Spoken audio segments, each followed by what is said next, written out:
when some of the things that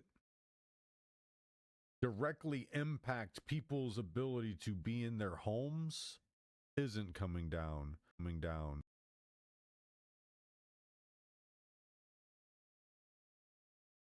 But don't tell me prices coming down when some of the things that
Again.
Carpet.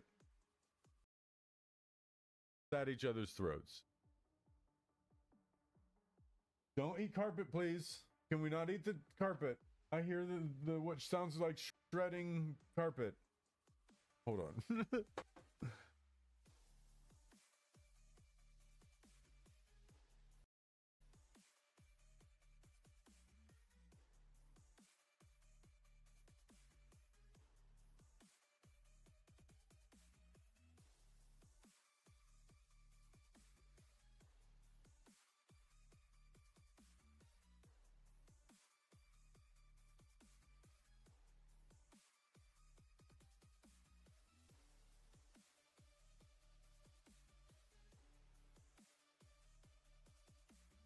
At each other's throats. Don't eat carpet, please. Can we not eat the carpet? I hear the what sounds like shredding carpet. Hold on. At each other's throats. Don't eat carpet, please. Can we not eat the carpet? I hear the what sounds like shredding carpet. Hold on. At each other's throats. Don't eat carpet, please. Can we not eat the carpet? I hear the what sound.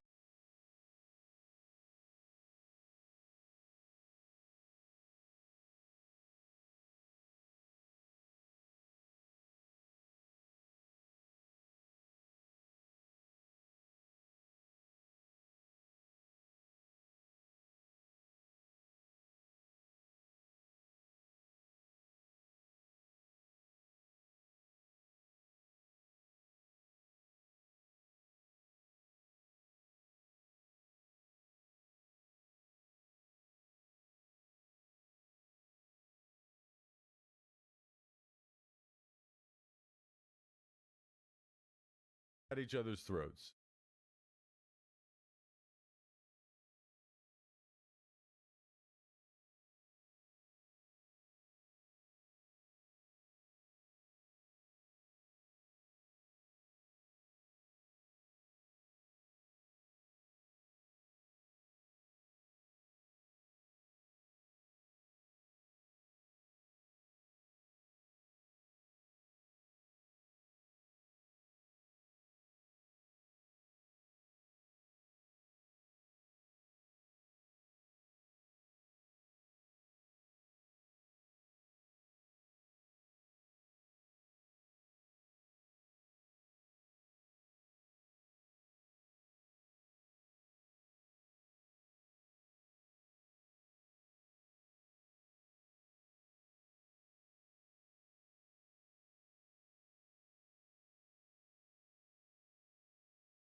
Forgot.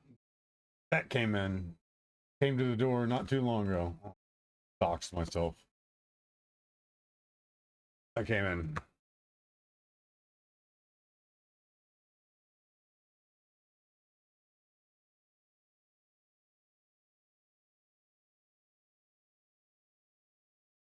Jesus Christ, that's fucking huge.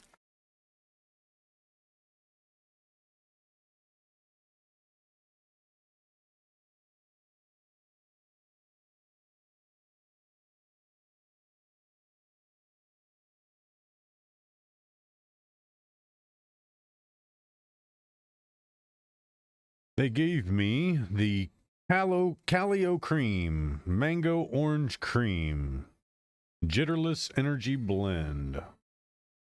30 servings.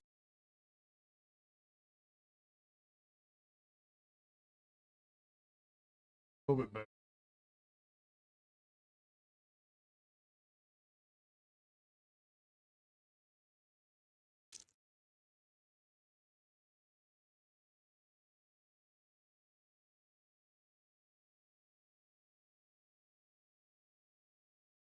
Give it a initial whiff.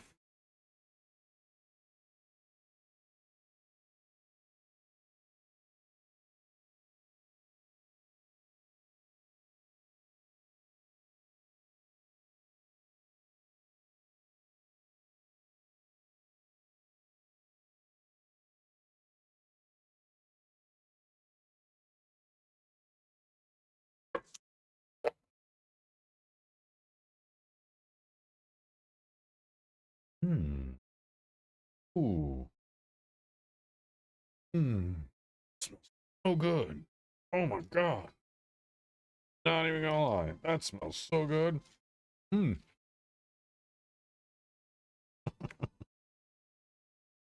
it's that. Maybe that's what smells so good. I'm gonna eat that. No. Smell this. That smells really, really good.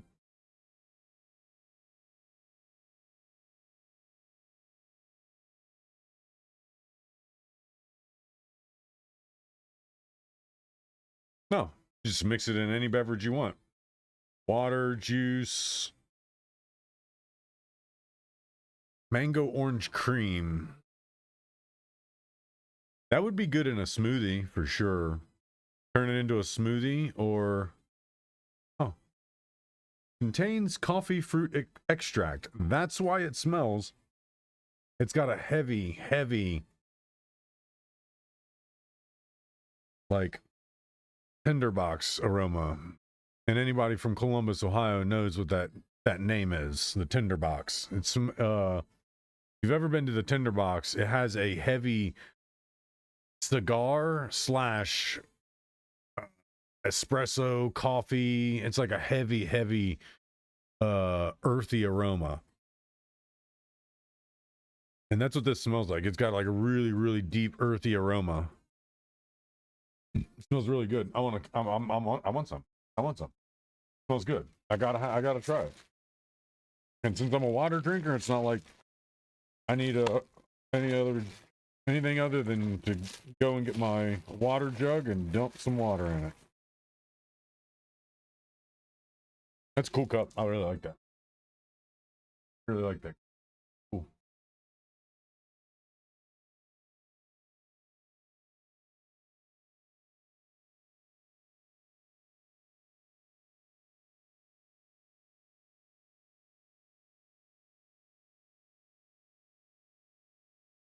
I guess this stuff is specifically made to not need to stir it. You literally just shake the dog piss out of it and it'll mix up.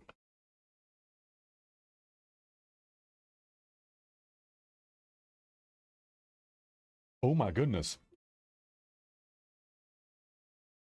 No, that's really good. That's a really good flavor. It doesn't linger.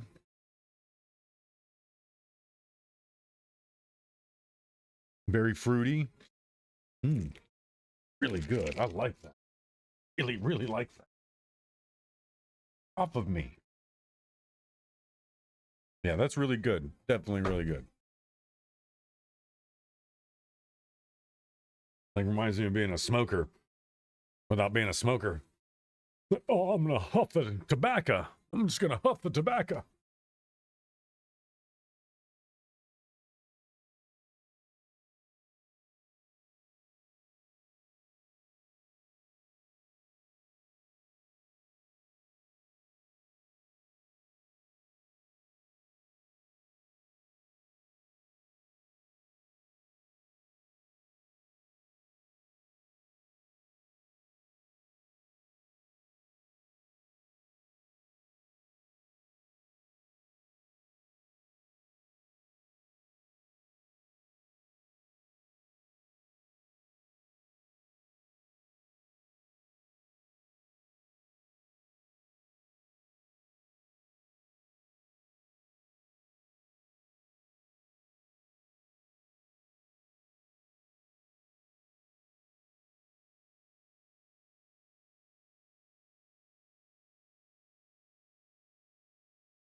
Ooh, that's really good. Really, really good. All I did was I went and I pulled out my my Brita jug. That's it. Or it was already on the counter because I forgot to put it away when I filled it up. But that's really good. I like that. Definitely really good. Good stuff. But yeah, W energy drinks. And it's just an energy powder. That's it. Energy powder. Really good taste. Really good. If you get I think it's the chef's choice, it's like a surprise. They send you out, they make a choice and send it out to you. Most everybody were getting the other flavor, but that's really good. I like that.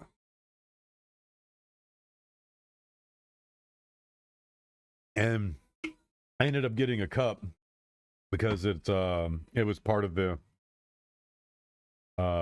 partner program. Pick one of the items and you get a free tub for free. So I got a cup. Really good though. Oh man, it doesn't linger. It's not like a regular energy drink where it shit lingers around, hangs out. It's like coats your tongue in some weird film, makes you feel weird while you're sitting here. Good stuff.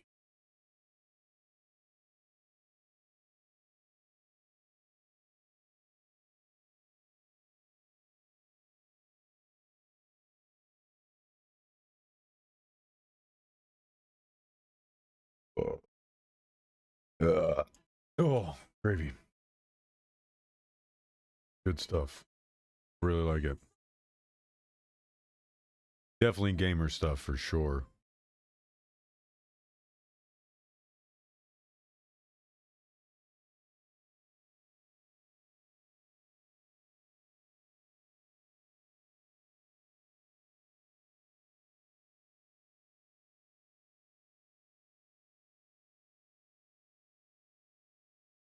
Arbit.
What's up, bud? What you want? I know. I know. I don't. I forgot to get carrots on the way home, man. I'm sorry. You want some other stuff? I'll get you some other stuff. Let's go get some other stuff. I'm sorry. I forgot carrots. I know. I forgot carrots.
fruits. Little guy was. I forgot to get carrots on the way home, on my way, on my walk from the bus. The bad thing is, like, I jump on the bus down by the school, and like when I jump on the bus, there's not, like, I don't know when the last bus runs, so I know they run every half hour, but I know that around 5 or 6, it gets a little bit sketchier, and like, unless I take the bus all the way to the end of Broad Street by Kroeger, and then kind of chance if there's going to be another bus coming back when I come out of Kroeger. It's just a bunch of subjectivity. So pretty much what I usually do is I know the moment I pull up in Google Maps, it's gonna show you exactly where I live, and you'll be like, "Ooh, I'm gonna go and firebomb his house or his apartment building."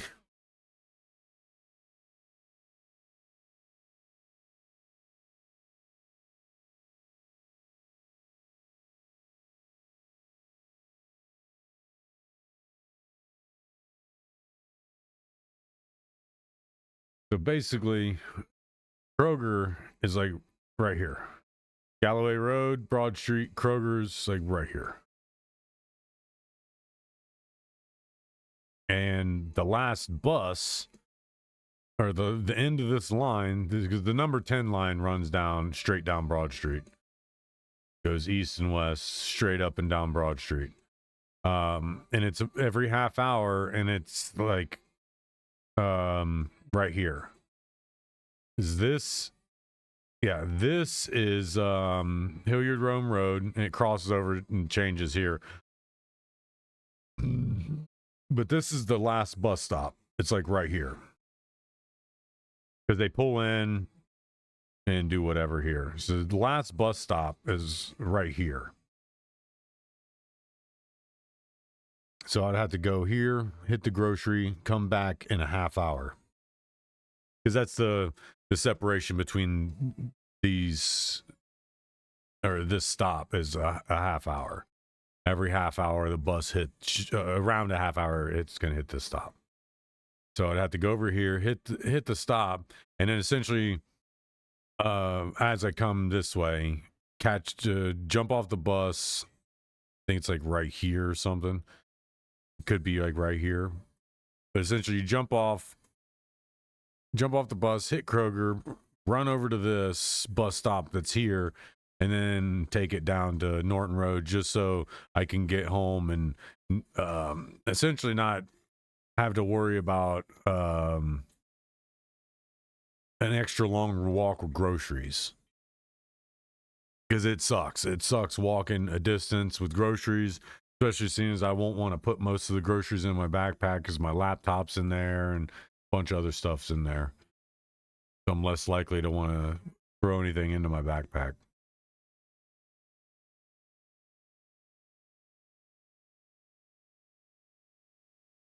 All right, so what I wanted to do, I do want to do some editing, but I want to see how the Karen walkout. I want to see how the Karen walkout went. How did the Karen walkout go today?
The Karen walkout protest.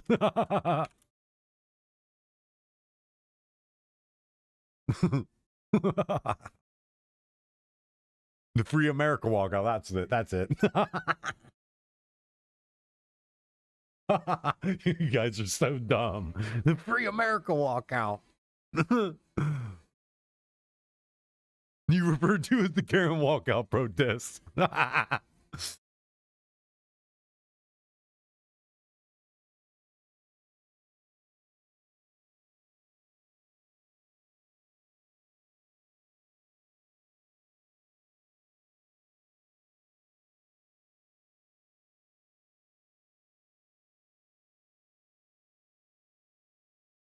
Following the 2 p.m. local time walkouts, participants walked into local congressional offices at 3 p.m. to demand that representatives file articles of impeachment for alleged tyranny and misuse of ice.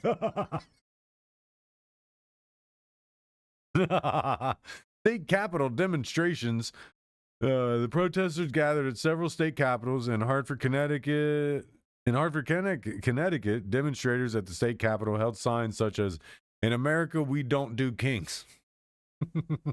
Protests were also reported at Ohio State House in Columbus and outside the Illinois Capitol in Springfield, where activists specifically called for the impeachment of President Trump and senior officials. So how did it go?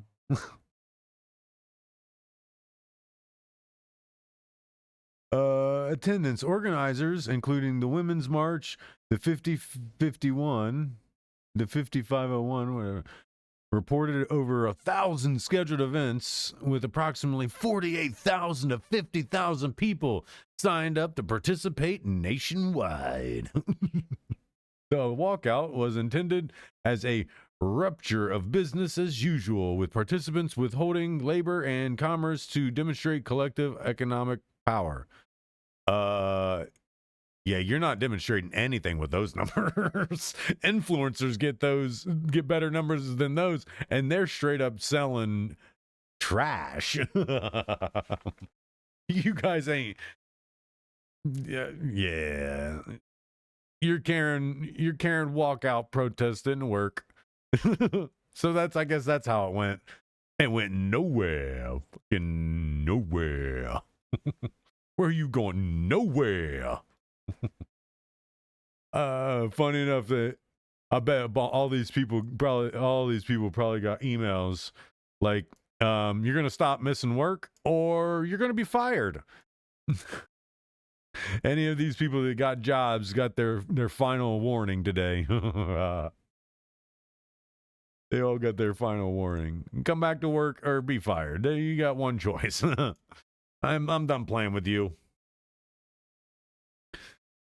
Oh goodness, what you doing? That moment when French President Emmanuel Macron, while asking for sacrifices from the French people, suddenly realized he was wearing a very expensive watch. And voila, just like a magician, it disappeared under the table.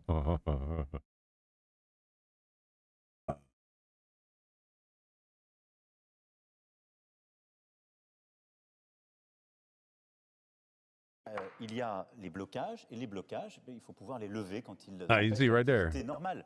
Et c'est pourquoi, d'ailleurs, c'est pourquoi j'ai demandé au gouvernement d'essayer au maximum de négocier et ensuite de réquisitionner. That's what he's doing. You see him sitting inside. Sur les ordures ménagères, par exemple, dans...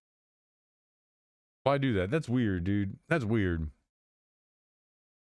And funny enough, he did it because he knew it was directly contradicting what he was saying.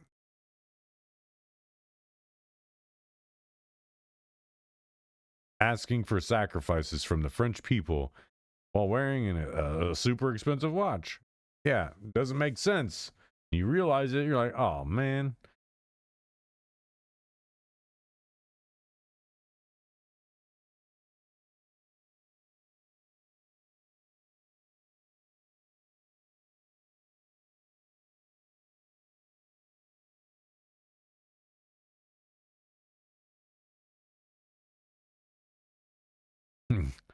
Yeah.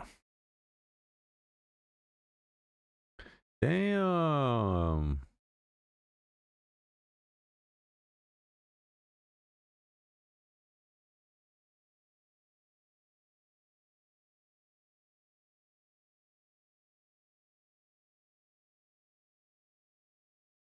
Hope the dude's all right.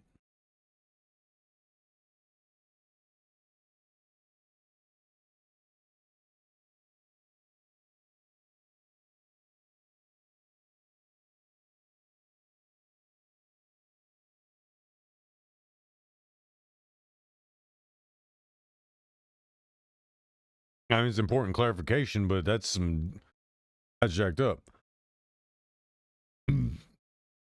No, that's not good.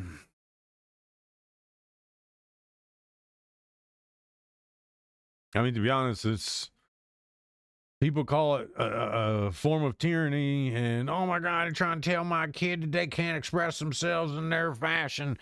Your kid don't have. That's why your kids are what they are. That's why your kids are dumb. They can't read past 4th grade levels. If you want to argue it, I mean, there's tons of evidence showing that children nowadays are absolutely dumb. They're 100% dumb, and that's not the child's fault. That's not to say it's the child's fault that they can't read and they're dumb, and that's why they're hooked on these, because they don't need to read. They just do this all day long, and it teaches them everything. AI, you pump it into AI, it spits out information. That's why children don't know how to read, because they're given all this self-expression freedom. Like, you're in school to learn. That's the whole purpose of school, is to go there, learn, not fuck around, go home, then play. You go home, take off your school stuff, then play. School's not to play. School is to learn. It's to show you belong in the world as a functioning human being, and not one of these idiots just out here doing things, because that's part of the problem. All this self-expressionism, it starts with the kids. That's why these kids are dumb. That's why these kids are dumb. Because you all think that they need to be their own little person. No, you send them to school to learn. You didn't send them to school to make friends and have fun. School should suck. I'm not gonna lie. School should suck. Because it's partly trying to mirror what the work world is like. Because that's what the work world is. It's the working world should mostly be work. There should be barely any play at work. You should enjoy what you're doing, but it doesn't mean you should be having that much fun.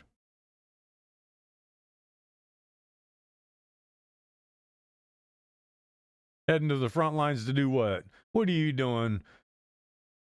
You ain't heading to the front lines to do shit. You're heading to fucking another fucking country to accost people. Makes sense.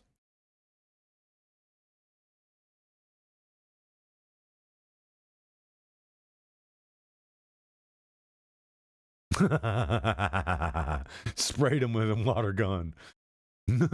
Is he yelling about it? My friend says that what you were doing is unconstitutional. You said something about a warm, right? Yes! It's 9 degrees. What is FBI? What is DEA? What is ATF? Are they not law enforcement? Who's gonna give my money back? My Marine friend says that what you were doing. That person's yelling about who's going to give me my money back. They're mad because these people are protecting criminals, and then that person's like, shut the hell up, I want my money back, they're stealing my money. And then people are driving by squirting guns at them, shooting them with water guns. Eat some water in 9-degree weather, bitches. Y'all need to find something better to do. This is like this is GTA online server right here. And then you got the ICE agent like, where's the EA? You got all these other law enforcement agencies out here, and you ain't out here messing with them. He's out here trying to reason with the domestic terrorists. It's like a bad D&D campaign. I watched like 7 different storylines unfold. My brain was completely overloaded by what just happened. It's still trying to process, like, is that person yelling at them? Like, are they yelling with them just on the other side of the street?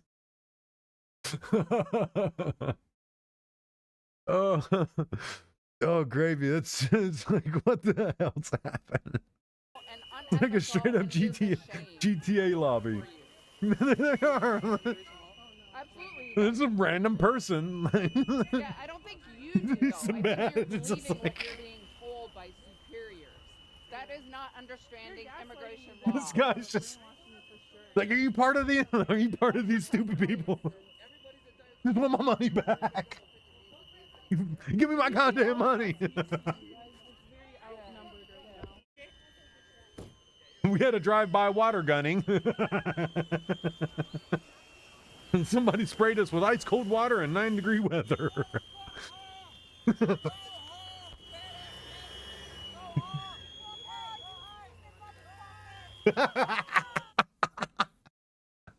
Go home, you stupid motherfucker.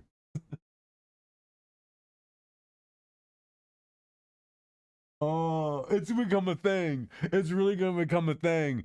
They're gonna have counter protesters protesting the protesters that are protesting ICE. And it's just gonna be people running around squirting them with water guns. Down them. Are you gonna give me my fucking money back?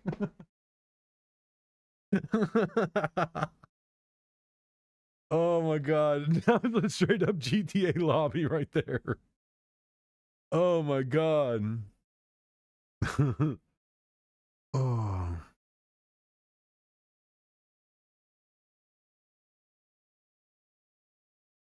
Uh-oh. Somebody's going to jail.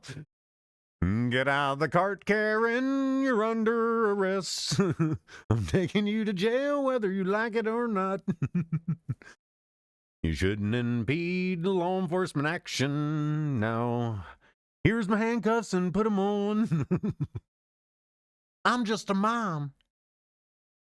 No, you're not. Look at you. And you're going to jail because you're stupid.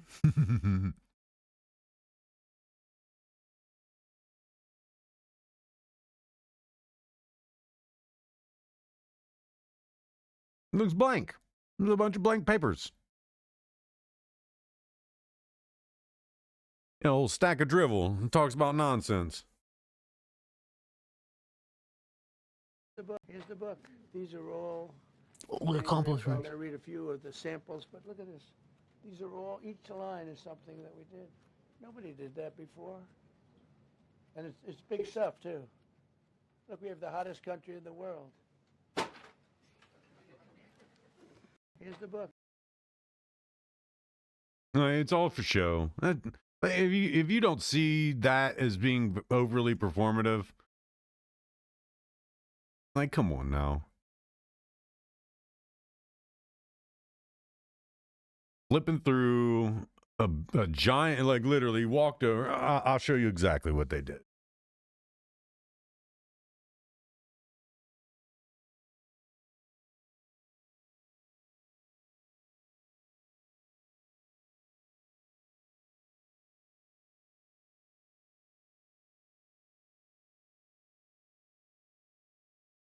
Look at all the accomplishments we did. They wrote words on the first page that look at all the accomplishments we did and then threw it aside, which means that they did nothing. That's what that performance tells me. Oh, you wrote things on the front page, which means you did everything face value wise, and then everything else is just throwaway because you didn't really do anything.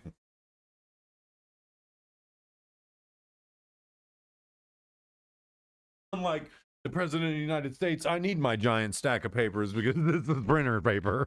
This is my useful printer paper. That's what that looked like. And then, as a matter of fact, I was sitting here falling asleep, like late, straight up. I was watching that press conference, and I'm whooped, tired from walking to and from the bus down at Columbus State, from the bus to home, and it's a couple miles, like, or maybe a mile and some change. So I was tired, sitting here, just like, and my mind grabbed a hold of something he said. He said, and it sounded like a meme, like he was parodying the FBI when they're like, America, we got him. When they talked about Charlie Kirk's killer or alleged killer. He said that, and in my like mid drift, I'm like, we got him. Because they said that. And it was just like, man, this is a clown show. This is a straight up clown show. These people, they will do everything to perform. And not perform in the ways we need them to. They're like terribly directed stage performers. It's like a live action movie that we can control, but we can't because we're not in control. It just cracks me up.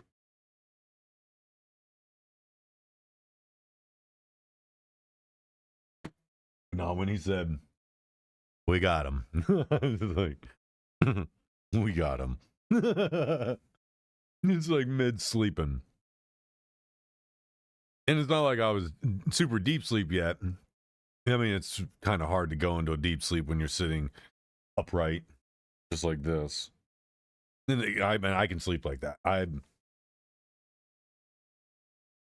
can fall asleep like that. I have numerous occasions. But yeah, it's just like, come on, man. Y'all are performing. This is not even a good performance anymore. It's becoming just a laugh.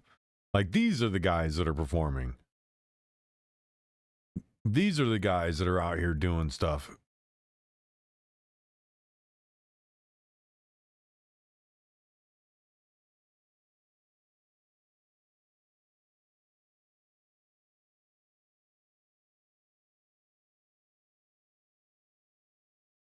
That's what they're doing. They're going to build a database, and Palantir is going to take over. Remember what I said, folks. Remember what I said. If they tracked McKee down without a single photo of him at all,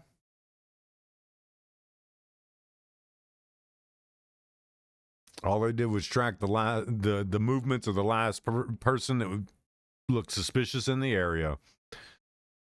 They didn't need his face. They didn't need anything other than that one bit of video. They were able to take that video, plug it into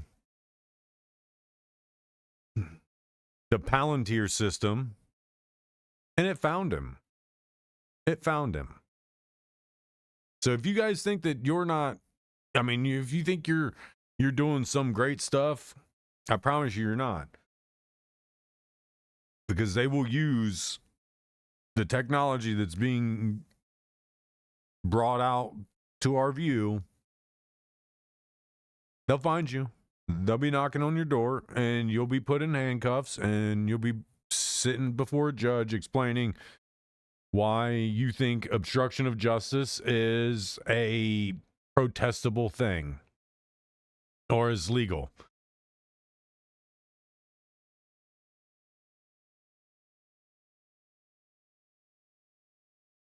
Oh, go figure. That's actually damage to government property. And since it's a federal vehicle, it can be taken as a federal crime. You can't damage these vehicles and do this stuff and think that it's not gonna go bad for you.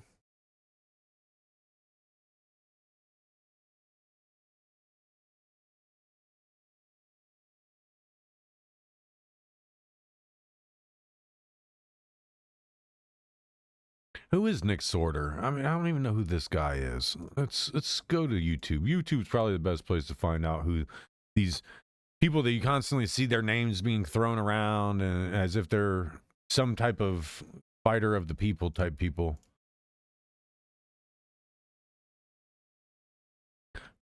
Him? This is the guy? This is Nick Sorter?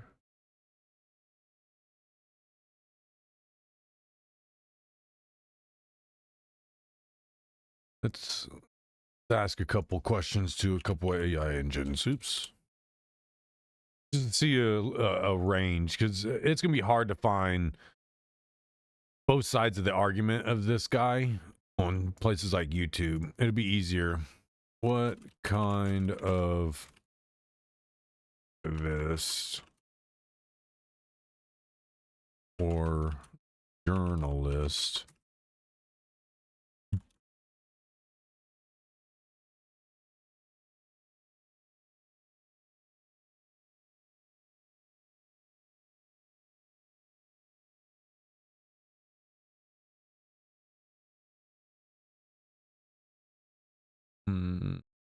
go back to Google, give it a different question. Let's see what both of them got to say. Here's a fact-based summary of Nick Sorter, of who Nick Sorter is and how people view his work. What's up, Home Skillet? What you doing?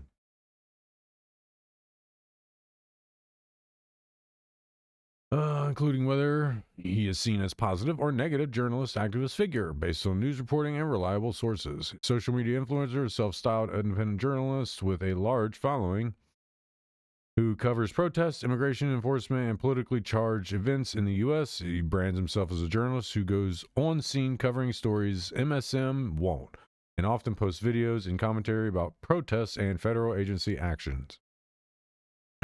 He's perceived, supporters view him as fearless conservative journalist. So he's kind of hunting out this kind of stuff. He probably, doesn't sound like he hunts out all of the stuff. He hunts out the side that his stuff would deem the opposition. Like if they're protesting ICE, he's for ICE, so he's gonna look for all of the things that are going on that are anti-ICE. I mean, it's not saying that's a bad thing. It's just it's a double-edged sword, because if you're seen as a conservative journalist, then it can be viewed as you only reporting a single side of the argument. You're not affording both sides their place in the argument.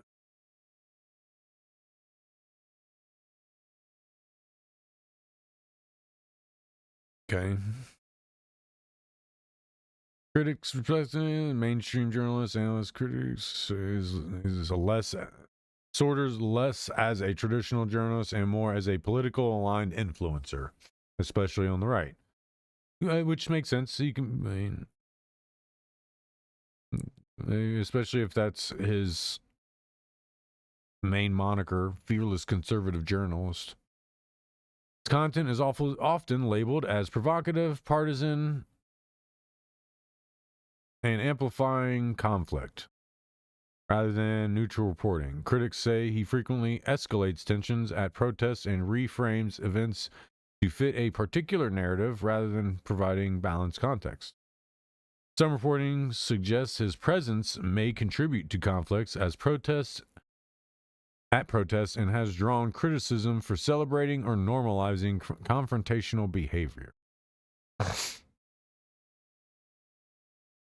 I did see that. He was arrested for that confrontation. Yeah, he gets into, he definitely, I've seen a lot of this. He does get into physical confrontations, and that's why I wanted to know if he's seen more as an agitator or just like somebody whose questions are so probing that it causes people to act out, because there's a difference in that. The one guy that was being assaulted and beat on because he was down there agitating the protesters. Sorter is widely seen as a politically driven content creator / influencer rather than a traditional neutral journalist. His work is celebrated by many on the right as bold reporting on issues they feel are undercovered.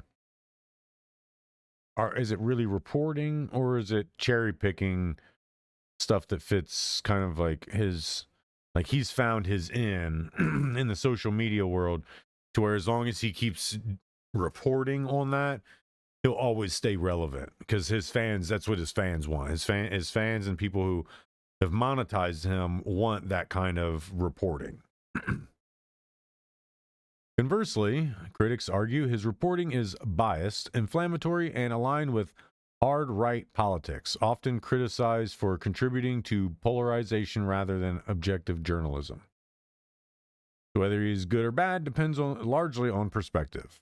Or from a mainstream journalism standards view, many see his work as partisan and provocative rather than balanced reporting.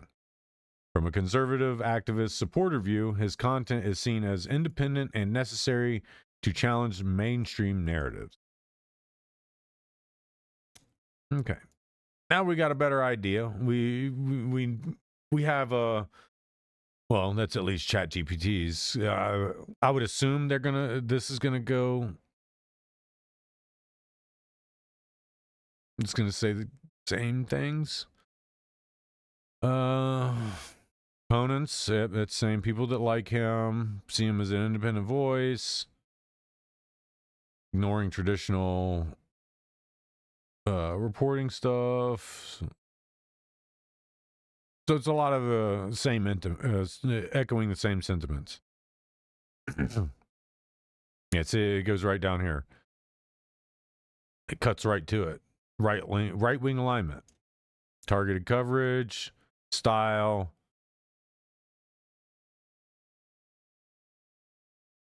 So yeah, it makes sense. So it's easier to watch his stuff knowing that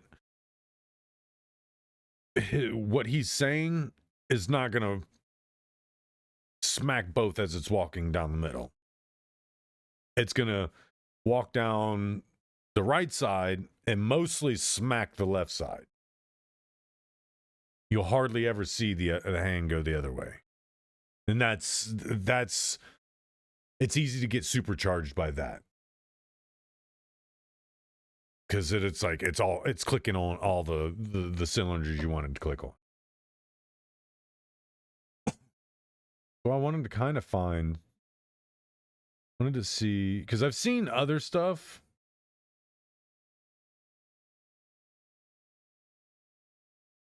About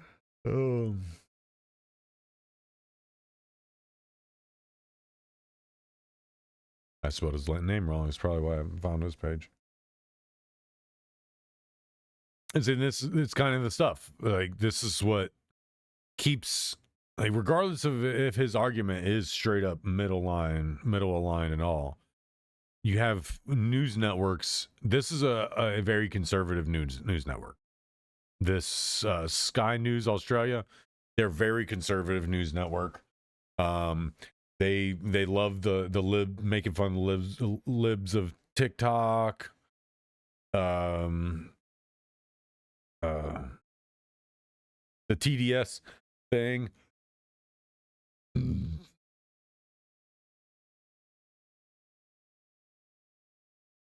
Yeah, they're very right-wing news. Not extreme right-wing politics, but their news is closer aligned with, you know, how the right-wing politics and conservatism talks about things.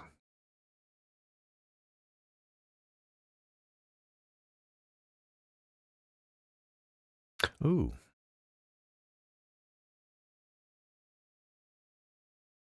Okay, I did see this. I forgot to show it. Thank God I have been remembered. The woman that stole Nick Sodor's camera equipment and drove onto the sidewalk. And I want to make sure everybody understands what happened here, okay? So this is what happened. Hey, get. What did she just do?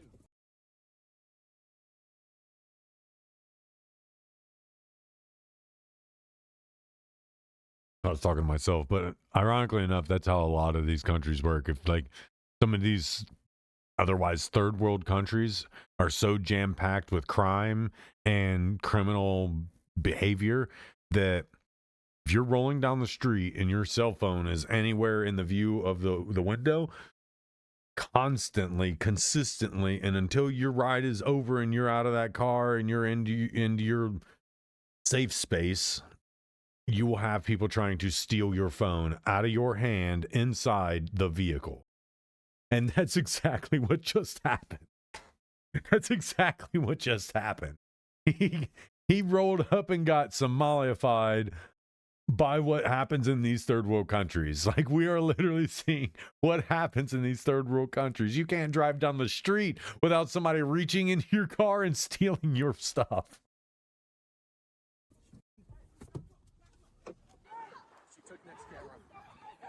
So this is her driving off with this guy's camera in this car. Keep in mind, remember this car. Remember this car. She just stole Nick's camera. Yep. Is she on the sidewalk? Yep. That's illegal? It is. This is, in fact, illegal. Just tell her to give him the camera back. Yeah. What happened, Nick? They just stole my camera. Right out of your hand while you're in the car? What the fuck you wanted, right? That's what you did. Man, listen, motherfucker. You gotta get the fuck out of here. My daughter. You coward. Motherfucker, you a coward, bitch. And it's like irony in human form. It's like irony in the shape of a crusty human being. Calling someone a coward while hiding your face and running around assaulting people because you don't like what they say. That is coward behavior. You, sir, are a coward. You are a coward. And I promise you this. If it is brought to any investigator that you've assaulted anybody and there's a cause for investigation, you will be found. You think you're hiding behind this. You're not going to get away. I promise you. You all think that you're able to hide and do this stuff and hiding your face. ICE is hiding their faces and wear their masks because you all are idiots and you will get them killed for doing their job as they're supposed to be doing. You're hiding your face because you're a criminal and you think that that's what's going to save you. No, I'm sorry to tell you. Ask Michael McKee, or I think that's his name, Michael McKee, the guy who killed the Tepe couple. Ask him. Ask him how well his plan went.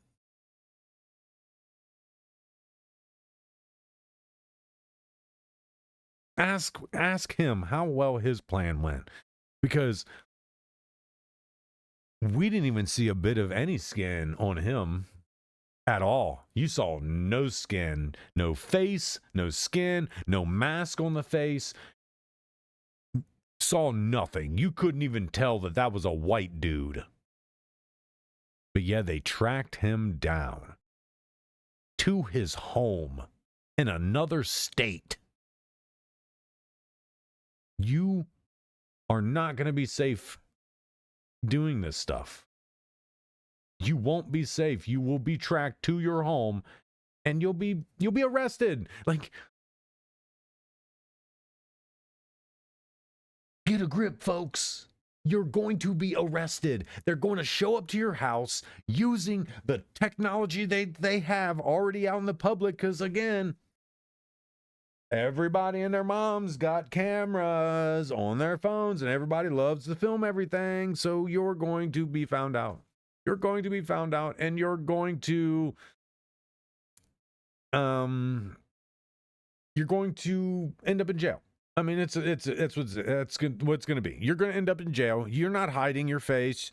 Even then, you think your voice alone can get you caught.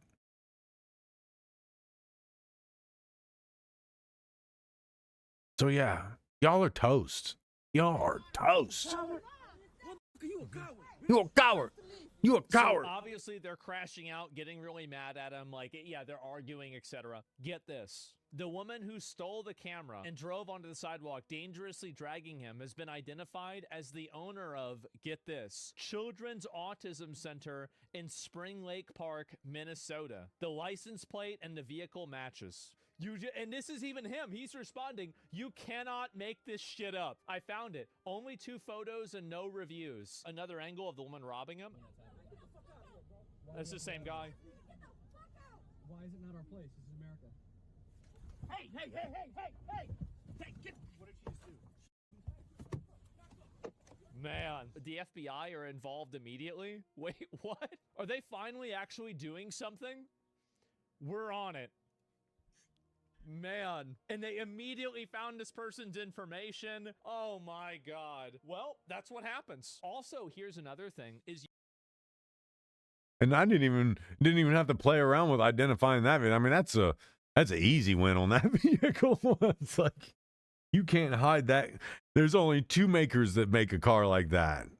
There's only 2 automakers, and they're parent and child companies. That's a Kia Hyundai car. I didn't even have to go into that one. That one's easy. Open shut case. The license plates in perfect view. You can't make this shit up. you've got to go after the people that were around her too, because all of those people were accomplices, because they were trying to stop him from getting his camera back from her. So they were physically interfering. So I think really you should charge all of them. I think that's the good idea. It is hilarious to see this happen. Yeah, point if you're freaking retarded. There you go.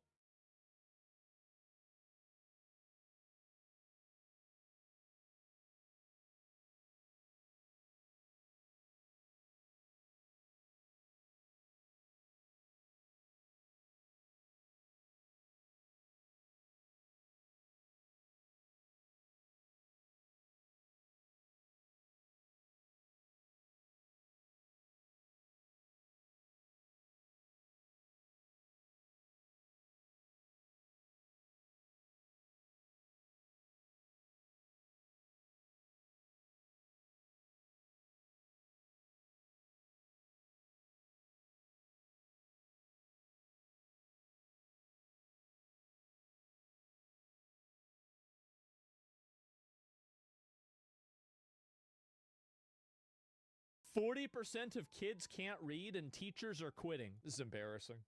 A fourth grader asked their teacher, "Why do I need to learn how to read if AI can read for me?" I asked my teacher that same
thing in 1996.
And I'm sitting here talking to my friggin' self.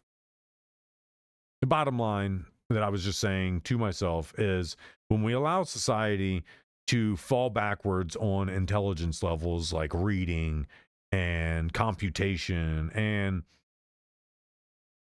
actual intelligence, we start getting a world where we become overly reliant on our tools. And then we have the exact thing that we watched in that 2006 movie, Idiocracy.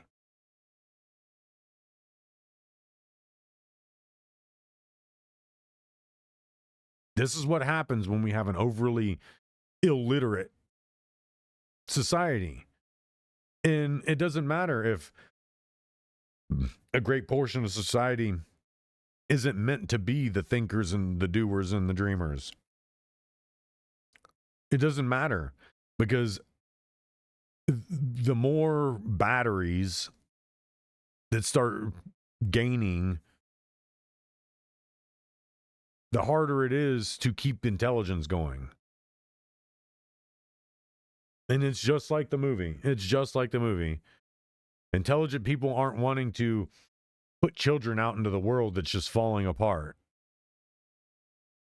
They're like, well, maybe I'll wait until we're in a better financial standing. The financial standing never comes because idiots are running everything. And when idiots run everything, you don't have any kind of balance at all. There's not any point where it goes balanced to where people can actually gain some type of ground to have progression. It never gets to that state, and it's always doing this. So therefore, the intelligent people do nothing but wait and wait and wait. And by the time that they can do, they just start dying off. Or like in Idiocracy, the lady's eggs just start shriveling up. What did the blind kid What say the after hell? touching the emo kid's arm? I ain't reading all that. What the hell is happening? What the hell is just happened? I don't know what just happened. Whatever the hell that was. I'm like frantically looking for where the sound came from because my speakers are on. It's like, what the hell is going on? Oh, and I feel like those mahis. I feel like that was goddamn mahis, and it didn't show me because I don't have the page up. You better not let me find out that was you, mahis. It was you, friggin' mahis. I knew it. For some reason, my OBS chat isn't working. Yeah, my OBS chat's not working for some reason. And I feel like it hasn't worked in a while. I knew that was you, you son of a bitch. Hold on, let me pull this damn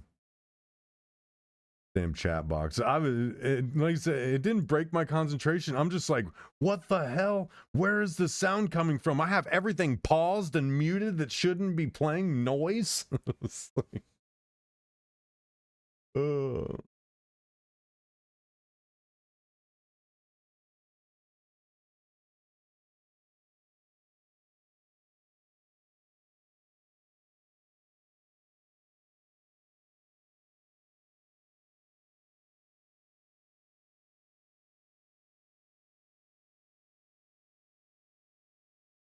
almost like OBS does not like the multi-stream thing.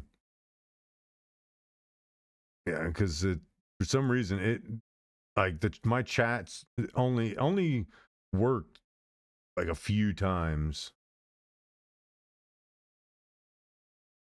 which tells me I'm gonna have to start pulling this back out. There we go. But no, it didn't break my concentration. It was just like, what the hell? God damn it.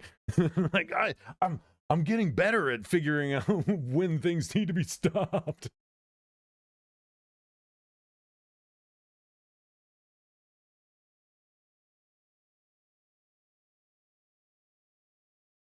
Exactly. That right there.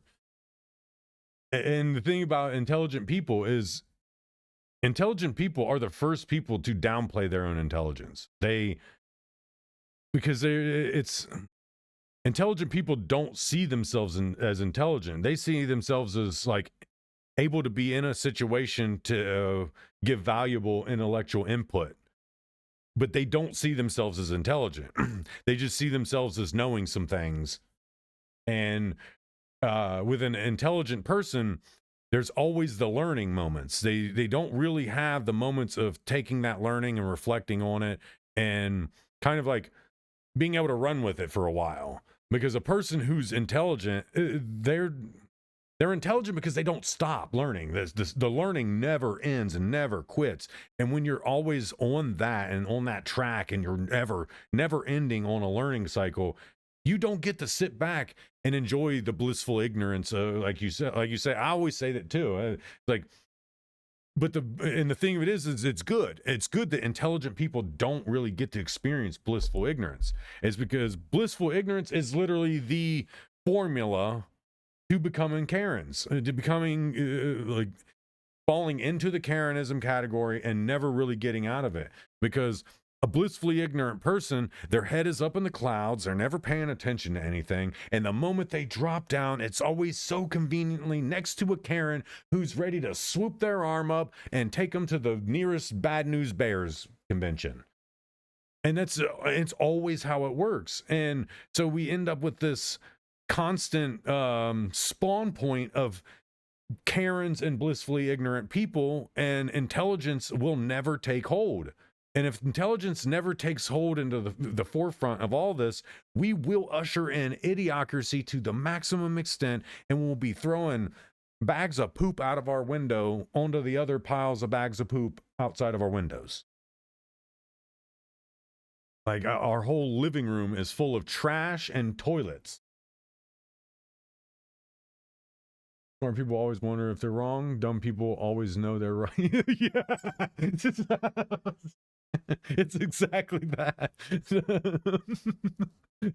A smart person's like, nah, there's no way that's right. There's no way that's right. And a dumb person's like, there's no way that's wrong, dude. That sounds so right. There's no way it's wrong.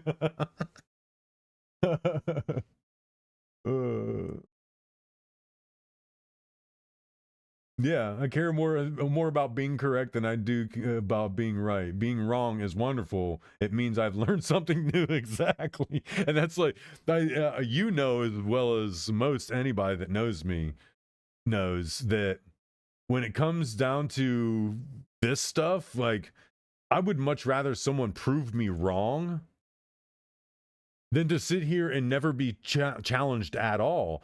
Because the worst thing that can happen is you think you're right and not being anywhere close to it. It's like you're so wrong, you think you're right.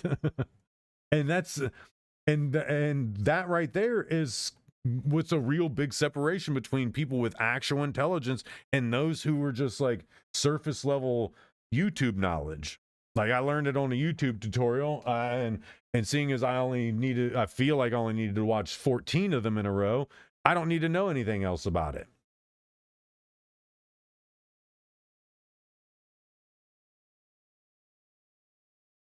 See,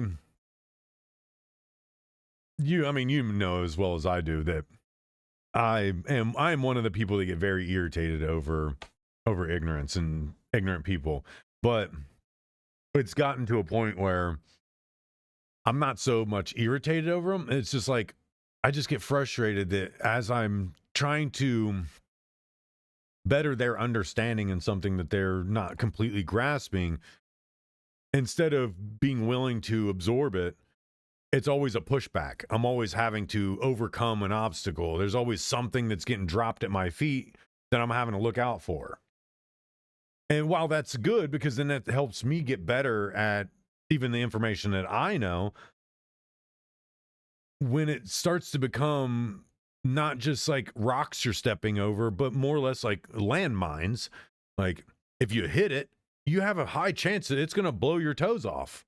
And that's how a lot of this is that these people treat being shown they're wrong as if you're starting a gunfight with them. You're trying to actually end them. And so they react in the same exact way.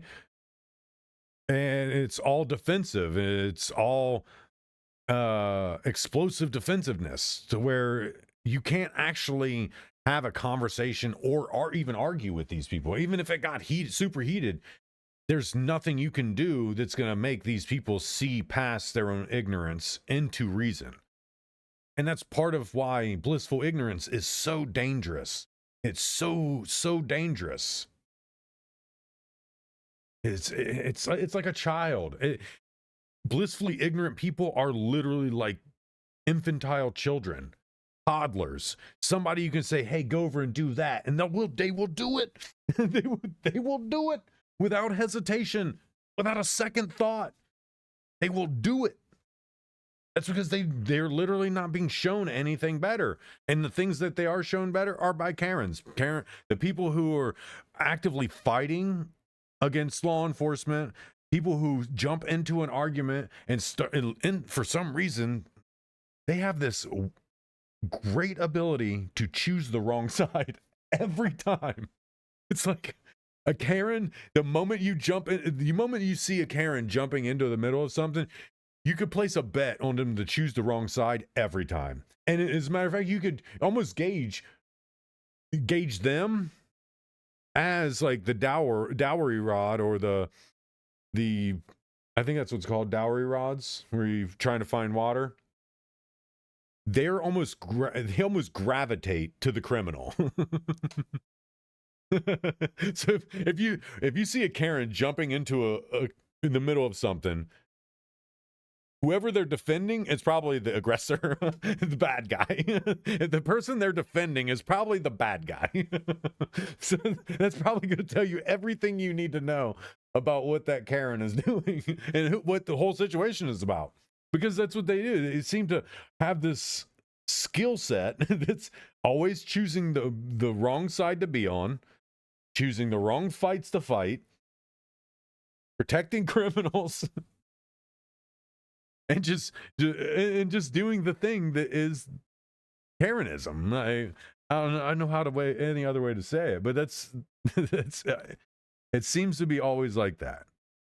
It's always seems to be like that. They know how to choose the wrong side. They know how to show you why you don't jump in the middle of stuff. You mind your own business. They're like the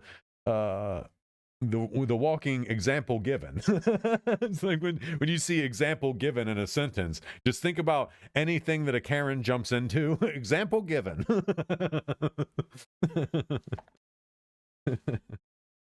They're the walking example of what you shouldn't do during things. Yeah, and this is hilarious. This is hilarious.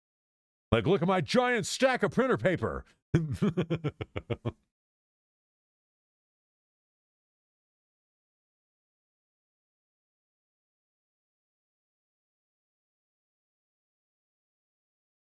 Is that what it really says?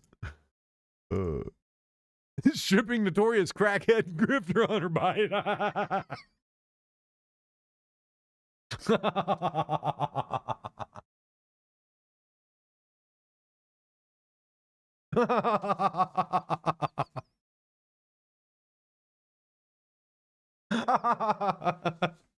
Like, it really does say that. Strip notorious. I mean, is that really an accomplishment though? Like, can you really put that as a line item in your accomplishments receipts?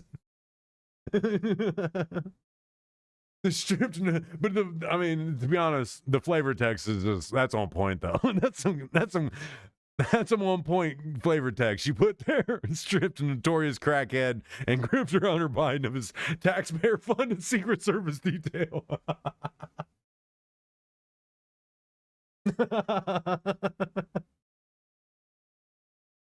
Oh, that is insane. And what's this other stuff say? Dismantling censorship. protecting religious freedom, safeguarding Second Amendment rights, JFK stuff.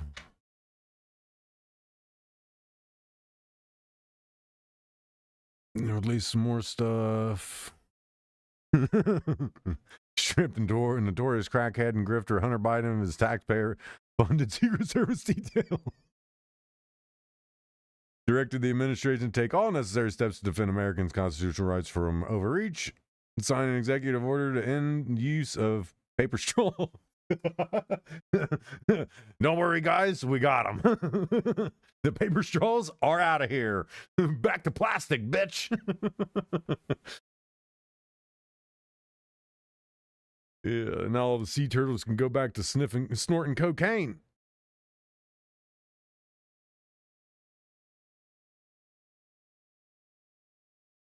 That's hilarious. That's hilarious. If that really says that in there, I need me a copy.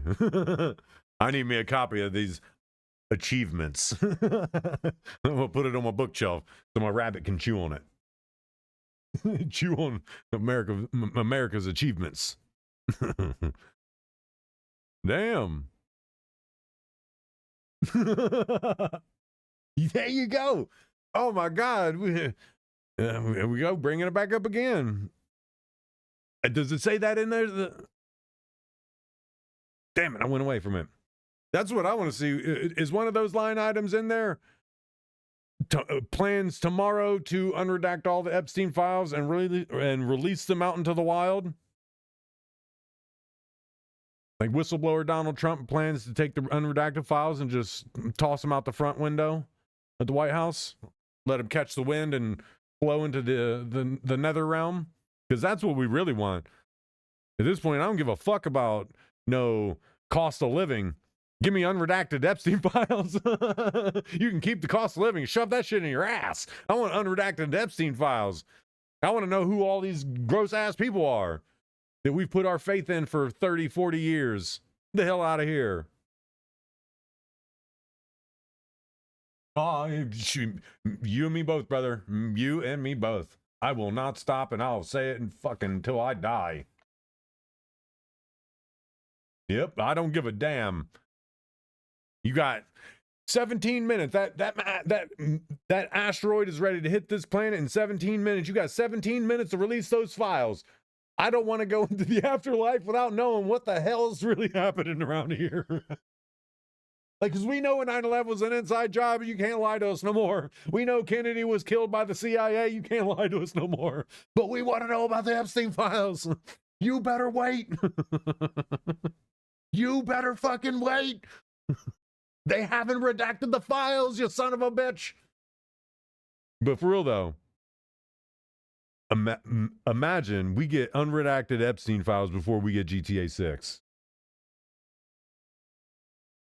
Imagine we get unredacted files before GTA 6. Imagine we get GTA 6 before unredacted files.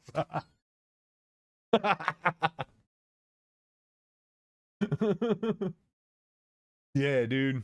I mean, to be honest, there's so many tiny little things that if I ever got to say to somebody like that, it wouldn't be devastating, but it would prick a little splinter underneath the skin, and it would be like every time they would go to push it out, it would go further in. And it's literally, it will come out the moment you release unredacted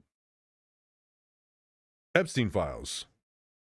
You release unredacted Epstein files, that splinter leaves your skin itself. It will fire out and you'll never even realize it's gone.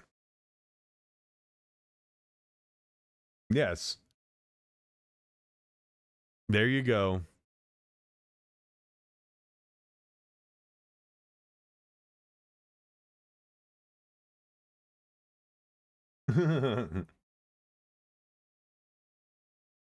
Yeah.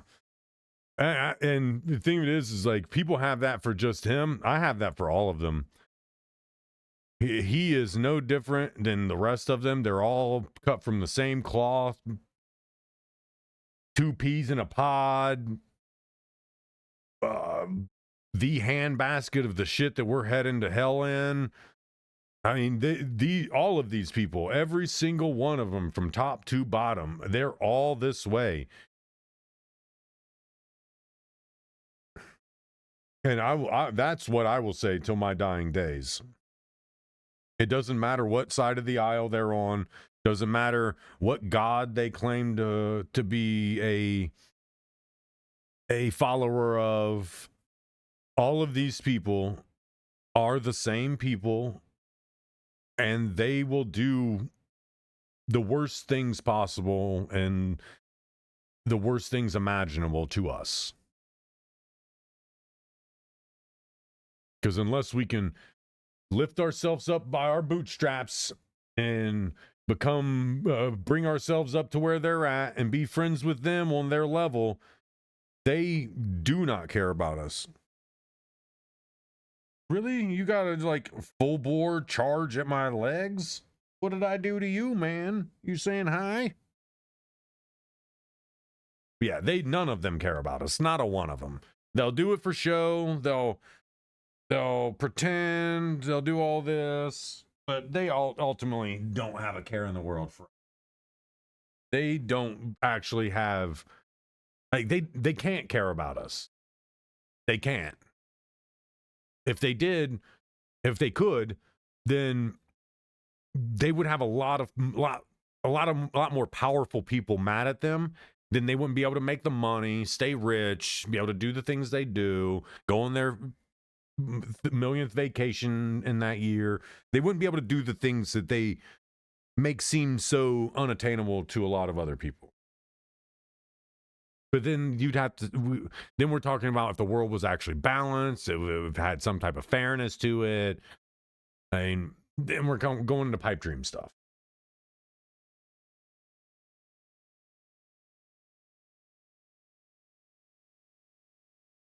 Well, the thing of it is even Interpol doesn't have the ability to, like, because again, he's lobbied him, his friends, and everything that they're part of. They've all lobbied for making sure that this stuff never sees the light of day.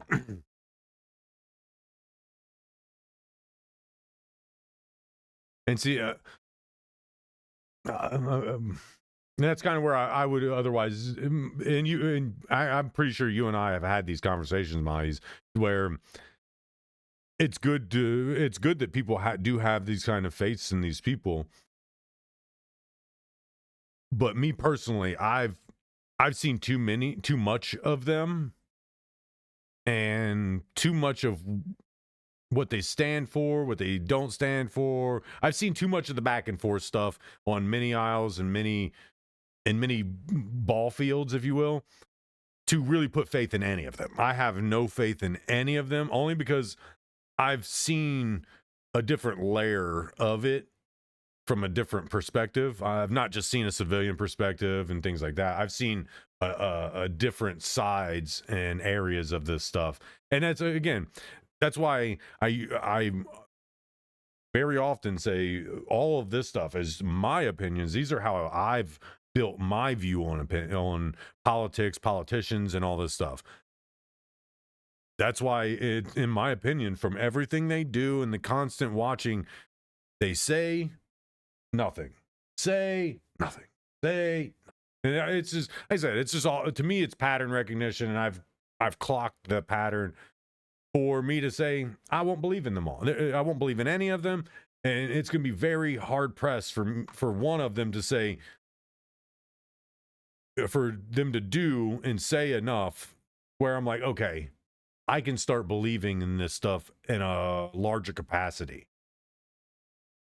Because while, yeah, gas prices, grocery prices, and other little particulars here and there, it's good. But what are we doing about private equity owning all the houses? What are we doing about insurance for every aspect unattainable? Health insurance is a scam. Going to the doctor's a scam. Our health industry is a scam. education's a scam. There's so many things. And when I hear we're bringing down the cost of everything, inflation's down and this is down. Is it though? While I've said this a million times, while it's great that I can buy groceries and afford to drive to the store to buy those groceries, what are you doing about the fact that a lot of people are about to be evicted out of their homes? There's a lot of banks about to steal a bunch of people's homes. And not just that. Not just banks are about to steal a bunch of people's homes, but we also have people who can't afford to protect their homes from the ever-growing crisis of criminality. Like, even people out in remote areas are having people kick in their doors, and they're having to defend their homes with their right to bear arms. Like, the things that are in place for that are still highly expensive, very unattainable for a lot of people. Vehicles, buying a car to be able to go to the store to buy the foods and the stuffs. Even buying the car alone is very unattainable to a lot of people. And it's not like they've gone their whole lives making terrible decisions and now all of a sudden they can't attain this stuff. No, it's like a lot of people have gone through life doing the things that they were told they should be doing the right things. And it's all fallen down for them, but it's gotten better for others. And then I'm being told that, oh, prices are great. They're all coming down. Inflation's down. But I'm not seeing it. I'm actively trying to survive in a world that's telling me that these things are happening, but I'm not seeing that translation actually in real time. Because again, it's cool. Eggs cost less, milk costs less, gas costs less. What about the rent? What about the rent of an apartment in a neighborhood that has a super high crime rate, but we're still paying close to $1,000+ a month for rent in this place? What about the insurance to make sure that nobody kicks in our door? And these are the things that, this is, like I said, this is why I can't bring myself to even believe one of them is fighting a fight that's for us. Because even Bernie Sanders, he'll say, yeah, government needs to be more regulated, but the guy's worth millions of dollars. He takes tons of lobbyist money. AOC's the same way. She's highly agendized by how much money is being dumped into her causes.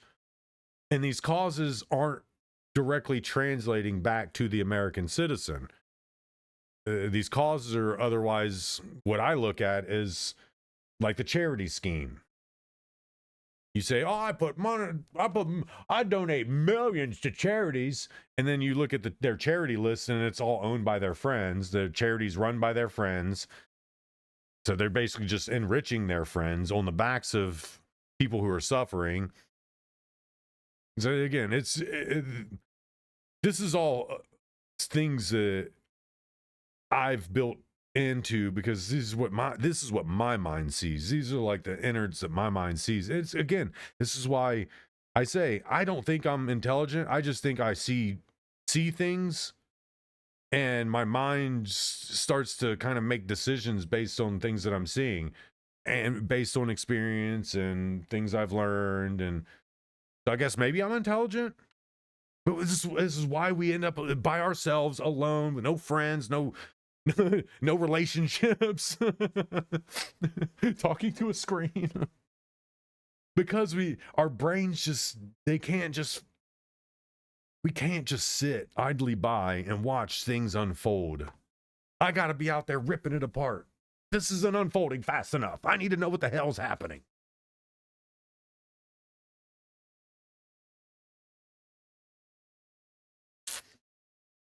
But I do Mahis, you already know that it's one of those conversations that we've had before, not specifically about these specific things, but things that come up where it's like, are these people for us or are they against us? And we've had like shit. our Discord was some of the most communicative people I've ever met. Like, and again, like you said, you don't follow things as a conservative or liberal or a main ideology. You follow them because you feel that these are the people that closely resemble or represent you as an American citizen. And that's what I loved. There you go. My political party is don't be a dick. Don't be a dick and don't be dumb. Don't be a dick and don't be retarded. Like, I don't like either of those. Yeah, my political party is there's only two things that I don't eat: hominy and shit. That's my political party. There's only two things in the world I don't eat: hominy and shit. The literal shit and the proverbial shit.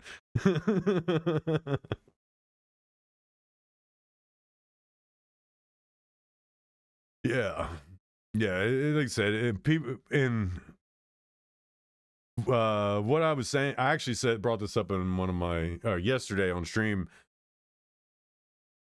I put a couple clips out over about it.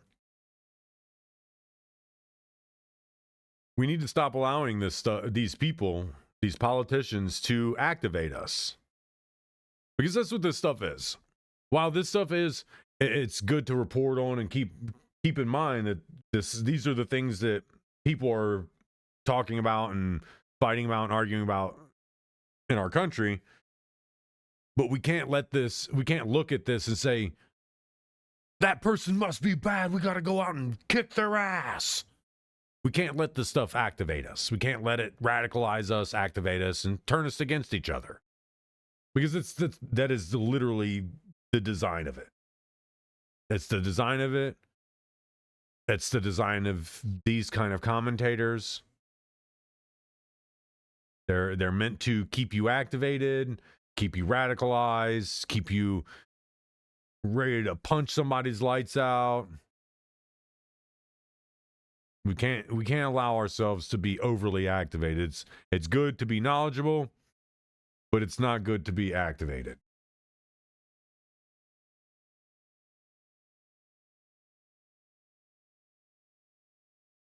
You're just joining in more commentary the rest of us have been saying.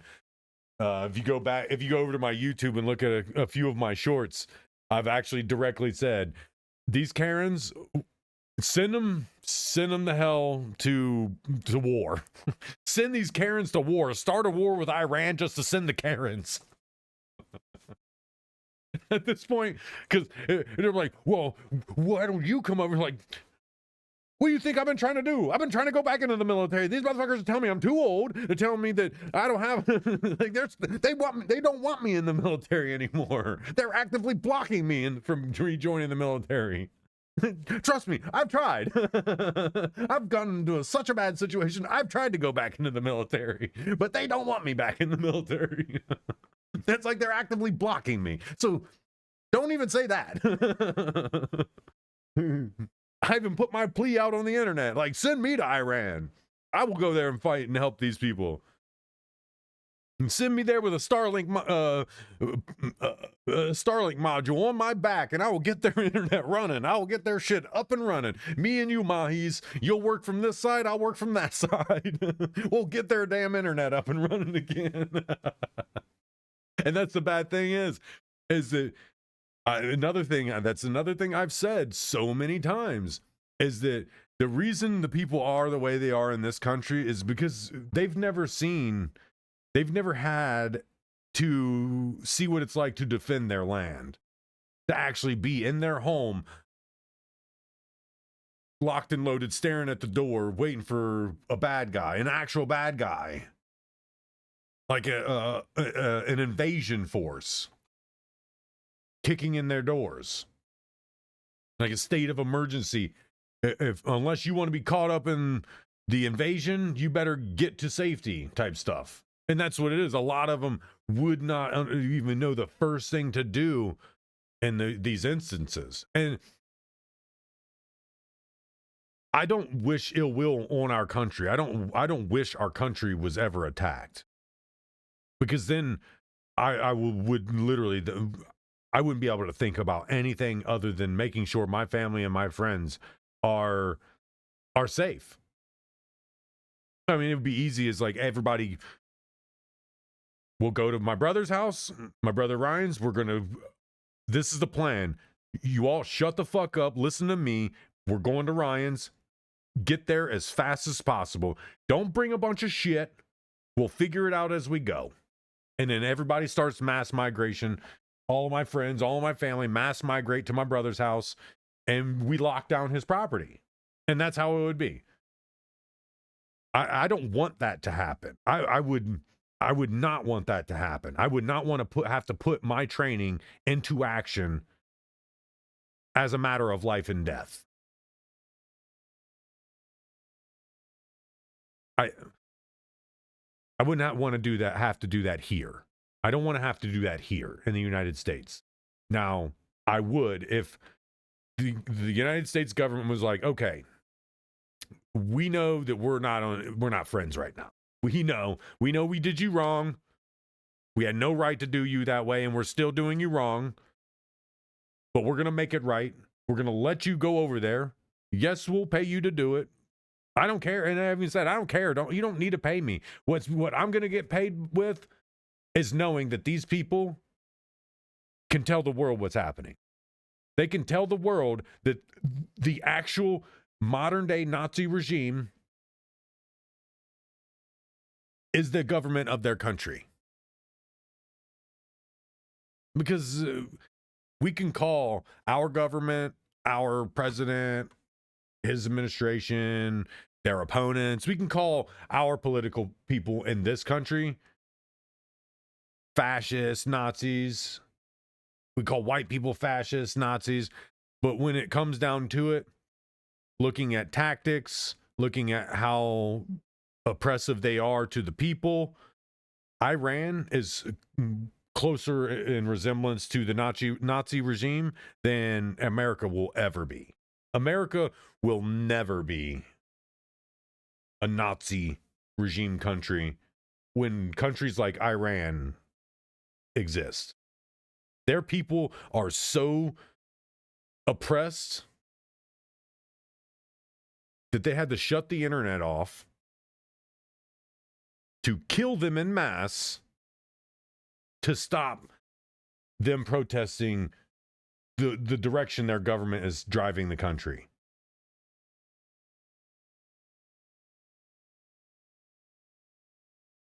But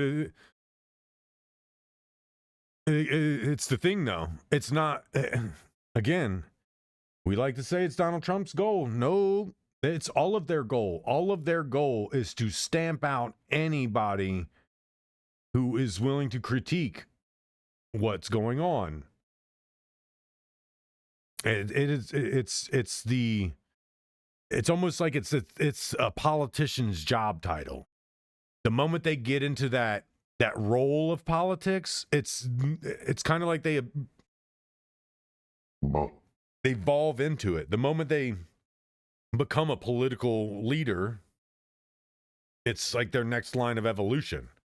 They instantly go into trying to find any way possible to create a fascism style regime, because again, we kind of get hooked up on the performative bit of fascism.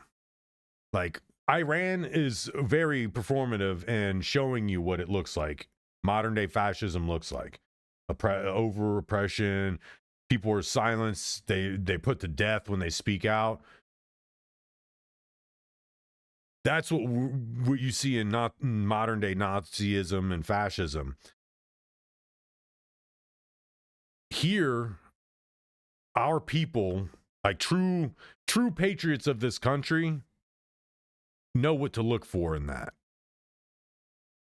So the true patriots of this country, whether people like to say, I don't think that they'd do anything. Look at what's happening. I don't think they'll do anything. This country's a bunch of pussies. Our patriots are nothing but a bunch of pussies. Our country, the true patriots of this country have never actually had to stand up for this country. Like, people think, well, what about J6? January 6th was look at all the patriots. Like, no, I promise you that. Not every patriot was at the Capitol on J6. Some patriots were like, y'all are dumb. You're going to get in trouble for stupid fucking reasons. Like, whoop-de-doo. They stole the fucking election. They did this. They did that. Okay, y'all are going to do the same thing when it comes to your turn anyway. They're gonna be criminal. You're gonna be criminal. You all are gonna do this criminal thing back and forth, and then make us fight each other, thinking that you are fighting for us. And that's what it is. It's not to. It's hard to explain it. The whole point, I think I explained it earlier. This is all a layered system. We're at the bottom, on the ground.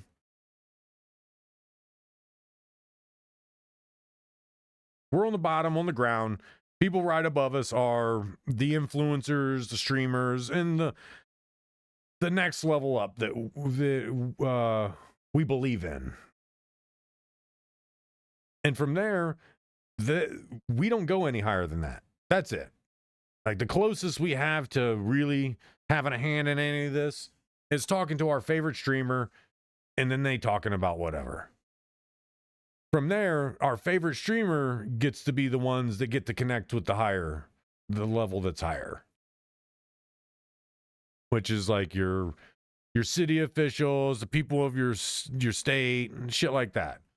And then it goes up and up and up from there. Like, we don't get to touch the top side. We won't ever get to touch that side.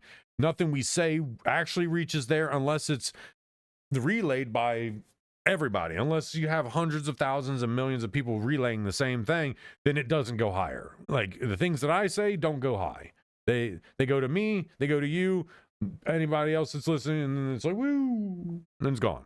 Never to be said again. Unless somebody big hears it and is like, oh, I like that. And then they take it and they incorporate it. Then it may go a little higher. But this whole system's a tiered system for a reason.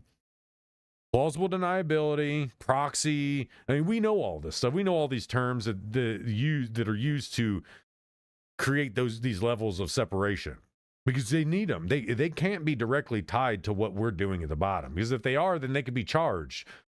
They can literally be charged for inciting riots, inciting panic,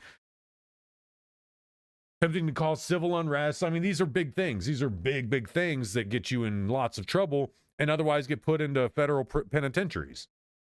So they can't be directly tied to the things that go on down below. And which is why I say, regardless of what we're doing down here, they play a different game, and the game is us as the pieces. Like, you, not saying you specifically, just when it comes to defending a politician, you can defend them, you can go to bat for them all you want. They won't go to bat for you at all, ever. No matter how much support you actually throw at them, when it comes back to them throwing the support at you, you will not see it. You will not see it, not ever, not even if everything that you are doing that needs that support is directly taken from their mouth, put into action by you. They won't defend that. They won't come up. They won't pop up. Yeah, they won't charge for you. And that's why I can't bring myself to believe in any of them at all. And again, it's like, I read the Project 2025 stuff. I picked through it, keyword search and stuff like that. But again, all that stuff is, I look at all of it. All of it's like a bunch of Reddit posts to me. It's hard to explain how I view that stuff and why I don't tend to take any of this stuff with the major grains of salt. I wait for them to start acting and moving and doing the stuff before I start saying, okay, what's going on here? What are you doing, guys? But when they put out this stuff, this Project 2025 plans, they say these out-of-pocket stuff, and I look at it just like that. they're doing a performance, and they're just working the crowd from night to night. They know that every night it's a different crowd, regardless of where you're at. So they got to work these crowds. They got to get maximum impact, maximum reach. They got to do everything to where it's their likelihood of captivating the audience is up here. They got to keep it up here. So you're done chewing on the books, eh? So that's why I see it all as performative. It might have merit, but to me, it's a lot of it's performative. Like he wants to play, so I can't. Yeah, and you already know I'm one of the last people that are going to judge you for your political views. I don't care who people believe in. You could literally believe in the mortal enemy of my best friend. And unless you start doing me dirty and treating me in a stigmatized way, then yeah, even then, I'm not going to waste my time with it. Oh, man, you don't like me for my views? Oh, my heart breaks for you. Oh, I'm not going to worry about that. I got financial problems. I don't care. I don't have a worry for anything. Worry about somebody's political views, especially their views that don't align with mine. Oh, my heart breaks. Your views don't align with mine. Great. I'm glad. That means we have good conversation. Like we can have a good conversation. I never understand why people want to surround themselves with people who only think the same way they do. Doesn't that get boring? Like being able to predict a whole conversation has to be the most boring thing in the world. So if like you're surrounding yourself with only people that think your same way, there's no way you guys have enjoyable conversations. There's no way you even learn anything, because who is the one bringing in the counter argument to make you think in a different perspective?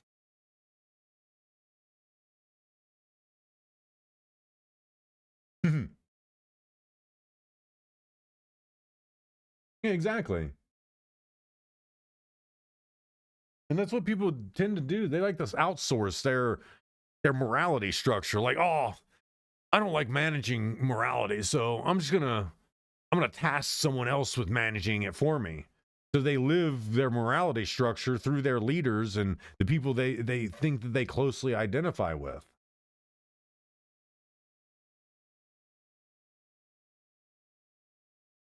But the best thing about being human being and this existence in general is the fact that even if you happen to find yourself skating outside the law, as long as it's not irrevocable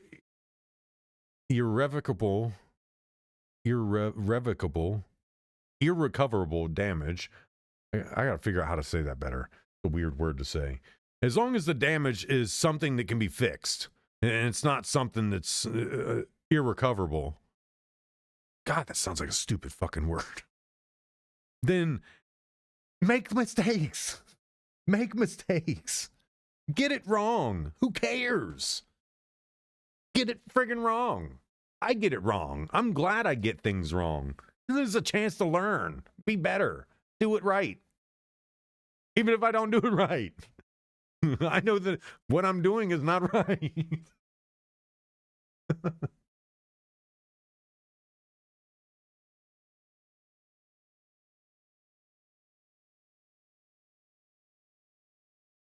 Yeah. You want to do X? Oh, yep, that'll be a 10 to 15 prison sentence. Deal.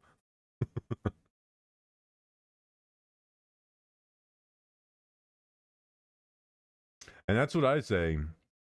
I mean, I was taught to be able to gauge levels of, like, not levels of intent, because that's the most impossible thing to judge, regardless of who you're interacting with. But I'm fortunate enough to be able to have been taught how to use skills that kind of see things like that. Like, not really see them beforehand, but there's a lot of key indicators and interactions with people and doing things that they're almost guaranteed, not wholeheartedly guaranteed, but they're very high chance that this situation is directing this way. There are things that indicate that there's a possibility it's going to direct in a variation of these ways. And that's where I'm glad I'm fortunate enough to have been taught and trained how to take a conversation and drive it. I can literally drive most conversations where I want them to go. If I want to fight somebody, I know exactly what I need to do to drive the whole conversation off a cliff, and we're fighting in the air. I also know how, in a lot of cases, now if a person's intent is to be physical, violent, use lethal force, whatever, there's nothing you are going to be able to do to steer that conversation in a different direction. If someone's intent is already there to be violent, there is literally nothing you can do to steer it away. From there, it's more or less seeing it before it gets to that point and stopping, or not really stopping it, but kind of like creating some type of shield or barrier to be able to lessen the damage as it's coming in. Because if you can kind of like start to gauge someone's intent, like, yeah, they intend to be violent. I've actually done it a couple times on watching some videos on YouTube and on X, where I go through and I analyze situations of the video, like with the whole Tracks NYC thing popping up, those dudes and stuff like that. A couple days later, there was a video that came up where this big tall ass black guy was up in a jewelry store. These Indian guys across the counter from him, without reading anything, you can tell that something was going to happen. Because in the video, the guy's only using one hand for everything. The black guy who ends up smacking one of the fucking guys. He blast. If the dude was made out of water, he would have splashed his shit all over the fucking floor. Just put it that way. But you can tell the dude had intent. He was so mad that he had a high chance of, no matter what these dudes said, no matter what happened inside that store, he was ready to slap the taste out of somebody's mouth. And you can tell, because the whole conversation, as you're listening, he's very animated with his left hand. His left hand is doing this, pointing, and he's talking. But his right hand is just like casually hanging down, staying loose at his side. He's not coming up using it to animate, not using it to talk. It's just hanging out loose as a goose on his side, just hanging out. And at points, you see him kind of like pulling it up, pulling it back, pulling it up to the front. Because if you've ever been into a hand-to-hand combat, unarmed combat situation, aka fist fight, you know when somebody's is about to pull their hands up or is about to hit you or throw a punch. You kind of can see that coming, especially if they're working it up, just waiting for that opportune time. And that's what you could tell with this, what I could tell with this guy. This right hand, the movement did not match the conversation, did not match the other hand's movement. And by the end of it, pow, he smacks the fuck out of this Indian guy. And the dude hits, and he's like, and he takes off running. One guy pops onto the phone, starts calling cops, security. And you could tell from the beginning of the video until the time that dude smacked him. I keep saying, watch his hand, watch his right arm, watch his right arm. He already had the intent to smack these dudes before the video really even got going. He was already so mad, he was ready to smack the taste out of one of these dudes' mouth. and you could tell by his right arm just being loosey-goosey at his side because he needed to be able to bring it up, tense it up, and battering ram it as fast as possible in an instant. And that's what happened. He goes, and the funny thing is he kind of takes away. He almost fooled me as if he wasn't about to do nothing, because he brings it up and he starts using it as a pointer, and then he pulls it down. The moment he pulls it down, it's like, bow! And it's like, if you didn't catch that, that's... He almost got me, but the moment he pulls it back down, brings it back loose, he unhinges his shoulder like a snake's jaw, and then spat! Bashes dude upside the head. But that little movement right there could have fooled you. But if you didn't watch him bring his arm back down and kind of like unhinge it again and loosen it back down, you would have just think, oh, no, he ain't about to hit nobody. But no, hand goes right back down, right into the loose arm, and then instantly, almost instantly, right back, bow! Just slaps the fuck out of this dude. And that's what I did. I sat and analyzed it from beginning to end. Like, right here is where you seen there was nothing these dudes could have done to not get slapped.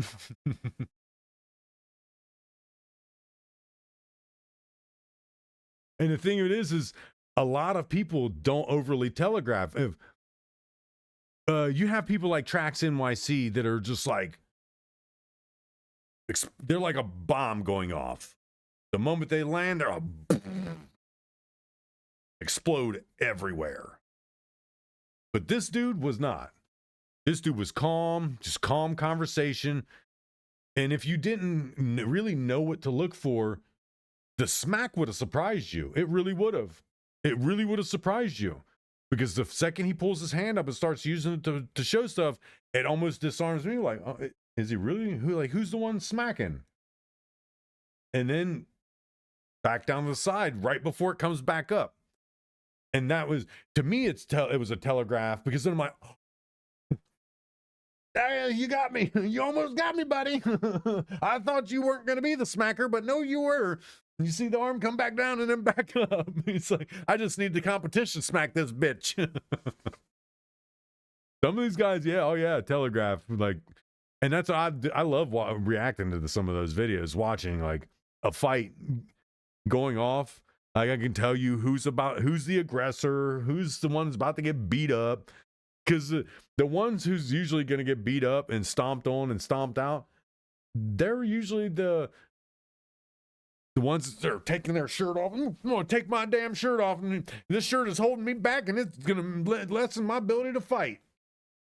Or they're kicking their shoes off. They're yeah. Or they're like, yeah, come on. Like, hands down in their knees. Like somebody that's got any type of speed, like, pow, knock them out. Knock them right the fuck out instantly, too. Because these people don't have hard faces. These people are peanut brittle. So it's like very, very brittle peanut brittle. You clock them once, and their toes curl.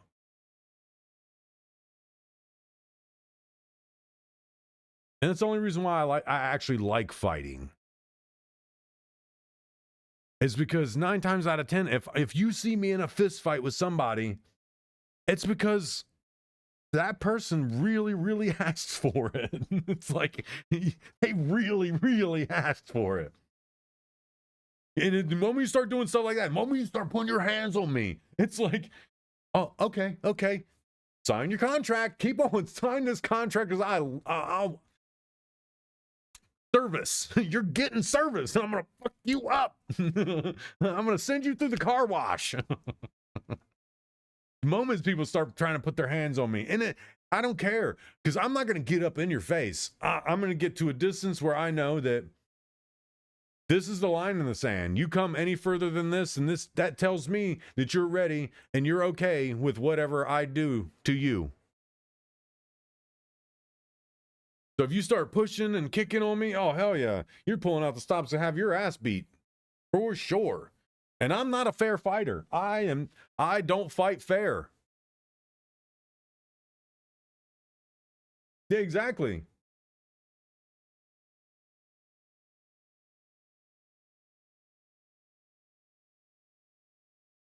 Yep. I do not fight fair. I can't fight fair. My brain will not allow me to allow the situation to get to a point where a fear for my life is a possibility. It does. I'm going to do what I can to end the fight. And I'm not going to try to end your life. I'm going to end the fight. If that's me hitting you with something, so be it. So be it. You got hit with something. If that's me beating you until you're unconscious, so be it. And that's why I don't like to fight. And when if I do get into a physical altercation with somebody, I'm more or less trying to use the tactics I was trained to use to ultimately subdue somebody. AKA, if you're twice my body weight and you end up on top of me, you better be looking for a headbutt. You're probably going to get headbutted. And your face is going to mold around my head. Like, I'm going to headbutt you with this part of my forehead, and your face is going to Play-Doh around my head. Because I'm going to drill right through you. I'm going to follow through like I'm trying to hit a home run with my forehead. I'm an idiot like that.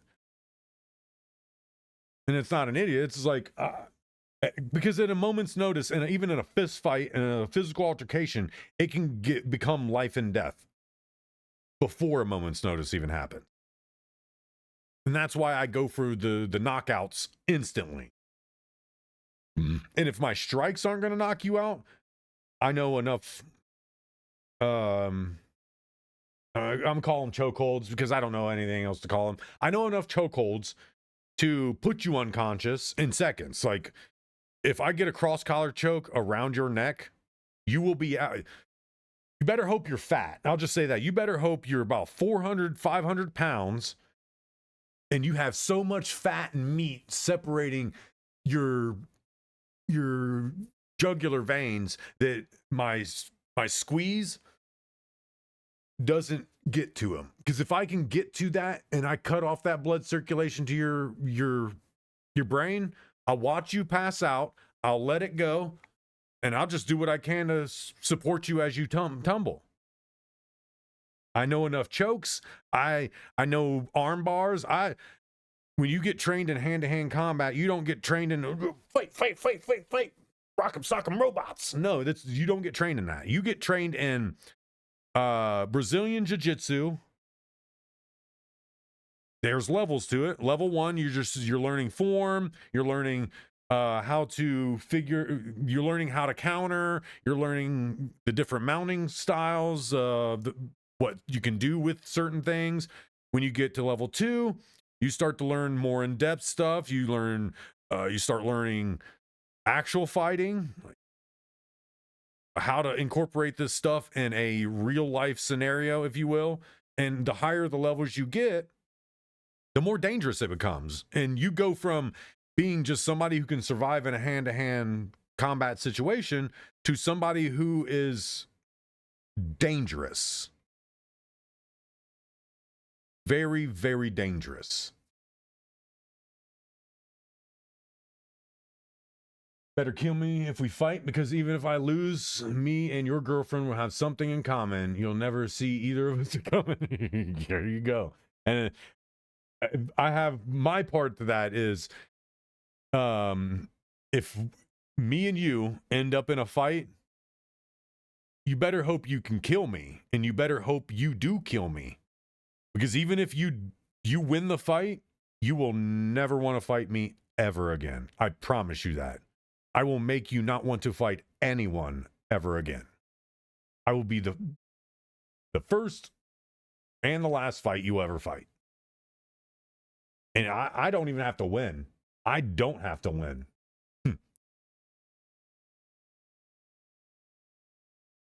Yeah. I'm the kind of fighter that if you fight me, you better be ready to give up fighting altogether forever, because you will not want to fight anymore ever again after you fight me. You'll learn how to talk to people instead. You'll become very communicative person afterward. Like, look, guys, we don't really need to fight right now. We just need to cool it, just chat. Like, You're going back to a core memory, aren't you? No, yes, I am. Like, we don't need to really fight right now. There you go. Yeah, if you really want to throw down, come play video games. Just come play video games with me.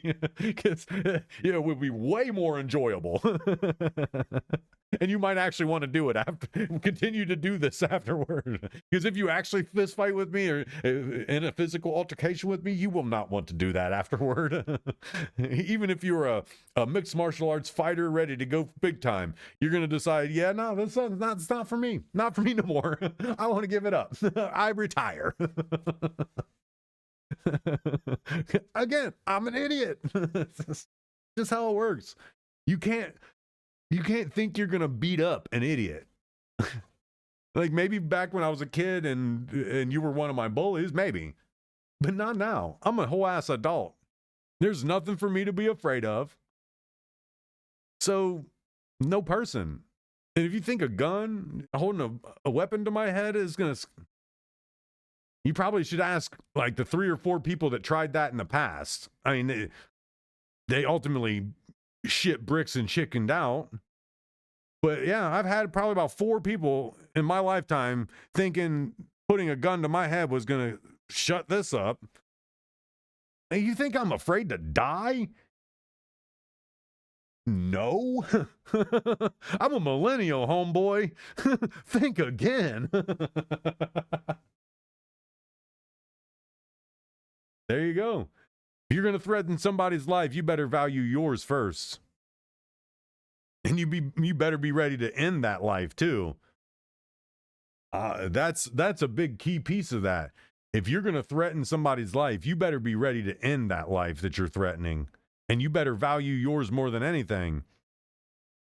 Because threatening someone's life, they can beat the life out of you from there. You threaten their life. They can beat the life out of you. They can put you in the ICU.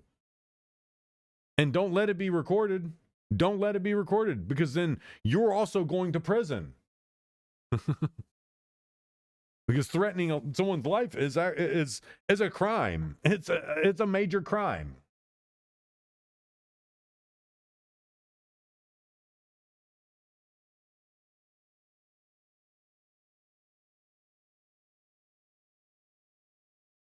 Hold on. I'll be back.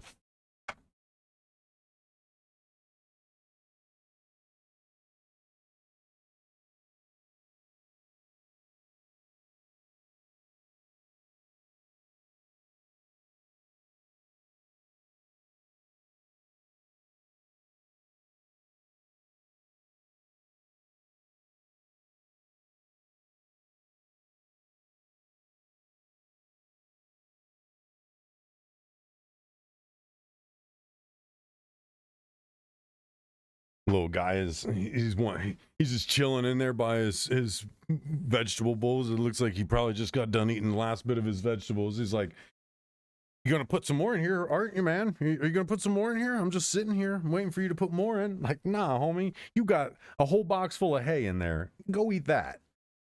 I don't need you to be shitting water.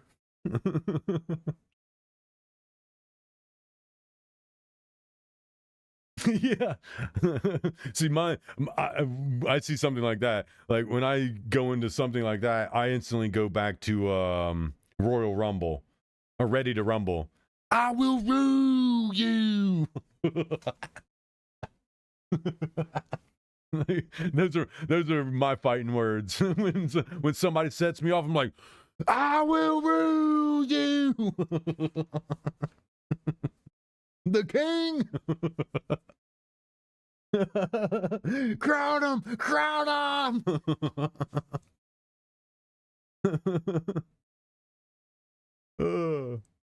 I've actually watched that movie like 7 times back to back. 3 or 4 months ago, I think, because I was playing the new wrestling game, the WWE 2K25, which is a pretty good game. Kind of went into a wrestling kick for a while. started kind of jumping on the wrestling stuff, and for some reason it was like, you know what, watch Ready to Rumble. And I watched him like, why is this movie still so good? Like, I thought it would be super corny. I mean, it is corny, but it's still good. It's still a good friggin' film. like this is still such a good film. I will rule you. And Diamond Dallas Page getting his ass beat. It's such a great film. And funny enough, when that film came out, around the time that film came out, Billy Kidman and Rey Mysterio Jr. were doing autograph signings, not for the film, but for the WWE. And my brother and sister's dad took me, my brothers, and my sister over to Kmart, and we got to meet and get autographs by Billy Kidman and Rey Mysterio Jr. It was so friggin' awesome. It was in the age of Juventud Guerrera, Eddie Guerrero, like all the pinnacle of my childhood in wrestling. Because some years prior, my dad took my brother and I to an event downtown where it was like a bunch of athletic stuff, and we got to meet Christy Yamaguchi, Lex Luger, Bo Jackson. Barry Sanders was supposed to be there, but I think he ended up having like a scheduling conflict. We wanted to meet Michael Jordan, but he wasn't set to be at that event.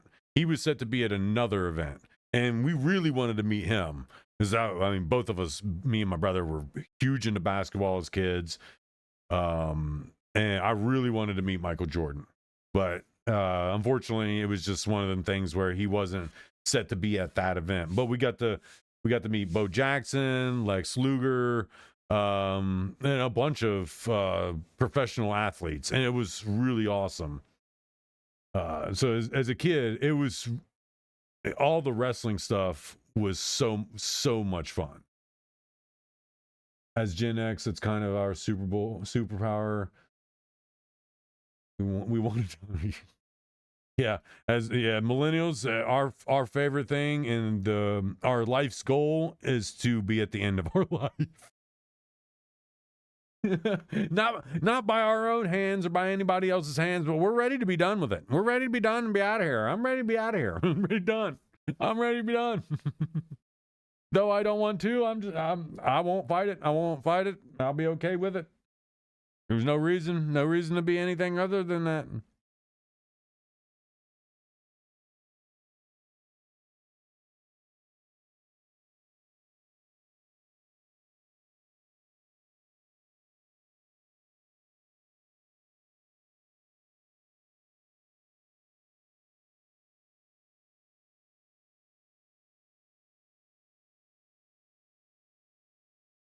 That's a good mask, though.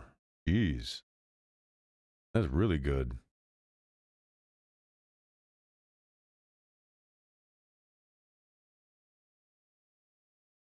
But you can tell. You can tell it's a mask. Our heads don't do that. Yeah, our neck meat. Our neck meat doesn't fold over like a blanket.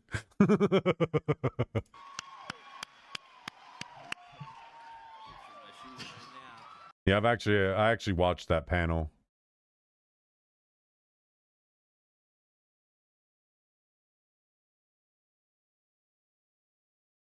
To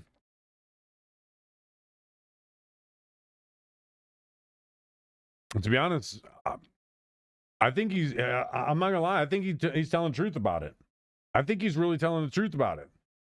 And the reason I say that is because I got a letter in the mail from the Department of Defense from money that they're taking from me from taxes every year to pay for the bonus they say I didn't deserve to get when I got out of the Army.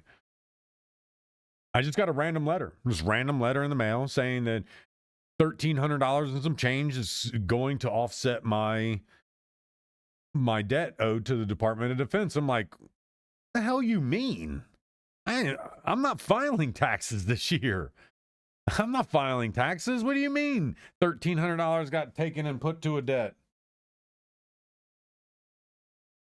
What the hell you mean? But get it?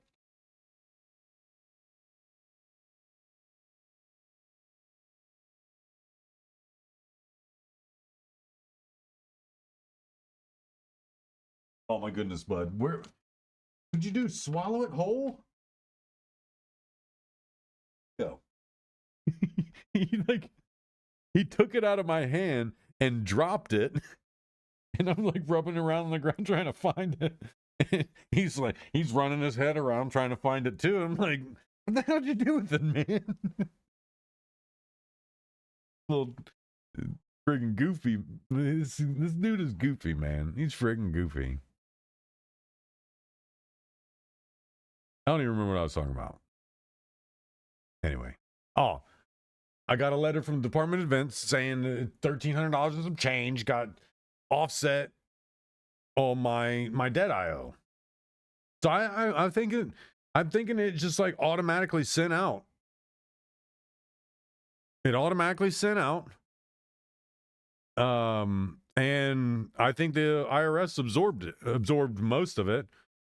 But if that's the case, then I shouldn't be getting it. It should have taken all $2,000 of it. So I'm really confused on what that letter was for.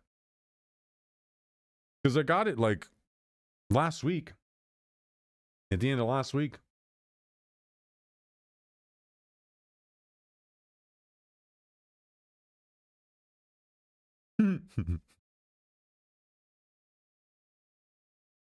No, if he's trying to send out $2,000 to everybody, if he sent out $2,000 to everybody and mine just offset my balance that I owe the Department of Defense,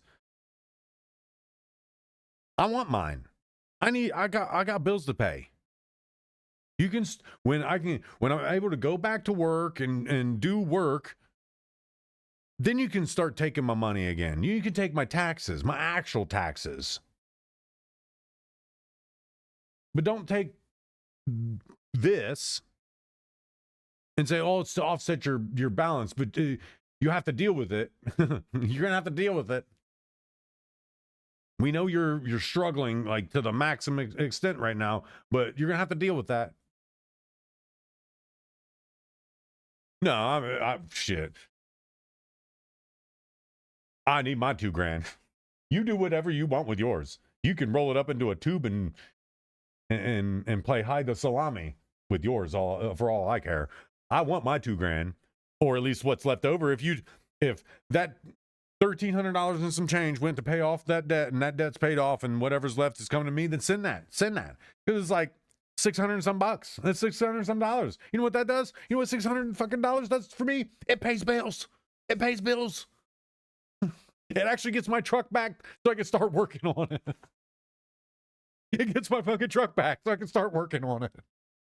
It helps so much.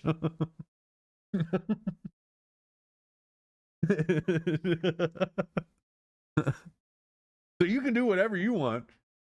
You can buy 4 nuggets and tell the person to take 3 of them and shove them up their ass. You only want 1. I don't care what you do with yours. I want mine. I need my $2,000 or $600.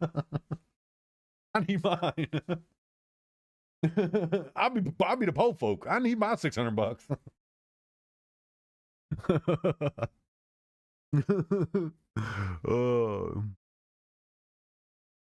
But no, I think that's what that letter was for.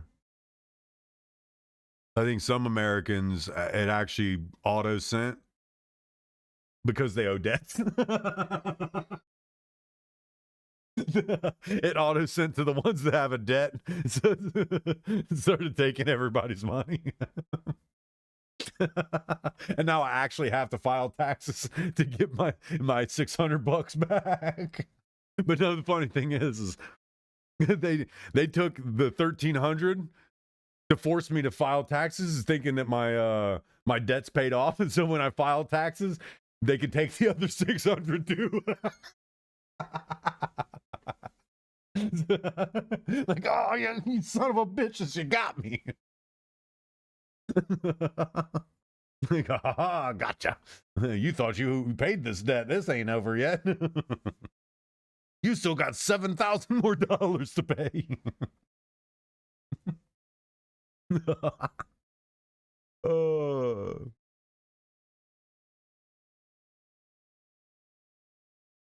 What do you mean wondering what the threshold is? It's the $2,000 tariff dividend.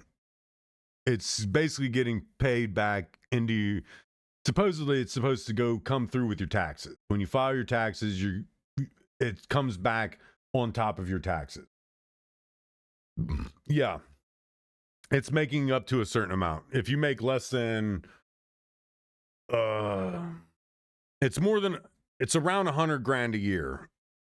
If you make less than 100 grand a year, you qualify for the full 2 grand, and anything above it, it's like a tax credit. My brain went empty on that one. You make 102. If you make 102, I think it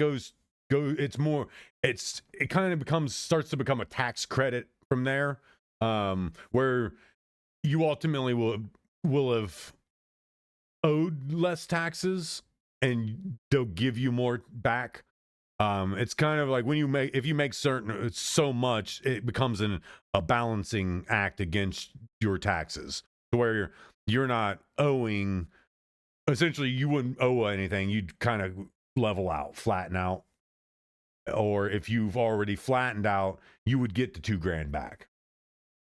So it's kind of, I'm almost positive. I think I was reading it, and it's basically like that. If you make more than a certain amount, it goes more or less as a tax credit and not as like a refund check. It gets added into your refund check. I could be wrong. I'm not perfectly quoting it. This is like trying to tap into a couple weeks ago where all this is, because this has been brought up like 3 or 4 times over the last couple weeks.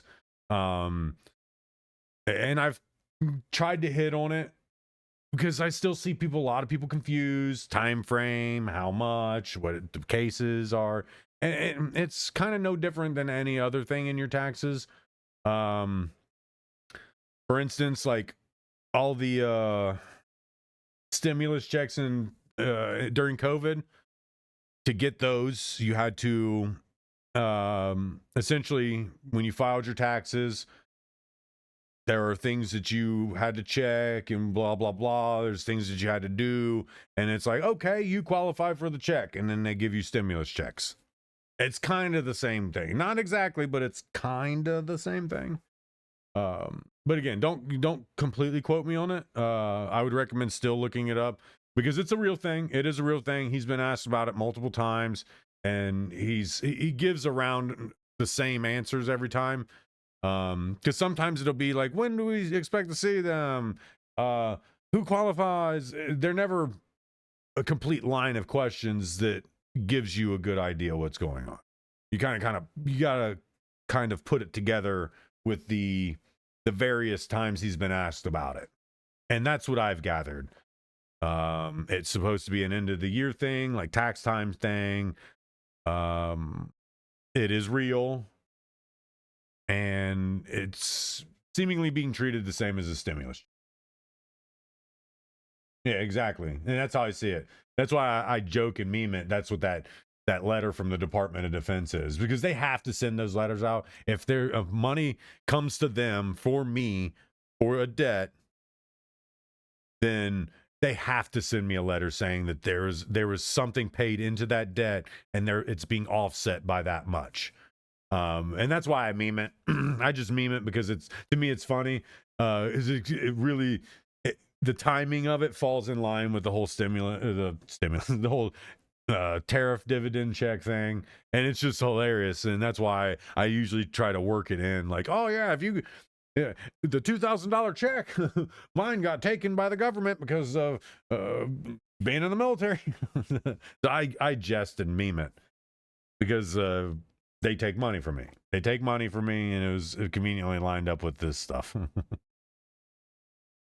So again, but I would recommend looking, kind of like jumping on the internet and maybe looking it up to see some finer details, because that's what I did. I looked up some things and found quite a bit of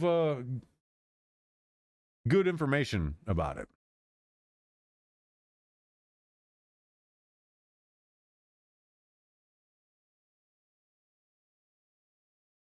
That's stupid.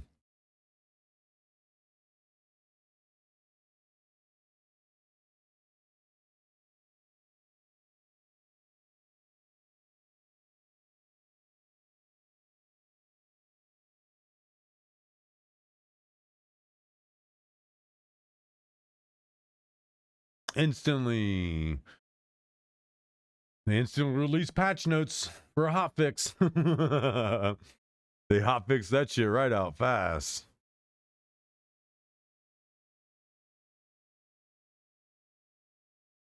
No. Do not. This is a mental health crisis that someone being allowed access to things on the internet, it fueled. This dude was already in this kind of situation mentally. Do not blame. That's so dumb.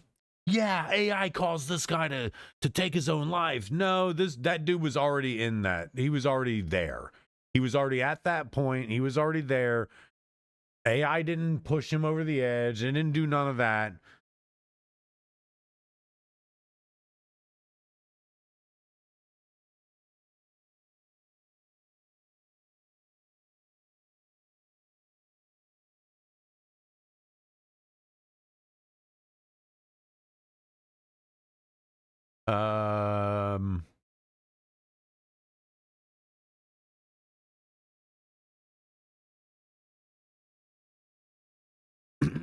Doesn't seem right to me, but I'm not an electrician.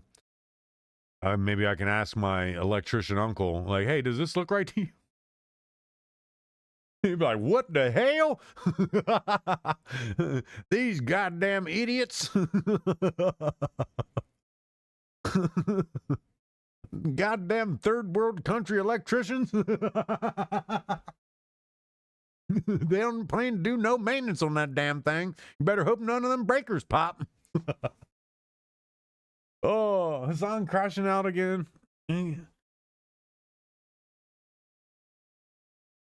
Yep, he's crashing out again. We got to hear it. We got to listen to Hassan crash out. Like my man's crashing out constantly anymore. He doesn't, he wears like a dirty, crusty t-shirt all the time. This is a nice shirt. He instantly goes to defend his shirt. He's like, this is a nice shirt. This is one of my nice ones.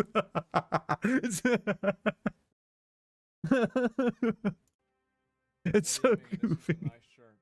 I got a nice shirt on. What are you talking about? What are you talking about? He making shit up again. he's straight into defending his shirt. He lying. He always lying. Why is he always lying? He's crashing out over fucking Asmongold shirt. He wears dirty shirts. I hate that guy so much, and him and his stupid dirty shirts. We're in a world where Hassan's floor is dirty and mine's clean.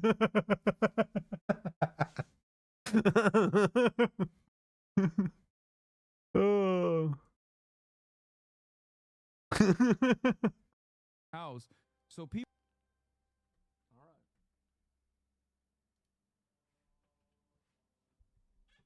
right. Here he goes. Entire room is clean. Wow. How about that? Wow. It's still clean. There's nothing else. I've got one drink. Oh, actually, okay. All right. I do have that one from yesterday. If you go back right here, look at what is that? We are actually in a world now where Hassan's floor is verifiably dirtier than mine is. There's nothing on my floor. There's no garbage. It's literally dirtier right now. You're sitting there talking shit. At this exact moment, you have shit on your floor. Hassan forever lives to crash out on Asmon. I mean, you got to do something, being called an animal abuser and all.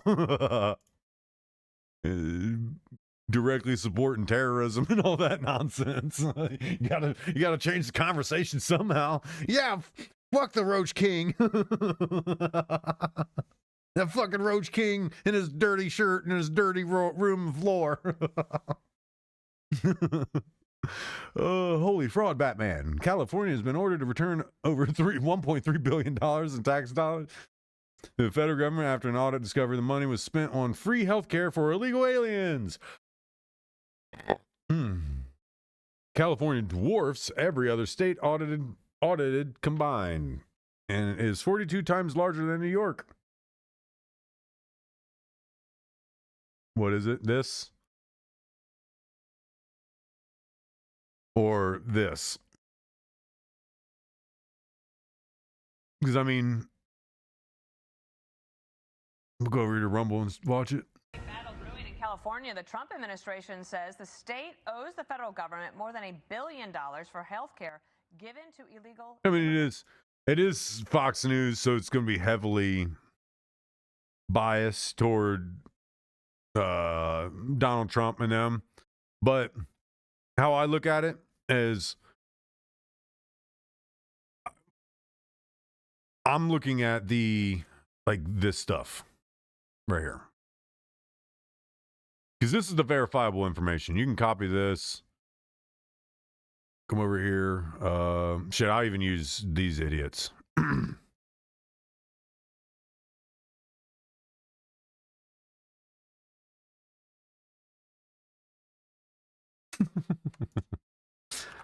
Like I said, you can come over here and drop this. Oops. No. Verify this information in regards to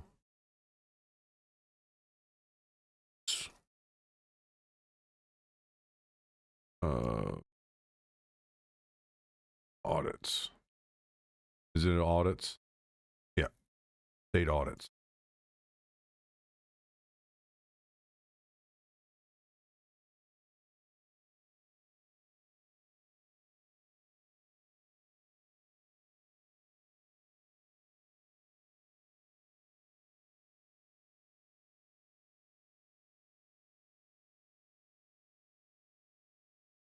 While numbers are accurate based on recent audit reporting, they represent losses in improper payments or funds ordered for repayment rather than the budgets for the audit agencies themselves.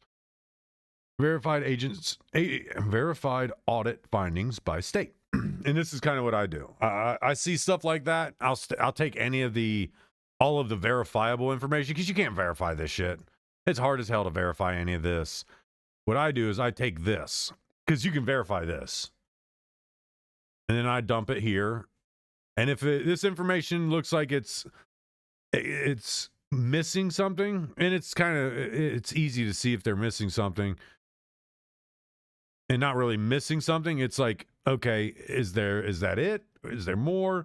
So then I go over and I'll do the same thing. I'll actually copy my entire this, and I'll ask another one the same thing.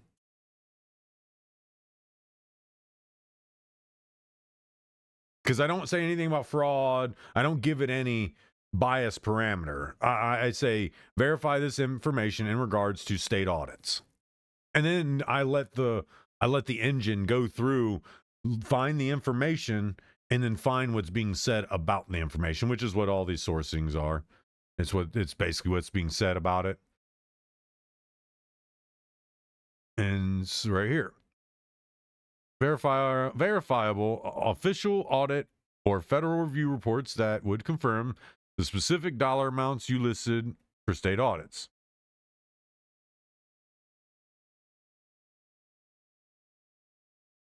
What's supported by credible sources? What's not supported?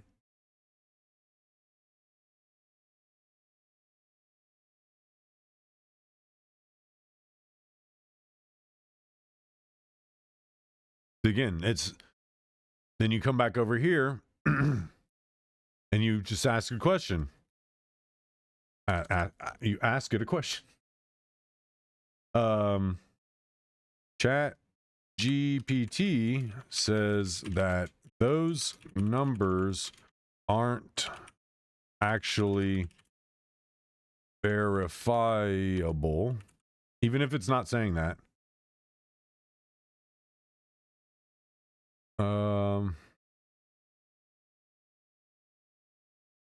By government auditor issued breakdown.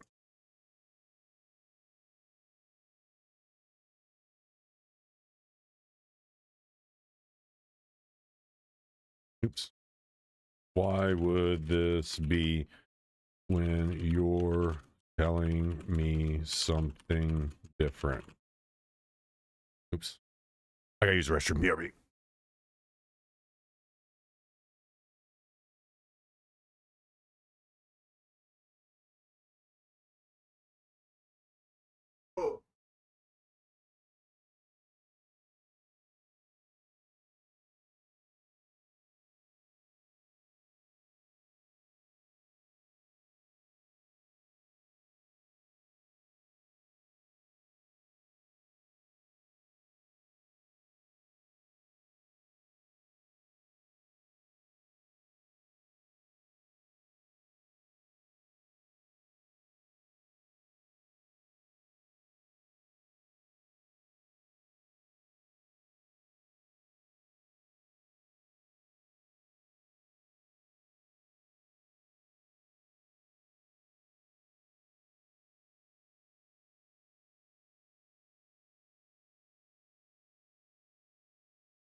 What's up?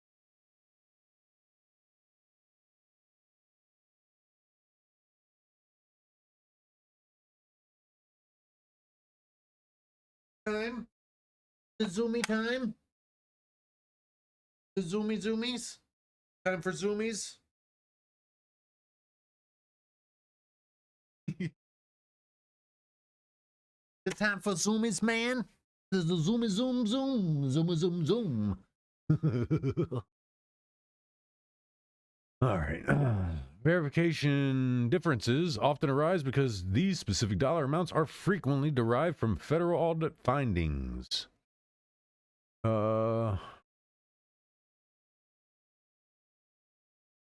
Okay, so it's basically just saying that it's where was it?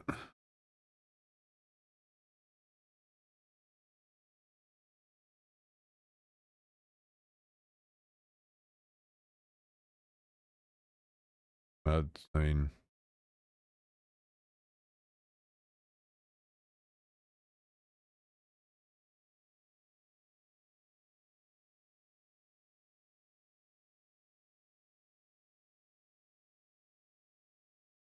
okay, so it's actually explaining where these numbers, these projected numbers are coming from.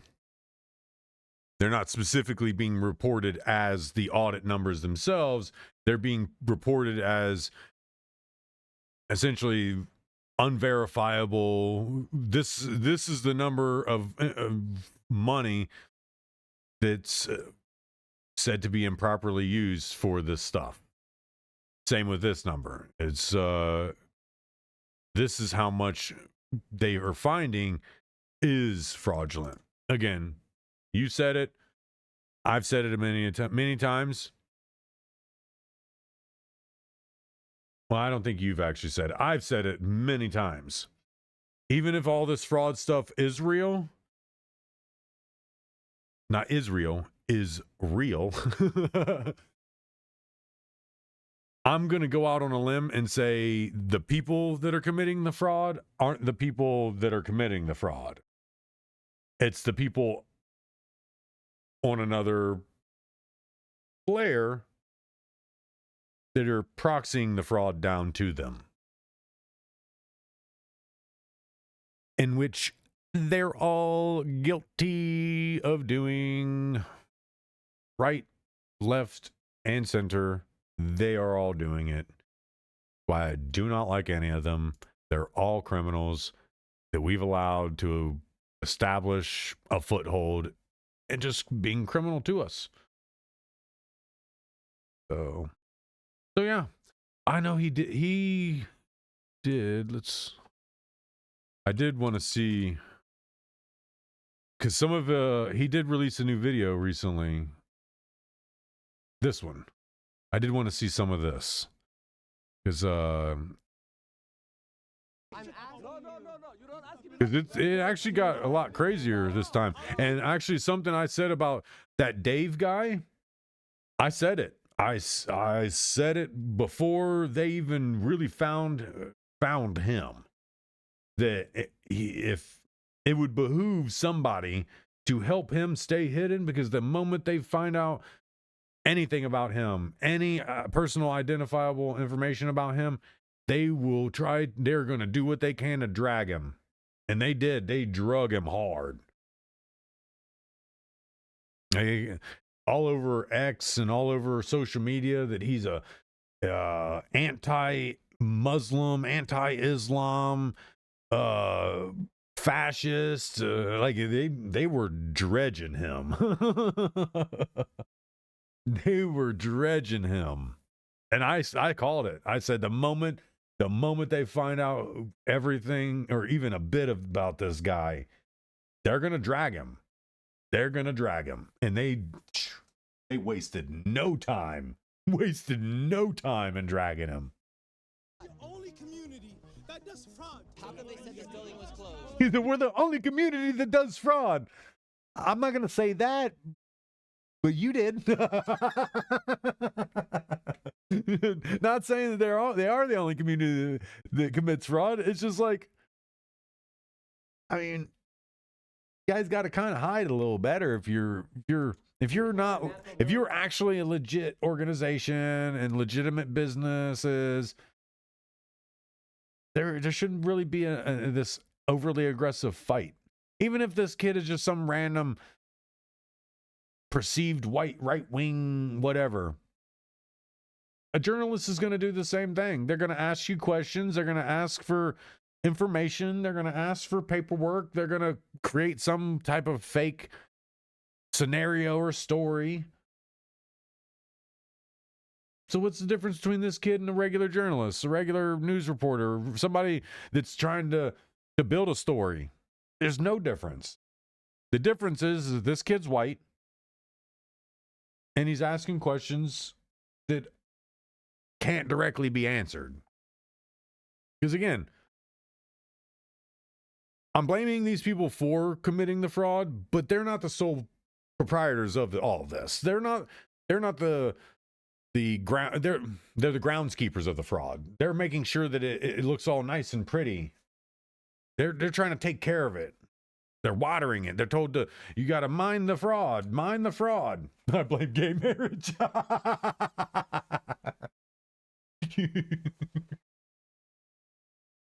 What the gays do, man? The gays didn't do nothing.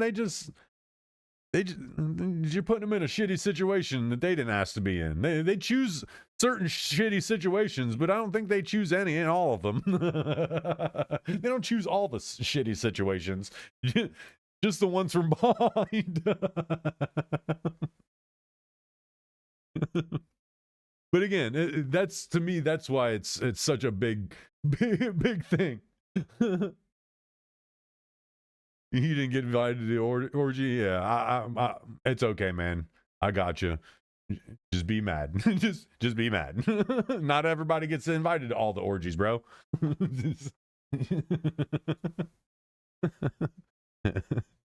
You just can't expect to get invited to all the orgies. You just gotta give it up sometimes. Some orgies don't get to be invited to. But no, that's why I said the main bit of the outrage about this is that this kid is white and he's going to black-owned businesses. It's all it is. It's an attempt to use a racial backing, trying to shut people down, because most instances, and not this kid, you can use the racial card to shut him down, get him turned the other way. Like a news reporter, they can get shut down by being called racist. It's easy to shut a reporter down, shut anybody down that's not an independent journalist that's on a fact-finding mission. And that's what he is. He's not saying anything about conservative, liberal. He's asking questions that gets to the bottom of some very glaring issues. That's exactly what a journalist does. He's not a right-wing pundit. He's not a left-wing pundit. He's not a pundit. He's not a political commentator. And the only reason he's being lumped in to the MAGA crowd and the conservative crowd is because he's asking about fraud in a state that's run by liberal policy and sanctuary policy, and he's asking it to otherwise non-Americans, because no one would have paid attention if he was asking American-owned businesses. And I mean, even if they were fraudulent, a lot of people really wouldn't care. The news wouldn't care. Big streamers wouldn't care. Government wouldn't care. But the fact that these aren't American businesses is where it's kind of blowing open. It's because, okay, these aren't American-owned businesses, then who owns them? And if it's not Americans owning them, how is the funding getting here? And if American tax-paying dollars are funding these businesses, but not helping these businesses that do the same thing and that are owned by Americans, what's going on here? There's a huge disconnect. And that's what it is. It was brought to light that there are very few American-run daycare centers, health centers, transportation centers. There's very few American-run businesses like that. And they all conveniently are Somali-owned. All of them. All of them. Almost all of them. I know a couple that are owned by people that I went to high school with. Not fraudulent. They're actual daycare centers and learning centers.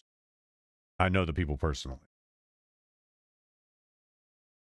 It's when you can't ask questions to somebody, even knowing them personally, because I don't know the people that own the place personally.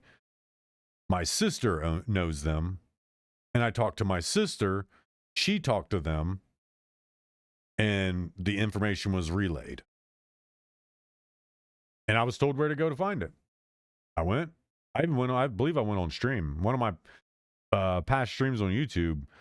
I'm pretty sure I go through researching the business and pulling up the information about it.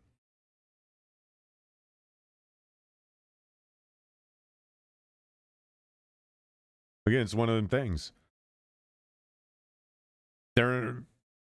Something as simple as, can I have information on enrollment?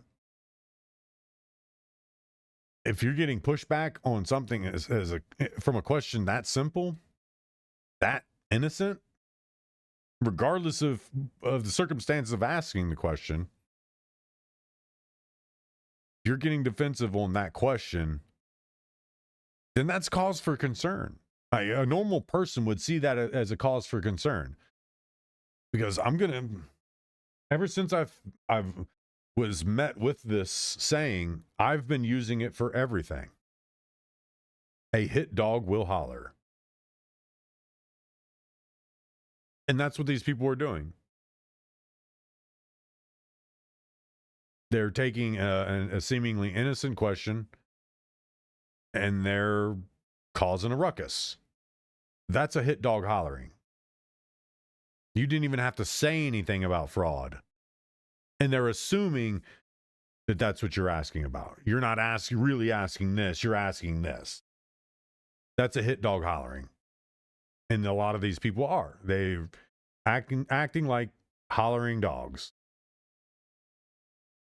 And people on Facebook have already taken that way out of context. Like I had one lady like, he is not a dog. You better watch what you say. Because I posted a comment about the Drewski thing, the Drewski skit, where he's making fun of the TV evangelism shit and those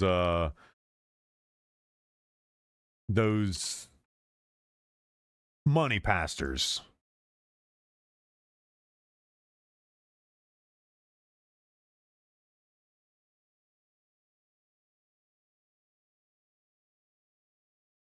Wait, what? Where is she? Where? This is the skit. I'm gonna play it. Because it's hilarious. I was dying. I didn't really think the whole white face thing. I didn't think that was funny. Only not because of the white face thing. I just didn't think the skit was that funny. Because if I really, Sacha Baron Cohen did it way better. He did that way better. And that's why I don't like the skit. Because I've already seen that before. I've already seen the parodying the MAGA crowd and parodying the conservative base. I've already seen that. I want the real thing, bro. I don't give a damn about your stupid article. I want the video. We'll go over here, YouTube. I'll watch that. Oops. Meant to.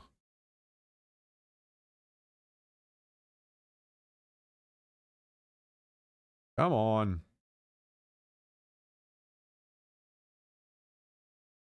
I'll watch this later.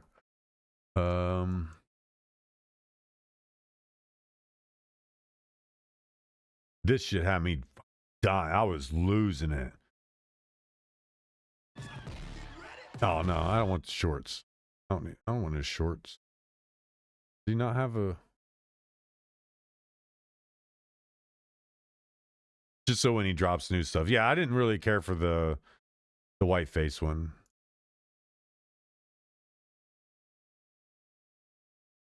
Of course, it's not going to be up on here.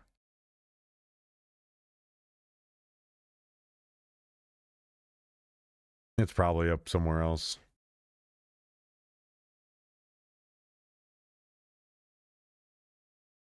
Yeah, I didn't care for that one. Only because I've seen it before. I thought the person that originally did it was way funnier.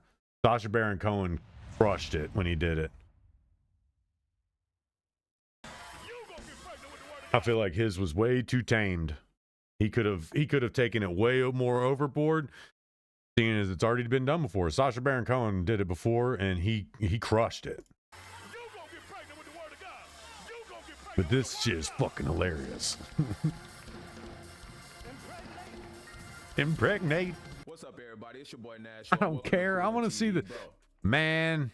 I hate when people do this. I don't want your commentary over it. Drewski Mega Church. Get.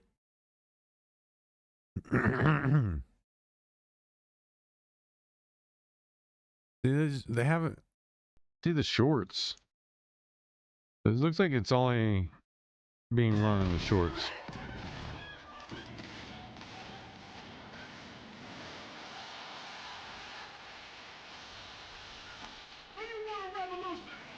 I'm gonna have Wanda stand up here. Wanda, please. Wanda told us earlier this month that she could not have a baby anymore. So I impregnated her with the word of God. I'm going to impregnate everyone with the word of God. You You won't get You won't get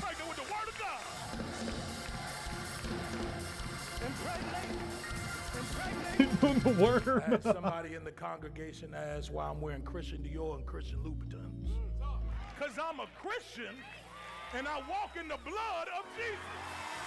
Give him some praise. I'm a Christian first and I walk in the blood of Jesus. Give him some praise. Give him some praise. So we are raising funds for a project in Zimbabwe. Yes, we are. This trying to get our congregation. This is what broke me. This shit fucking destroyed me. When he said this, it was over. It was over. This is the best part about the whole fucking skit. And this is exactly what any of us who lived through the 90s, this is what we connect with the most. Right here. Amen. We wanted to raise $4 million for that. Amen. We need it by the end of the day. That needs to appear today. We are not letting anyone leave until we reach our goal. Amen. Hallelujah. Life savings here. Give him some praise for that. Give it his life savings of it. Apostle Richie says, baby, can you help me? I said, can you help me? I said, can you help me? I'm going to finish this word here, and I'm going to do the Christian version. Don't worry about it. I'm going to do the Christian version. I'm driving this Bentley Bentayga because I believe in Christ. Can you leap on your legs? Can you leap on your legs? Can you leap on your legs? Till the money fall out your pocket.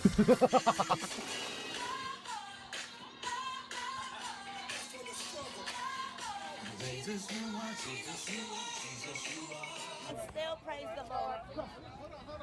I need you to pray for my wife. Hey, come on, man. Hey, get your hands off my car. You gave tithes and offering? No. Back the fuck up, man. What's wrong with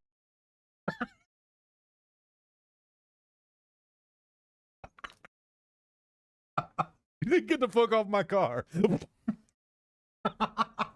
I didn't actually see that part. Oh. Oh my God. Yeah, he's got a lot of pastors coming after him over that. He's got a lot of pastors coming at him over that.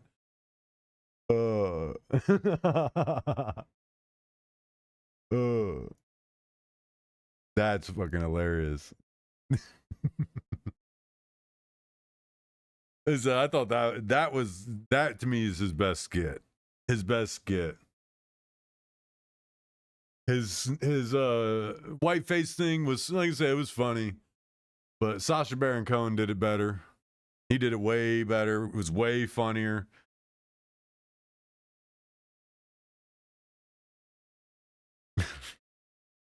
Dude's an idiot. Oh. Your favorite guy in the world, Mahis, right there. I mean, if you're a big fan of Donald Trump, that means you're a big fan of Elon Musk too, right? The elongated muskrat. I assume you're a huge fan of him too.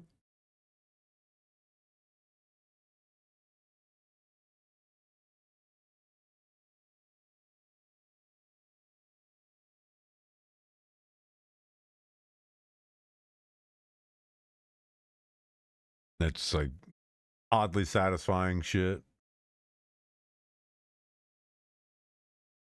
As an artist, like, I can sit and kind of watch this kind of shit all day.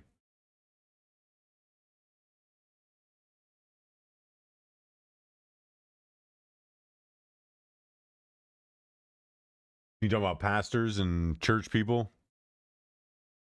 Because you and me both, man. That's what I mean, again, I understand the whole idea of religion and why people follow it, but I don't know, it just doesn't seem like it's overly logical to be hardcore religious.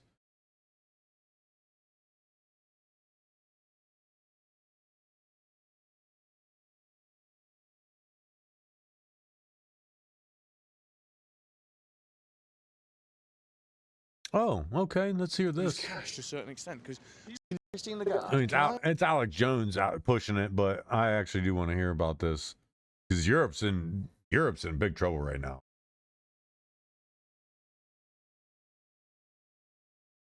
There you go. There you go. That's my argument.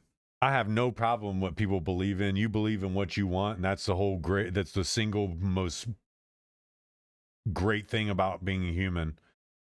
We have the ability to do and believe whatever we want without anybody ever being able to tell us any different. But when you try to turn that into something that you're using to bludgeon me with, oh no, that's where I have big problems. And that's where I will use my very, very vivid imagination to pick apart every aspect of a religion and turn it into a complete logical fallacy on their end. And that's because the people love to weaponize and bludgeon people with it. And my favorite thing to do is I will sacrifice my arm for your one. You better hope your one good swing takes me out, because your little weaponized religious bat, I'm gonna take one arm, I'm gonna block that shot. I'll let it break my arm, but you better believe the other arm is coming over to take that bat from you and beat you to death with it. I will sacrifice one arm to take that point and prove mine way better than you proved yours. I'm way better at this than you are. I have no problem sacrificing one arm as a shield. Now, obviously, if it's a katana, not much shielding going on. But these people they're not smart enough for that. They're swinging sticks around. So I think I'm good. I'll block your one shot. One weak shot, because that's what most of these people have, like one weak swing. I'm gonna block it, take it, and then my argument will set in a lot harder, a lot faster, and you'll believe it a lot better. Because you will have no choice. It'll be indented in your forehead. Like, hey, there's a stick in my face. I ask why you want to make paying for things in cash over €1,000 illegal. I'm not giving any interview, but thank you for trying. No, I don't necessarily want an interview, but it's the people of Europe want to know why they can't use cash to a certain extent, because some would suggest that's about a control and the state taking charge over what people can and can't spend their money on. Surely that's a fair question. Banknotes will always be available. We're working on this, and we will continue working on making sure that that's available for people. But do you still believe... End of the story. And see, that's right there. That is, again, why trusting these people, they make it harder to do for themselves than us out here. Like, no, we just don't want to trust you. I don't care what you're saying. I don't want to trust you. No, it's not that. It's literally not that. Because something as simple as why are you trying to make spending €1,000 illegal? Like, what is the point behind that? And she should be able to easily explain that. Well, if we make all transactions over €1,000 illegal, it doesn't mean that anybody spending over €1,000 in cash is otherwise committing crimes. It just gives us the ability to scrutinize these transactions more thoroughly so that we can find people who are criminals a lot easier. Because if everybody is being put into the same basket, only the ones who aren't breaking the law get out of the basket. And the lawbreakers stay in the basket. It's super simple question to answer. It's a very simple question to answer. You don't got to go into how it works, the semantics, technicalities. You just say that. Say that. It's not to say everybody who spends more than €1,000 cash is a criminal. It's to create a better ability to scrutinize criminal activity and the potential for criminal activity better. And instead of explaining that, she goes into I'm not doing interviews. Thanks for trying, though. Bitch, I didn't ask you for an interview. I asked you a very specific question about a very specific topic.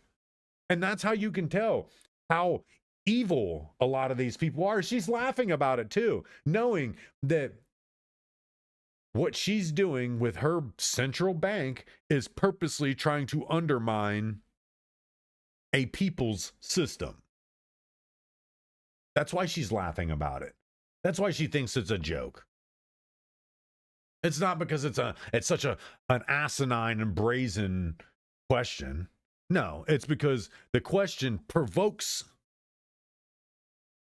accountability. That's what it does. It's provoking accountability within this person. And if you think she's not getting defensive, an ultra rich person like that would never touch somebody that they see as a peasant. And her response tells you she views him as a peasant. And the fact that she put her hand on him is the biggest way to say, fuck you. I don't actually have to answer to you. And that's what it is. That's exactly what it is. Again, these people aren't to be trusted. I don't know why I'm watching Alex Jones. Oh, look at this guy. Open carry. I mean, you can't mess with him. His weapon discipline is on point. I'll say that. For a fat turd. Great trigger discipline. Hand stays on the hand grip. Index finger at the ready. The other hand isn't in a position to be able to... I mean, granted, this is a Call of Duty posture. This is definitely a Call of Duty posture. This hand, even if you're not wanting to hold your hand on the weapon to take down any seemingly aggressive stance, you would not put it into your pocket and take it. Oh, I need to stabilize my weapon, but it's stuck in my pocket. That's why military personnel can't put their hands in their pockets. Because if you got to react fast, your likelihood of getting your hands out of your pockets easily and quickly, like, yeah, while you're thinking about it, oh, yeah, I can do it. If you're having to respond, your body isn't going to respond as you think it is. And with your hand in your pocket, your body can cause that to be a problem. Which is why military personnel, those are your hands in your pockets.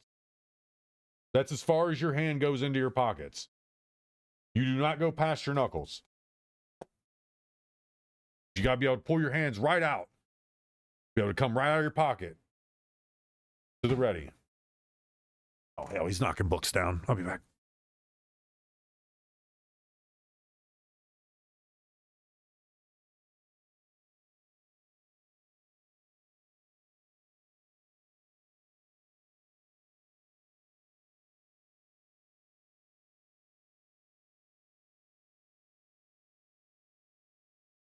The whole time?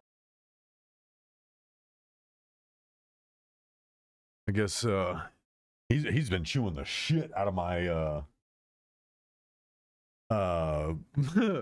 my web book. I have a book from my web degree. And his spine is basically missing. Like he's done, it basically ate the spine out of my book. It fucking cracks me up. Oh.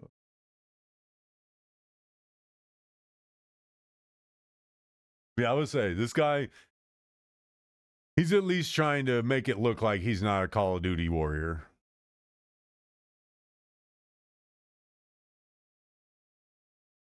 But again, if somebody inside that home is on a list to be arrested by ICE, It'd behoove you to just stand there with your Call of Duty posture. You pull that weapon up, you're done. You are done. So yeah, keep your chunky knuckles in your pocket. Keep those chunky knuckles right into the pocket. As you move that weapon up an inch, it looks like it's going at the ready. You are being... that's an explosive vest you're wearing there, buddy. And they will pop it. They will pop that vest. You put that weapon up.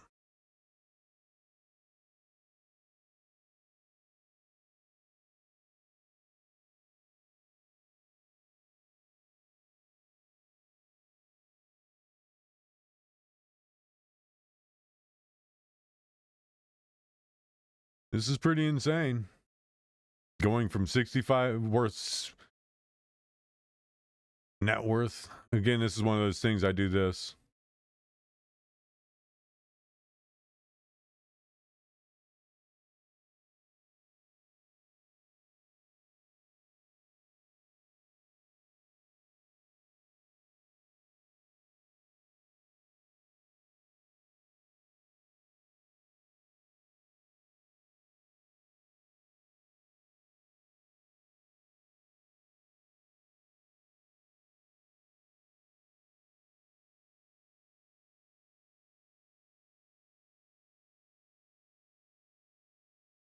Mm-hmm.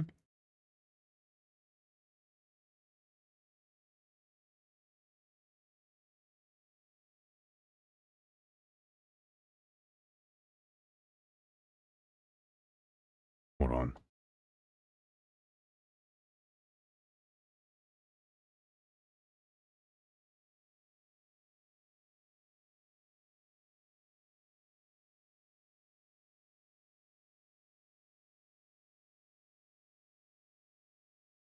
Luckily, you didn't see me almost just fall over on my face. Went to move my shoes and almost like tripped right on my face into the front door. No mainstream news sources, official House announcements, or congressional committee.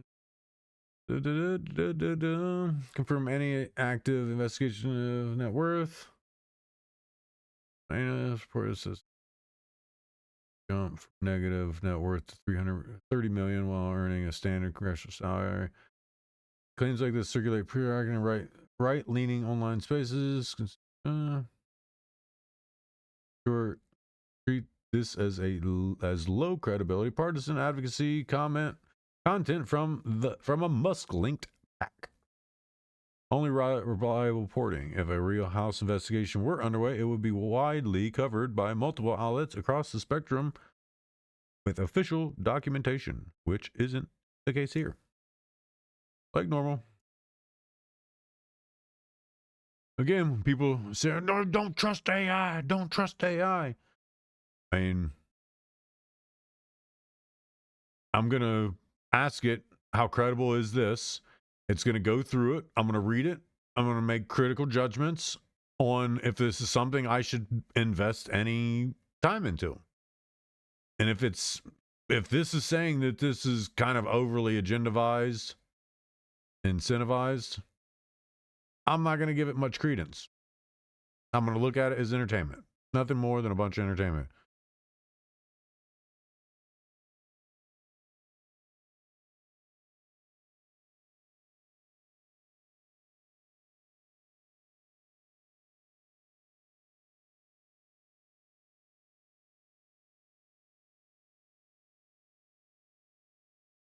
Like, really? Yeah, somebody like this can start a GoFundMe on ICE to purposely go out and harass people and all that shit. But my GoFundMe for raising money to fix my friggin' truck only raises like... Actually, I was able to raise half, but the half that I was able to raise is from like literal family members and friends. And this dude is able to get $40,000 from random fucking people around the world to go into a church and harass people.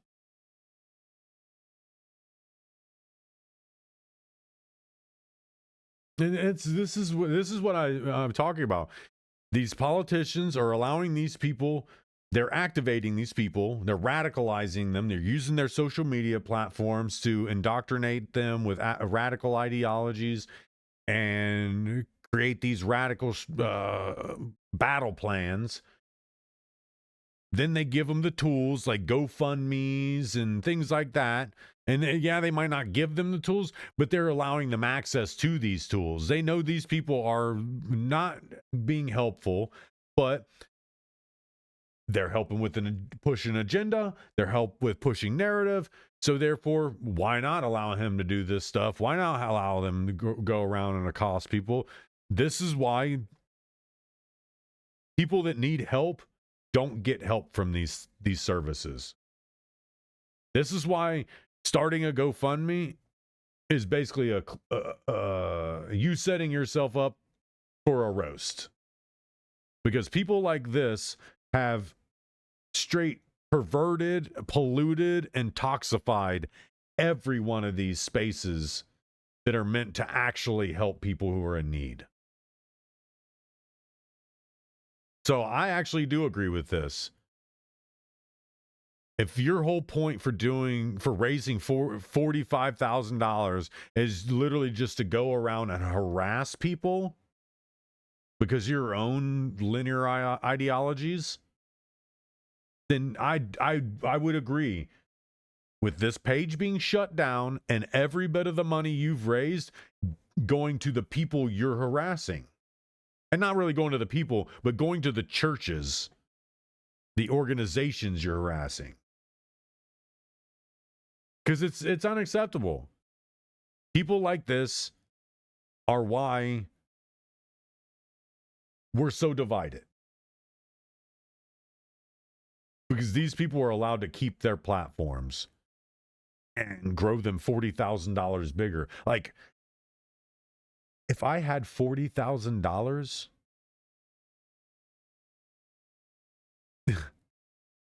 I would have my business. I would have no financial problems. I would have my business and actively countering all of this kind of stuff. But no, bad people are able to get this stuff, continue to do bad people things, while good people have to stand here and listen to it. Because we're about to listen to this. I don't want to, but I have to. It's like a moral obligation at this. Fake Christian, why are you not standing? As you can see, all these pretend Christians, all these comfortable white people who are living lavish, comfortable lives while children are dragged into concentration camps. You're living real life, nice lives with your lattes, doing absolutely nothing for your Latino and Somali brothers and sisters.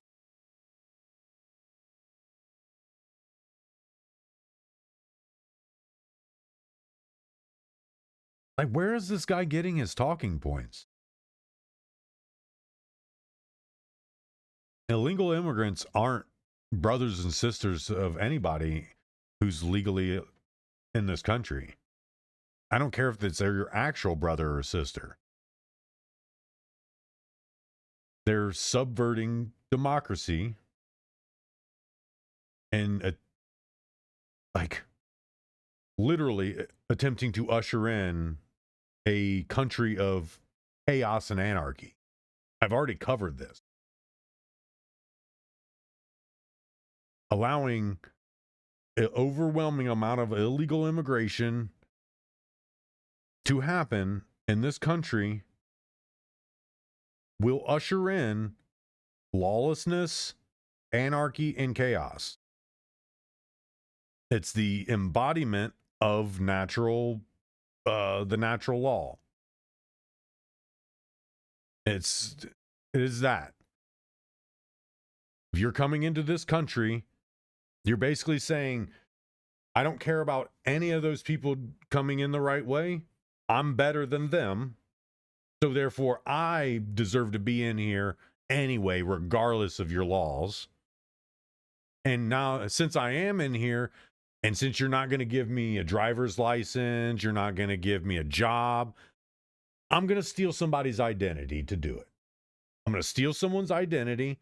I'm going to get a job, get a driver's license. I'm going to get your welfare.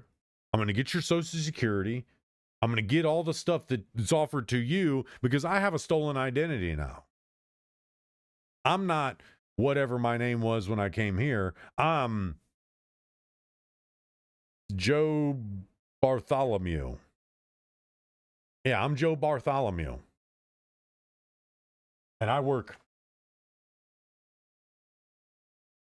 for this company. While someone whose identity you've stolen loses everything.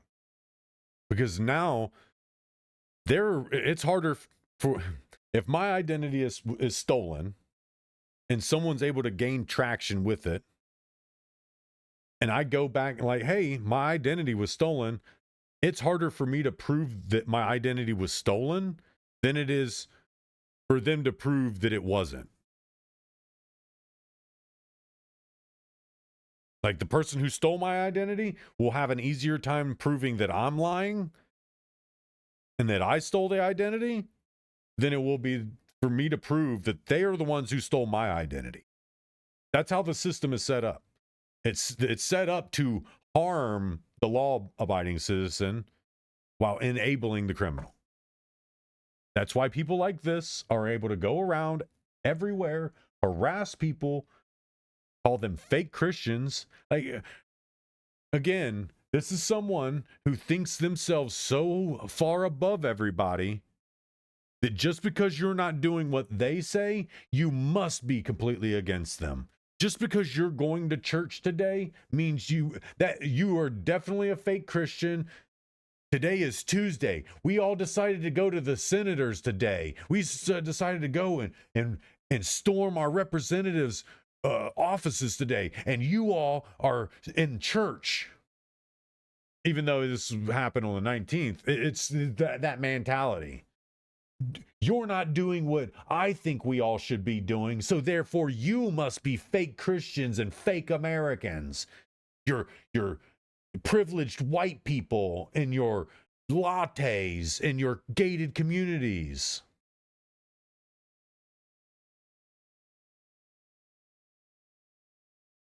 That's why I love doing things like this. Let's just ask. Who is and where does he come from? Because he has a lot of opinions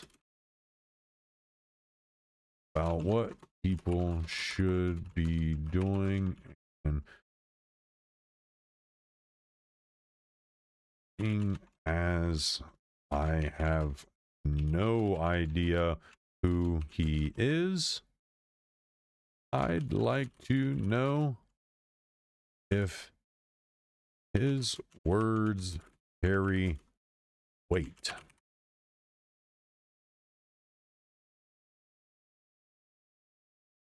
Oh, see, and this is what it gets to. Oops. Please don't eat the ground, homeboy.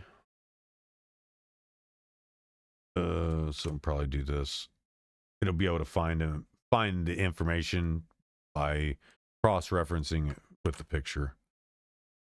He's the one in this image. Oof. Oh man, I might have to go and stealth bomb my porcelain. He probably go from. He is a self-proclaimed combat infantry veteran.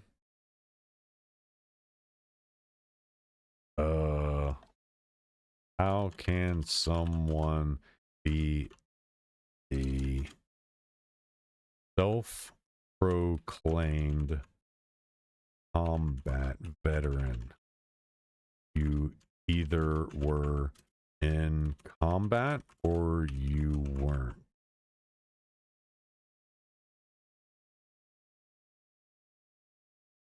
Which is decided by paperwork, not the person.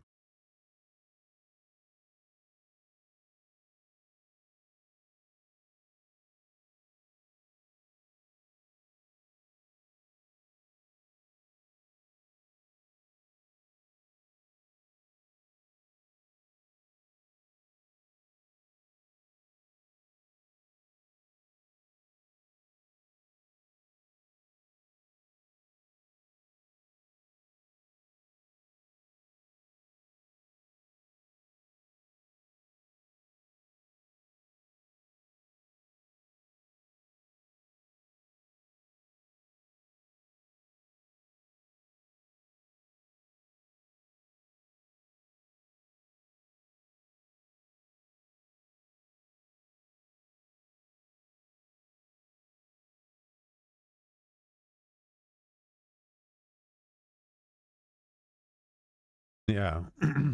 So he's saying that he's a combat infantry veteran.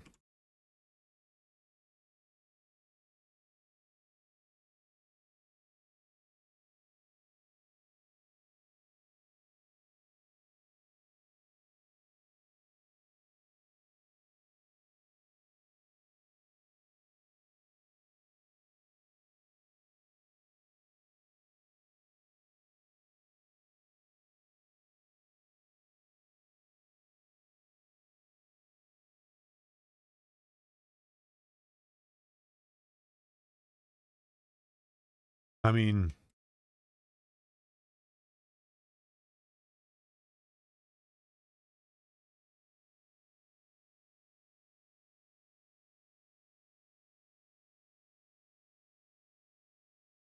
because that's what I'm thinking it is. Oof.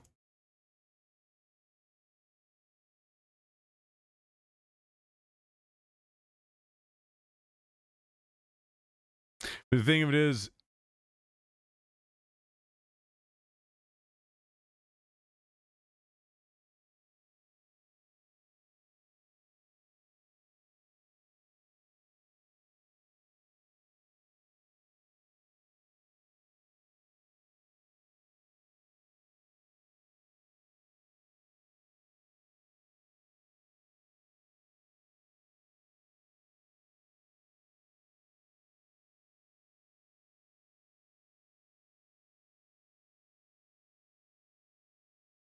I was going to spell it wrong.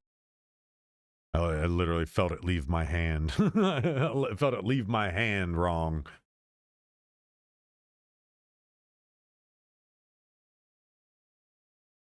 It might not be publicly verifiable, but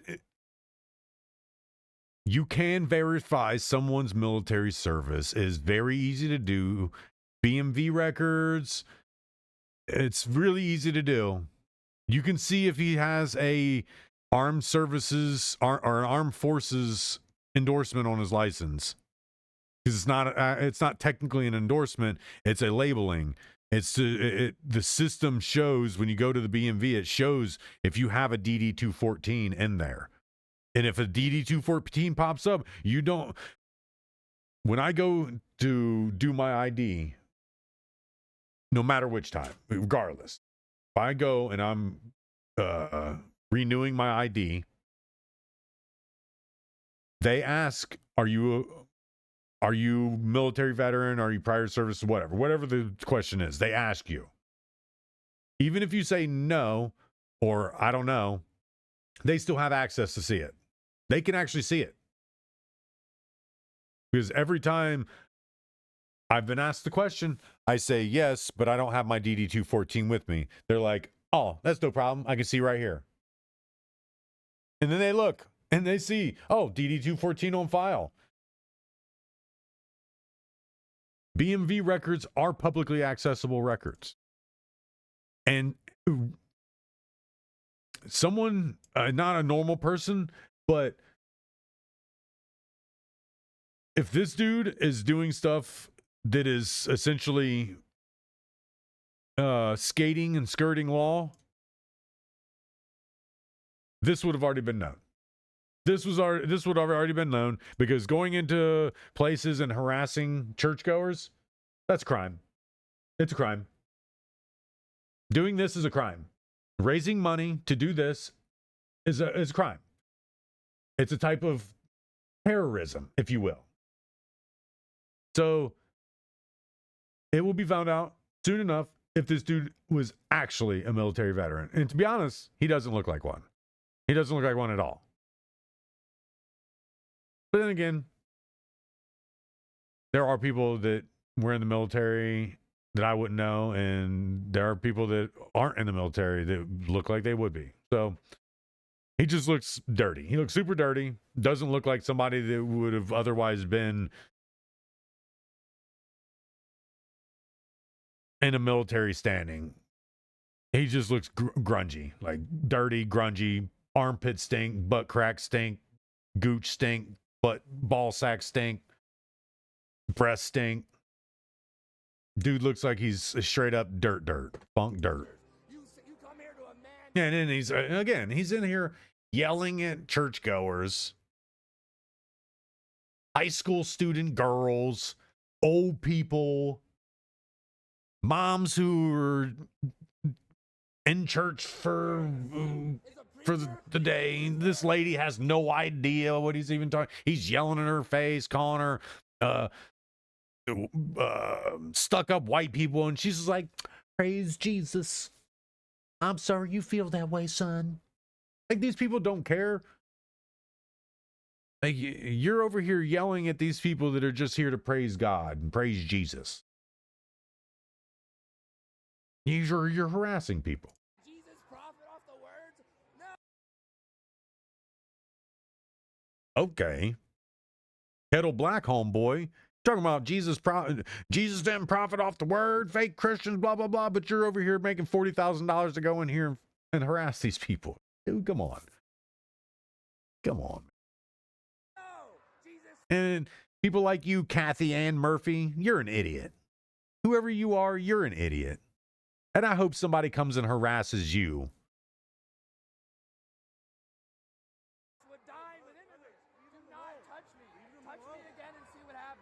And that's what you do. You are a fake Christian. Why are you not standing with your Somali and Latino communities? Why do I not see you out at Whipple every day protesting this attack on humanity? Where are you? You're sinners. You're pretending to be Christians. But we know you live an easy life, don't you? A very easy life while people are starving. Shame. Out now. Oh, there he is. He used the shame. Shame. Shame. You see who he is now. The libtard agitator. A liberal idiot agitator. And again, if this dude was harassing people who actually, like, if he was harassing anybody who had spines, who wasn't here in church just to forget about the world and its craziness for a couple hours, if he was out here harassing anybody, come harass me, homeboy. I'll give you my address. Hop on any of my social media. Message me. I'll give you my address. You come to me and harass me. Please. I want you to harass me. I'm a fake Christian. I ain't protesting no ICE. I ain't protesting for your stupid Somali brothers and sisters, your Hispanic communities. I ain't protesting for none of that. Come harass me, brother. Come harass me. You won't harass somebody like me because you know your teeth would be missing. You'd be taking advantage of that health insurance you got. I'll make you take advantage of every bit of your insurances. Come harass me. Come harass people like me. You won't. You'll harass people that just want to live life. People like this one, again, they won't stop until his teeth are missing. And then again, unfortunately, you're going to see another GoFundMe, help me repair my teeth. Look at him. Living real comfortable while the people starve. There he is. Real comfortable while This is probably church transportation. This church pays for this van to bring old people who can't bring themselves over, and you're yelling at old people getting into the church van. This is such a despicable human being.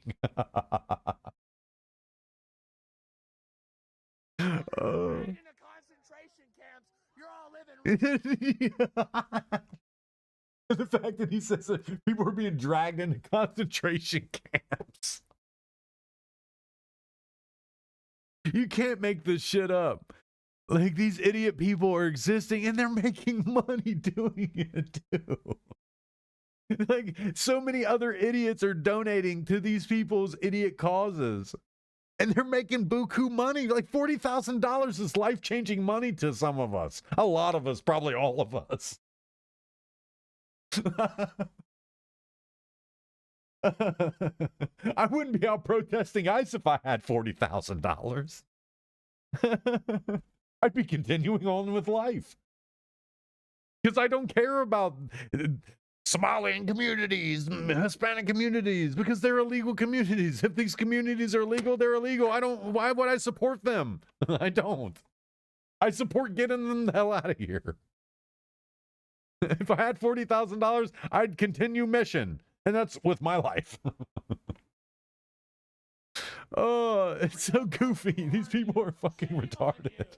Do something. Stand with the Somalis. Stand with the Latinos. Do something. Stand with the Somalis. You think we were in Somalia? You think we were in Somalia? It's not stand with American Somalians. It's stand with Somalis. It's just straight stand with Somalis. Stand with the Hispanics. Not the American Hispanics and the American Somalians. The ones that came over here legally and are doing things right. Getting shit on like a normal American. No. Stand with the illegal ones. Stand with the ones that are subverting all of democracy. He wears a suit and tie, and he hangs out with Chris. Look at the snot frozen on his mustache. My man has gone so hard he's snotted everywhere, and it's all frozen to his face. All right, Mais. It's good to have you in here, man. It's good to have a good dialogue with somebody. You have a good one too, man. Make sure you go to work tomorrow. I don't want to see you out protesting ICE. Yeah, better not see you out protesting ICE. Oh, hell. My damn smoke detector is dying. Low battery smoke detector. No, that was you son of a bitch. I was like, because I live in the ghetto. I regularly got to change my batteries. You asshole. You're such a dickhead, dude. Oh, have a good night, Mais. Love you, brother. Yeah, fucking ceiling birds, man. I not gonna lie. The moment I heard him, like, motherfucker, I literally just changed that battery like a month ago. Because the other night I was laying in bed, I took a hit of my my vape pen and I blew it straight up and it hit the smoke detector. And seeing as it doesn't stick around very long, it dissipates quickly. It made it chirp, and I'm like, "You better not be dying, you bitch, because I'm not gonna lay here all night and listen to your motherfucking ass chirp all night." I was ready to get up and rip it the fuck down instantly. Oh. Fucking dickhead, dude. Fucking ass. You're gonna hear it through the mic. It's super fucking loud.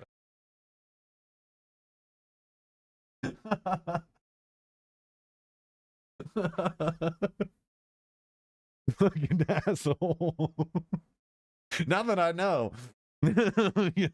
You got me all tripped out about that shit, son of a bitch.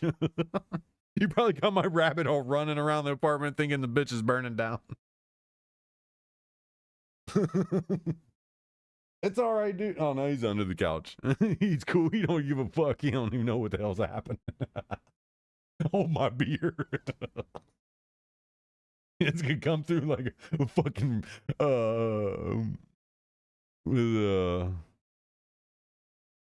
I forgot the fucking style of music. Oh, it's gonna come through like dubstep. It's gonna be like, you're gonna find the dubstep fucking ceiling birds. He's gonna fucking destroy my actual computer.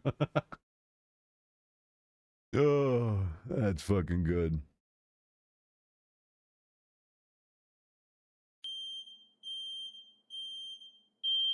Oh, you son of a bitch. You fucking asshole.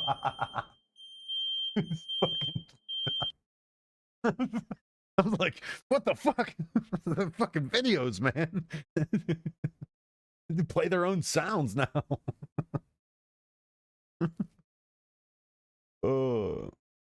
Whoop-de fucking do, man. You think American aircraft carriers can't do that? It always cracks me up when they do this stuff. This fake show of force stuff. China don't hold a flame to our fucking military. They would get decimated like every other fucking military around the world. There's a reason the fucking world is afraid of our military. You know, Chinese motherfuckers about to scare us. Put up or shut up. That's all I'm saying. Fucking out of here. You ain't got no show of force, bitch. You're showing your bathroom toys, your fucking bathtub toys. Like one American strike would take all your toys out of your bathtub. And the water too, motherfucker. We'll empty your tub with one strike. No more toys for China. Oh, more George and James O'Keefe stuff. I love watching this stuff. I love watching him get these people.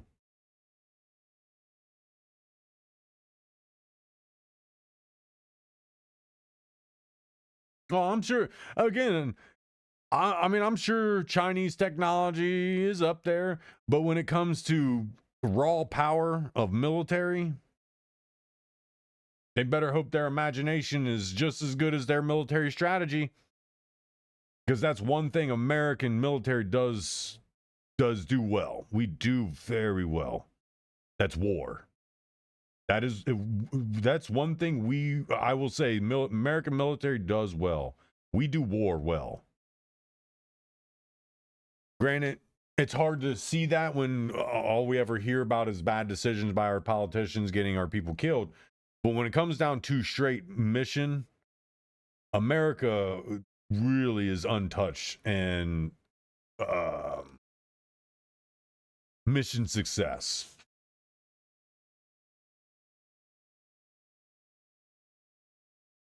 Exactly. Yeah, we've see, and that's one of the great things about the American military is that we've been tested on many different types of fronts: water, jungle, desert,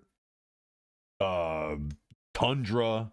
We've been tested in many war zones, and that's what we're really good at, is getting better at them, getting better at doing it. So unless you have technology that can subvert human strategizing, then your technology is kind of like just going to hurt and hinder you more than anything. Yeah, exactly. And I would say, I would venture to say that these boats right here is like maximum capacity of their water fleet. They might have another carrier, might have a few more of these boats, but when it comes down to it, they don't have the water warfare like shit. I'd say Japan would probably decimate China in all out warfare, even water warfare. I mean, there's a reason that's the land of the rising sun, and they were sanctioned by everybody back before World War II. There's a reason they were sanctioned by the world. But that's Japan, though. Japan is a very formidable adversary if that's how you end up on their side. But they are an invaluable asset. Yeah. But it's like I said, I would be.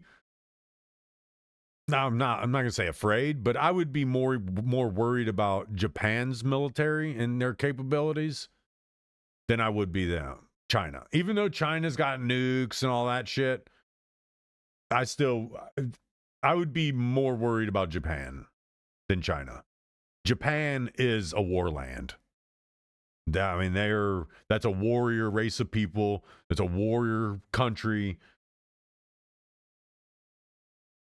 I mean, China had to build a Great Wall of China to keep Genghis Khan out. To keep the Mongolians out, they had to build a fucking wall the entirety of their country, basically, to keep one guy and his army out. Well, he had a massive fucking army, and he killed lots of people. But again, China had to build a giant wall to keep one guy and his army out. because they were afraid. They were afraid.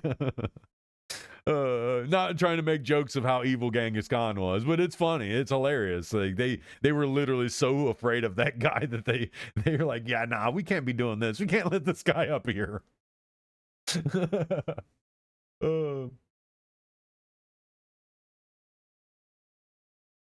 Yeah. Yeah, exactly. Japan's firing their torpedoes off the coast of China, and they're moaning. They could hear it in China as the tubes release the rockets. It's like, and you hear, oh well. Fire rockets, and they're just making anime noises. The Chinese would be at that rate, they'd evacuate the entire country. Like, we don't stand a chance to win. We are going to lose. Could you hear it? They're moaning. They're firing rockets at us, and they're moaning. And even the rockets themselves are moaning all the way across. And the detonation's not a boom, it's a woo.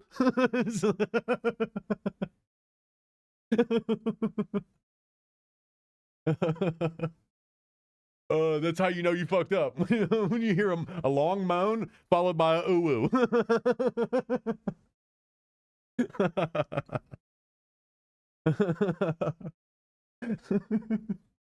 Yeah, and it's glittering all the way over too. And for some reason, it looks like it's flopping like a phallus.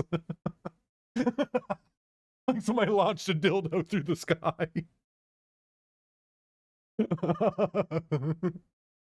It sticks into the ground, ball, and like it's got a giant set of balls on it, and that's where the explosion comes from. The giant ball sack. Oh. Japan has launched their arsenal of sex toys at China.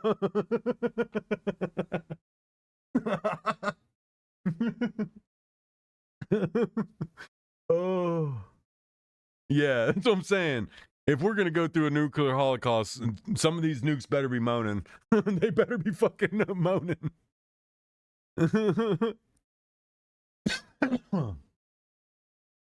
Oh.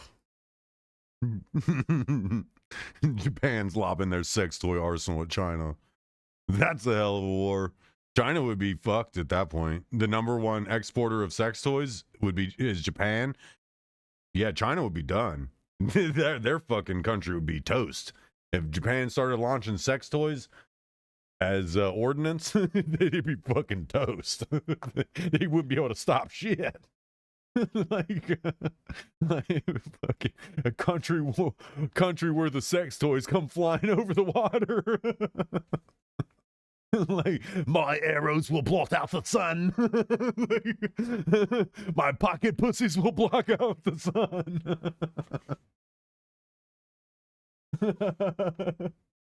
Oh, yeah. Weren't those the kamikaze bombers? I've heard the Unit 731. I can't remember who they were. I'm almost positive who were the 731, because the kamikaze bombers were that was a crazy fucking unit.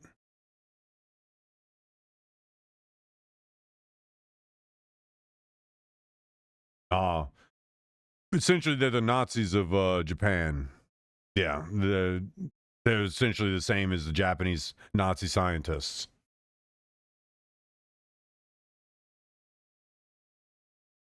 Oh yeah. Yeah, again, that's partly why Japan was sanctioned so hard. That's why they were sanctioned so hard, because of how bad they were to the world. They were psychopaths, man. They made Genghis Khan look like a fucking choir child, like church child. They were really bad, and that's why they were being sanctioned every fucking where. They couldn't do shit because they were being sanctioned so hard for how they were treating the entire world, basically. They weren't just treating, doing that shit in their country, but that shit was being projected outward. They're basically doing kind of what Iran does. They were funding any and all terrorism around the world, being complete despicable groups of people to any and everybody around the world. They made their country not a very inviting and tourist attraction country. Yeah, I definitely get it, man. But yeah, go get you some fucking sleep. I know you got work tomorrow. I should be heading toward bed myself, but I don't have class till 1:30, so I'll be here messing about for a while. I have done 4 hours, so I could probably end and be all right. But you're good. Have a good night. Peace out, Girl Scout.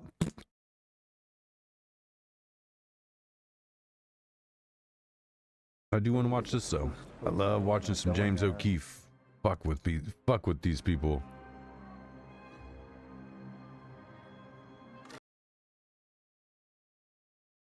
I need headphones. I can't hear.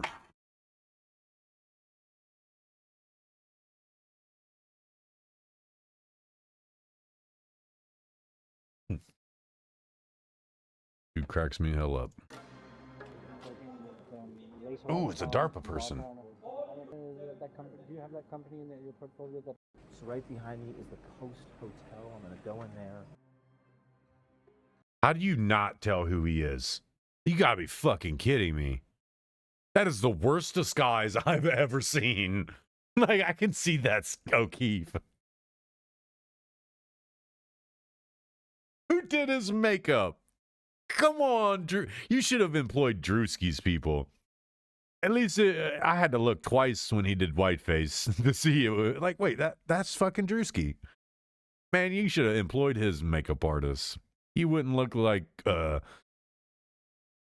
James O'Keefe in a Kurt Cobain costume. He looks like he's in a bad Kurt Cobain costume. Like, come on, man. Is the Coast Hotel. I'm going to go in there. Oh, goodness. Like if Kurt Cobain worked for Facebook. James O'Keefe looks like Kurt Cobain worked if he worked for Facebook. Like, you got to do better, man. That disguise is awful. And then the bad thing is, he was able to get one of them. He was able to get one of you guys. That terrible disguise.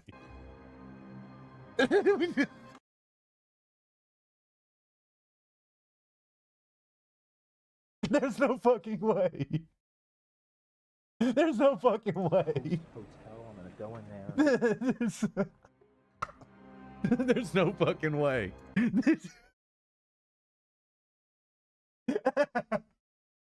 The fucking Matrix. He looks like he's in the Matrix.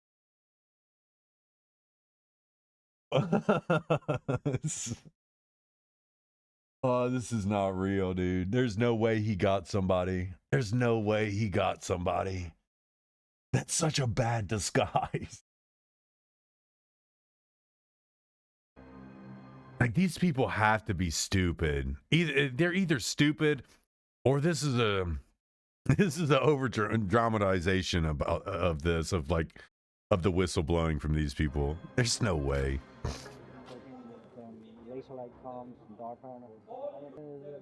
you have that company in there? Oh, is that fucking Larry Fink? No, the name, it shows the name. Oh, yeah. Do you have that company in there?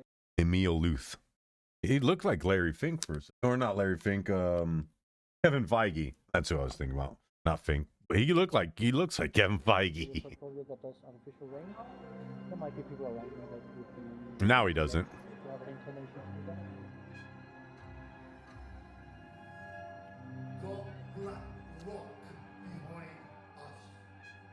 Put sulfur dioxide there is actually a pretty cheap way to cool down the earth. Oh yeah. I don't want aluminum oxides in my lettuce. Are you kidding me? A cocktail from the hill that they're spraying above our heads. Yes.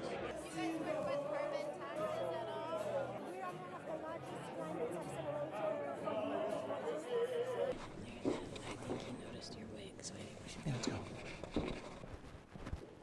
Someone noticed.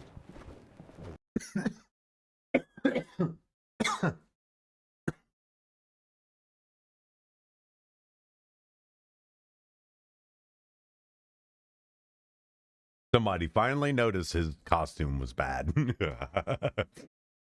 Somebody finally noticed he had a bad disguise. Wig, so we have to get the hell out of here. How you doing, sir?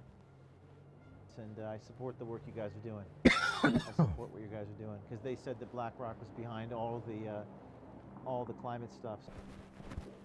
Someone noticed a wig, so we have to get the hell out of here. That's big. That's a big deal. That's a big conference. Not really a big conference, but some of the richest people in the world go to that conference. The world leaders type shit go to that conference. The Davos conference. Yeah. In Switzerland, in Davos, and we are on top of a mountain eating truffled potato terrine in a vegetable coat with curly endive salad and forest berry dressing. So we decided to pack our bags, get a bunch of undercover people, hidden cameras, and infiltrate the World Economic Forum, or some of the Swiss people call it.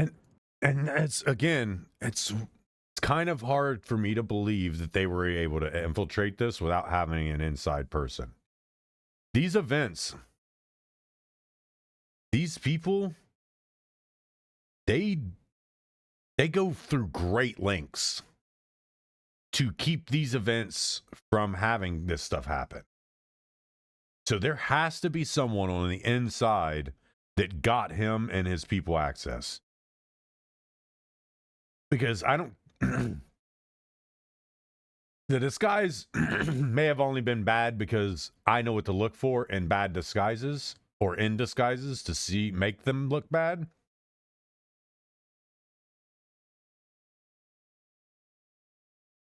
So even if he did have a flawless disguise, these things are highly scrutinized for their security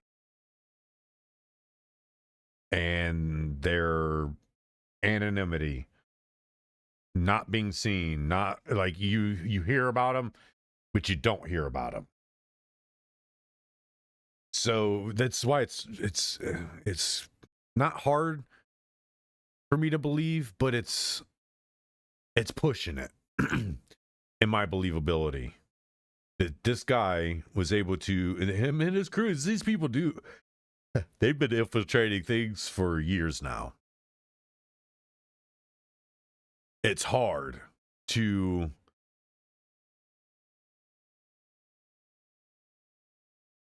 accept that belief because I know that it's real. I know it's real. I've been watching O'Keefe do this for years now. And the things he's uncovered have been bombshells. While it's not hard to believe that he's able to get this access, it's hard for me to believe that these people allowed themselves to become vulnerable. And that's what this is. Him getting access to the world, essentially the World Economic Forum, one of the biggest things of how rich people are going to get us to spend money in the entire world. One of the biggest conferences for what are we going to do to get poor people and stupid people to spend more money. That's what these conferences are. And that's why it's hard, because these people have done so well in keeping this stuff from being infiltrated. And now he's not having any problem infiltrating all of them. He infiltrated the Secret Service. He's infiltrated them now. At this rate, well, I already follow him. I'm too poor to subscribe. But it really brings me that much more invested into this. Because if he's actually able to get people inside and then they're just holding the door for him, this is how we actually get the things done we need to. using their same spycraft tactics against them. And this is awesome. If this is, again, I know it's real. I know it can be believed. It's just insane that we're in a world where you can believe it. It's one of those things that you hear about as a kid, but you don't really see it. And when you do, it's like, it's surreal. It's like, is this really the world that I'm living in now? Where I get to see spycraft happening in real time. Obviously on a delay, but we get to watch this stuff in real time. VEF, we've heard it being referred to. Some of these people actually looked like James Bond villains come together to discuss ways to make themselves richer. So what really goes on? What do they really say? We're going to take you there. Such a bad disguise. Blonde hair. We also built a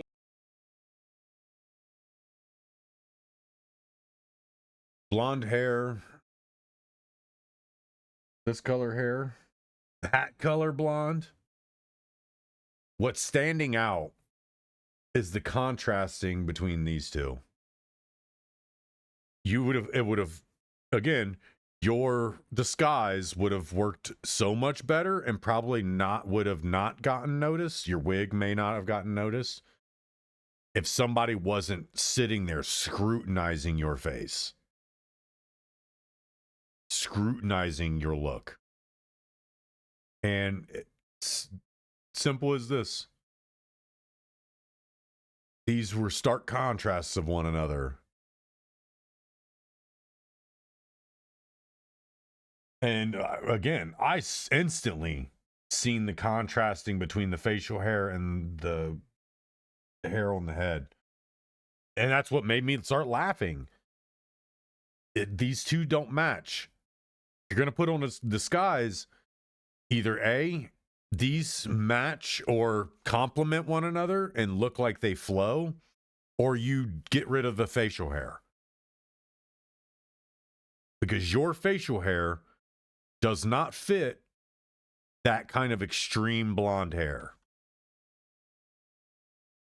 That's why your disguise was, that's why you were made.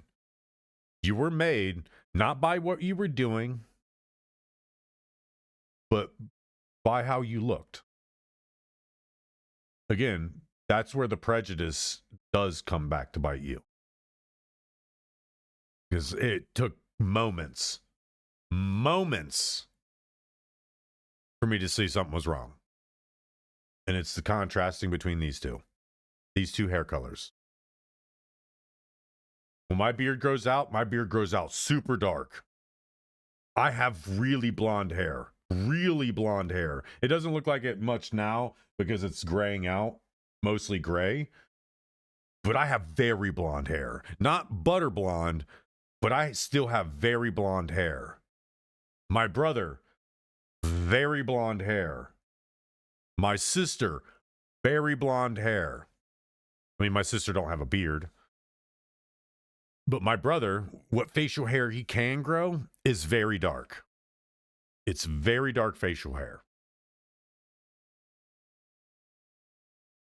And he could have maybe passed for an albino. Trying to get to the point where he's got a lead. Okay, he's wearing glasses, and that's good. He could have played off the albino look. You should have dyed your facial hair, dyed it blonde or white or whatever, because that extreme blonde hair almost looking white could easily pass for albino. And yeah, albino's still tan, but their facial hair, you can't tan the facial hair. You could have dyed the facial hair, dyed your eyebrows to that color of somebody who's albino, and your hair would have fit better. Your costume got made because of the contrasting between your facial hair and your head hair. I promise you that's why you got made. Someone noticed. It wasn't your, I mean, it is your wig. It's because it's a stark contrast to how your facial hair should look. It doesn't flow. There's no natural looking flow to it. It's stark contrasting. And stark contrasting as in, like, they match too closely to one another. They're too closely related in coloring, shade, tint, all of it. It's too close. There should be a lot more contrast to it. If you're that blonde, your facial hair should either be white from albinoism or super dark, because that's where all the pigment has gone. I don't know very many blonde-haired, blue-eyed people, blonde-haired people, super blonde-haired people that have this, like, middle ground shaded facial hair. To me, that's why it looks weird. It looks weird because your facial hair is middle ground, while your head hair, that's a very recessive, very, very recessive, is extreme one side. But your facial hair went in the middle. Your facial hair should have also went closer to an extreme side. Extreme dark or extreme light. It shouldn't almost sit in the middle.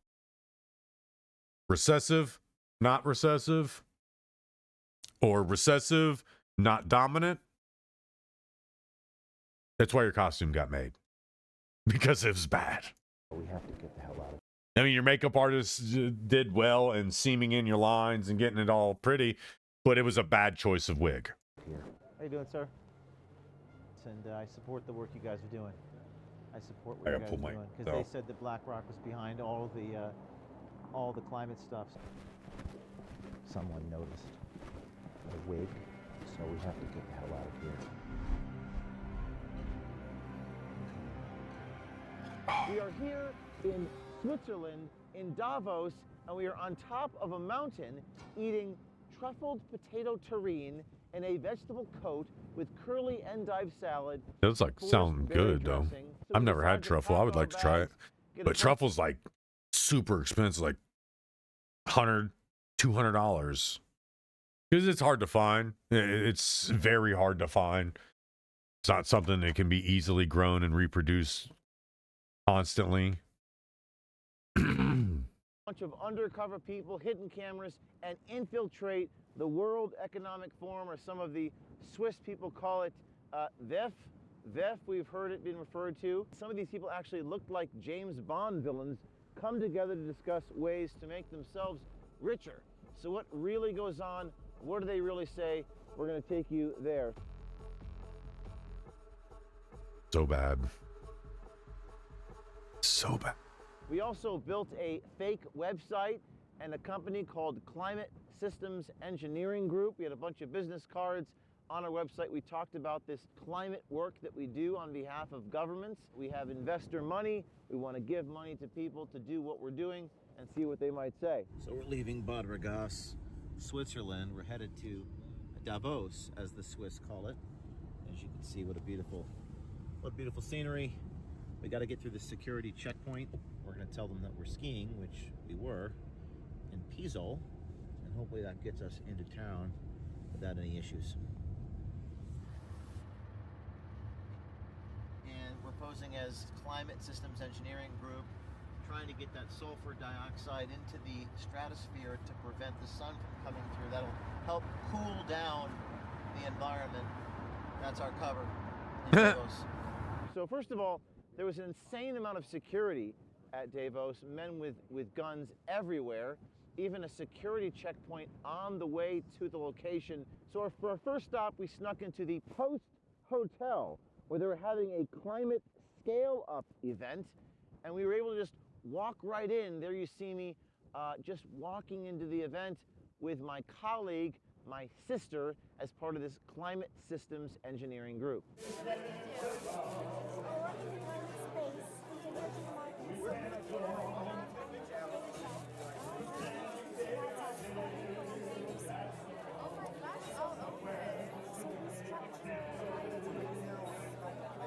Now there inside that hotel, we met a woman named Sarah Lemnier who talks about her job implementing carbon taxes and climate credits on governments, businesses, and civilians around the world. There was a very loud guitarist playing some operatic version of John Lennon right behind us as we spoke. We apologize for the sound distortion on that.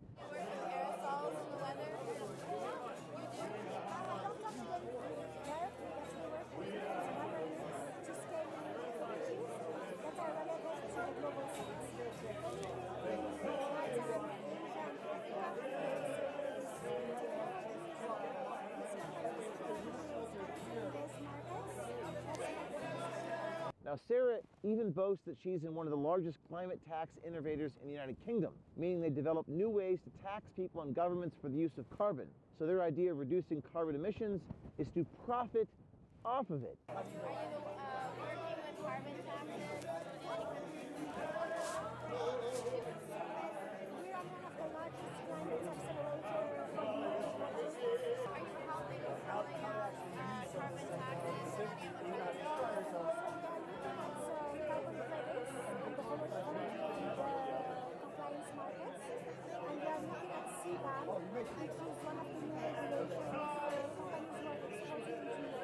CBAM, or Carbon Border Adjustments, is a new scheme in the European Union that involves charging additional carbon fees on every item that is imported or exported. This includes steel, cement, aluminum, fertilizers, electricity, and hydrogen.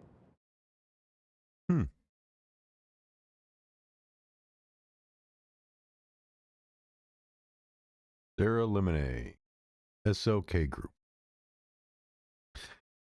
Sounds like private equity for,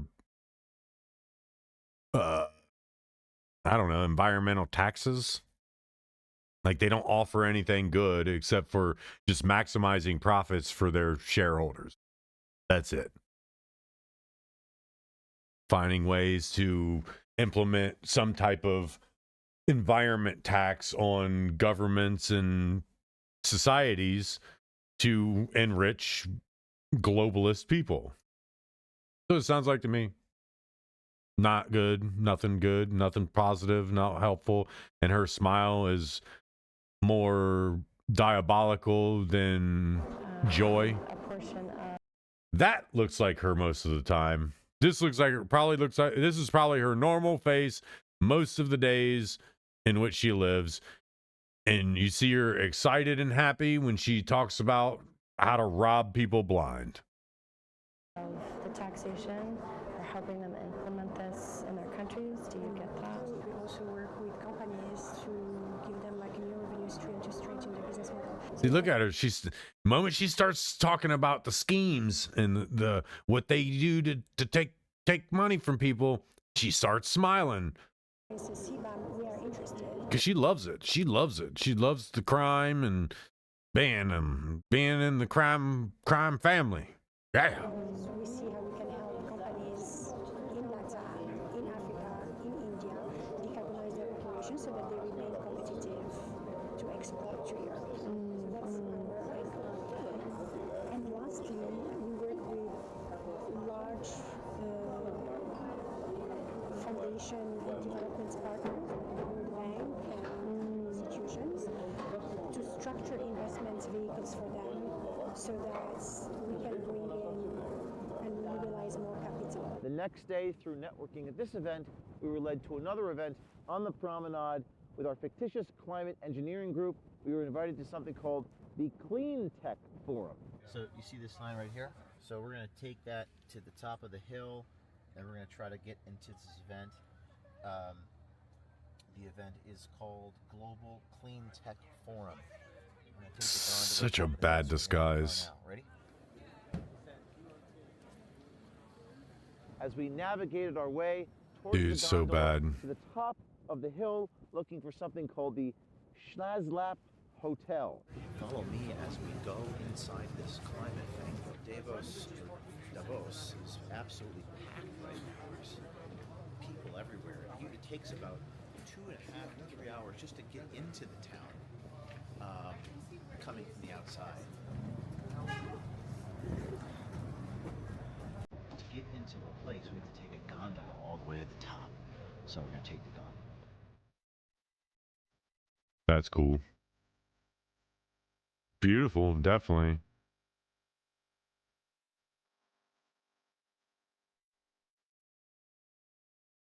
Now, in something called the Schwarzat Hotel high on the top of the mountain in Davos, Switzerland, there were dozens of entrepreneurs on a stage led by this guy, Balbir Singh, who kind of looks like a James Bond villain with a cane. Balbir yells how BlackRock is behind all of it. This is a very, very special moment in Davos's history. And I mean this, and I mean it sincerely. You've got BlackRock behind us.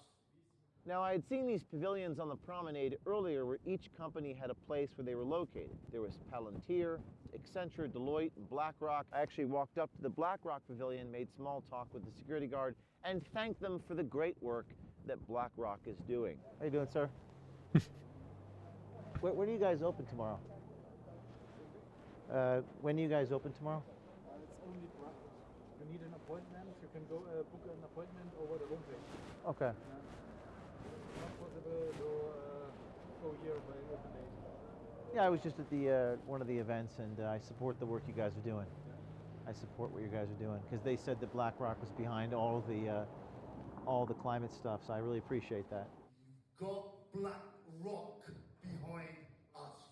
Now, we were expected to be laughed right out of Davos, Switzerland, with this absurd / ridiculous thing with my wig and my absurd little. Oh my God, I'm so glad they pointed notice to it. Because it is absurd and it's ridiculous and there's no way. I'm so glad. I feel vindicated. I feel vindicated. Skinny female European cigarettes, but surprisingly, pretty much everybody took this seriously and offered their own experiences with weather modification, SAI, motivations, interests, and told us that they were actually interested in working with us, having them invest in us, or having us invest in them. We talked to this one Swedish guy who said absolutely fantastic. So we invest in these technologies to assist with the warming climate, and the effect of sulfur dioxide in the atmosphere will help block some of the warming, and the particles stay in the air for 1 year. So, and actually we're speaking to some of the airplane manufacturers and to see if they can emit some of our technology into the atmosphere to help with the global warming. That's right. Fantastic. Yeah, climate. I mean, we don't like to use the term climate engineering. It scares people, so we prefer. Of course, but it's but for me, being an engineer, I think that's actually what you do. It's like yes. You can have financial engineering, you can have, I'm sure, climate engineering, because it involves something that's more scientific. Yes, exactly. You're an engineer, you understand. And it's from Sweden, right? Yeah. So we don't like to call them chemtrails. We don't like to use this. So what do you call it instead? Well, we call it aerosol injection. Aerosol. It's kind of like little droplets. Okay. And the droplets form in the air. He looks like she's listening. He looks like she's more listening to this conversation and just idly reacting. And they stay there for a year. Yeah. It's modeled kind of a mini volcanic eruption, actually. Yeah. I mean, aviation fuels have some sulfur in them, so it creates some sulfur dioxide emissions naturally, and that does have a cooling effect. Now, this guy, Kennedy Ritchie, who runs a company called 4Air, spoke on stage, and he says on his website that he wants to, quote, decarbonize the aviation industry. He actually told me he was trying to eliminate contrails entirely, but then brought up cloud seeding. A lot of the work actually came out of the military, so they do this all the time. Have you worked with them at all? Or? No, because they're a little more closed door about their procedures. You ever heard of sulfur dioxide? Yeah. You've heard of that? Okay. Yeah. It's actually pretty cheap to do it. The ability to put sulfur dioxide there is actually a pretty cheap way to cool down the earth. Oh yeah. So the opportunity for one or two people to do it is impressive. He went a little further. He's like, it'd be interesting if the government start doing this over each other's territories on purpose. Like if we start getting to weather modification as a government, either good or bad. Yeah. The closest one I'm aware of is someone called Airborne Snow Observatory. They do some more like weather, I don't want to say modification, but more like upper atmosphere weather monitoring is probably a better term. Yeah. Now, according to the website Airborne, This is what this guy Richie brings up. Measures snow depth, snow water equivalence, provides highly accurate snowpack data, is a commercial spin-off of NASA's Jet Propulsion Laboratory snow monitoring technology used to help water managers and scientists. Earlier today in this room, Al Gore was in this room. Larry Fink. Oh man, if Al Gore was there. Oh, buddy, I can only imagine. Imagine how amped they got. He's like their poster child for, what was he? He was the global warming. Can't remember his catchphrase.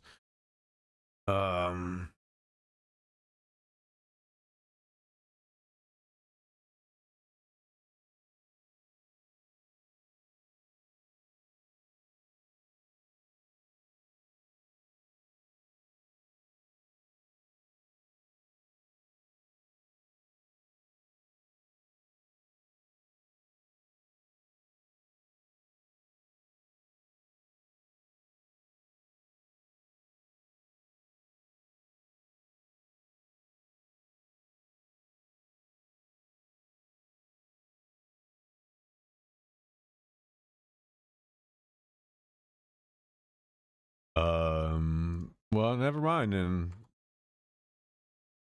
Stupid Google, man.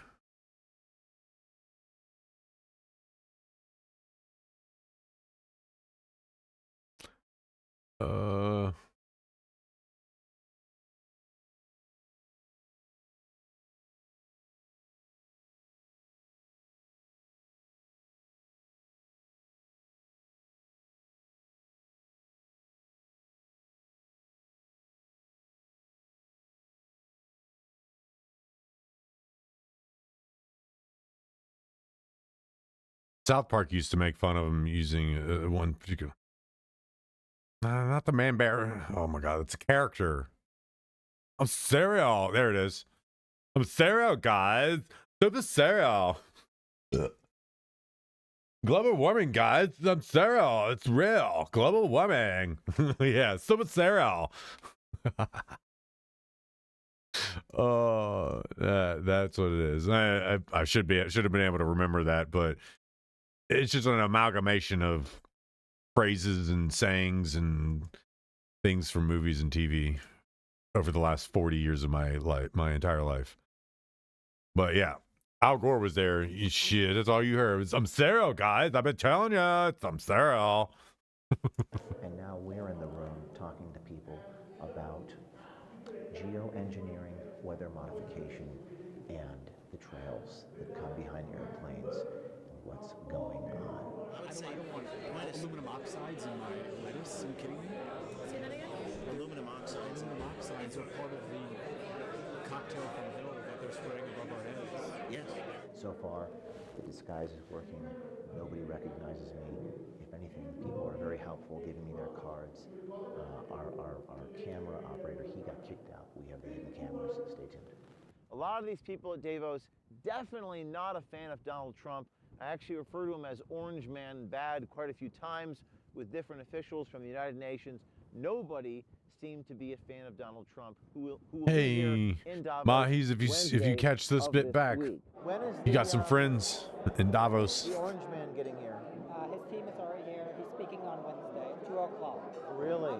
I will not be. I don't really care for him either, but I mean, he is kind of doing some of the stuff I asked for. So We suspected he might not completely. Though. He's still a cuckbag. Him and his administration still a bunch of fucking cuckbags. But I did vote for them. Jay, nice to see you. You work well? And I know you hate me. Whenever you watch this back, I know you hate me. You do any education with climate change, and you do anything like that? Yeah. Yeah. I mean, the UN does everything. I mean, we sit in the private sector division of the UN, and we work with over 24,000 companies, so one of them has to be working on that. I mean, in our role, we're not allowed to comment per se. Yeah. In one of the most shocking and interesting interactions I had here in Davos, I met a man from Denmark who who works alongside DARPA. That's the Defense Man, look at dude's Advanced noggin. Research Project Agency. And he brings up that He's an people around alien, him sure. would have an inclination to create what he calls artificial rain. He also says that he works with 3-letter agencies. We're looking at Vanguard Technologies, Like- creating our own platform. Wow. We're working with laser light comms and DARPA and other projects. Well, I've heard of this. This is significant, serious stuff. Yeah. Do you do any climate risk work? Climate risk mitigation, yeah, a little bit. You do a little bit? Yeah. Do you do it? What do you do? Yeah, so Vaguely. We fundraise, we structure capital. I mean, you do any climate weather modification, geoengineering? Not directly. Indirectly, or? No, but are you in that company? Do you have that company in your portfolio that does artificial rain? Yes, we invest in that. Yes. And are you familiar with this? How about SAI, stratospheric aerosol injections? Oh yeah. And sulfur dioxide in the atmosphere. So yeah, artificial rain. We work in that space. Yes. Wonderful. Out of the US. Correct, Florida. Yeah.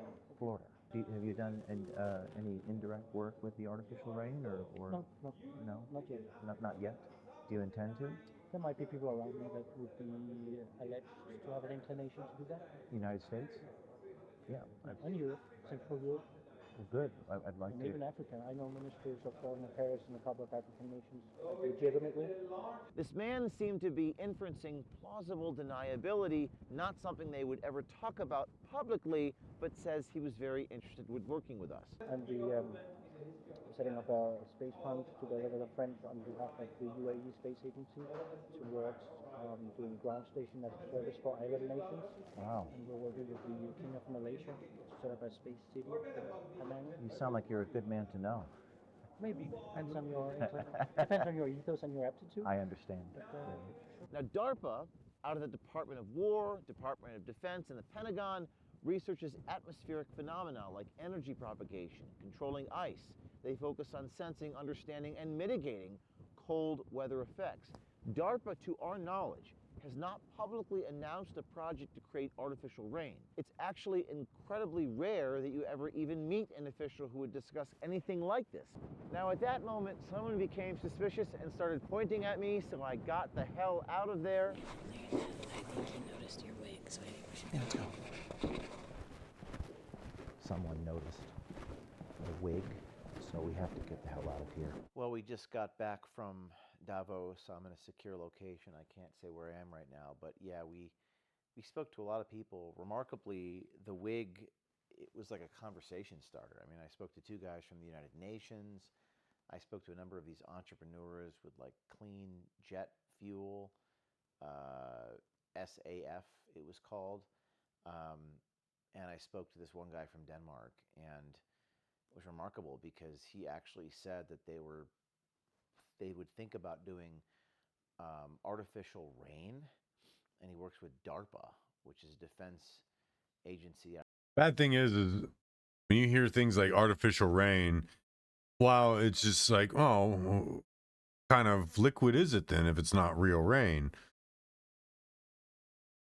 It's kind of a little bit more sinister than that. It's all chemicals, and it's otherwise known as, well, there is actual acid rain, but it's, I mean, it can be looked at as a type of acid rain. It's not a rain that is natural, and it's more harmful than helpful. So it's kind of scary because I'm trying to think of a way to frame it.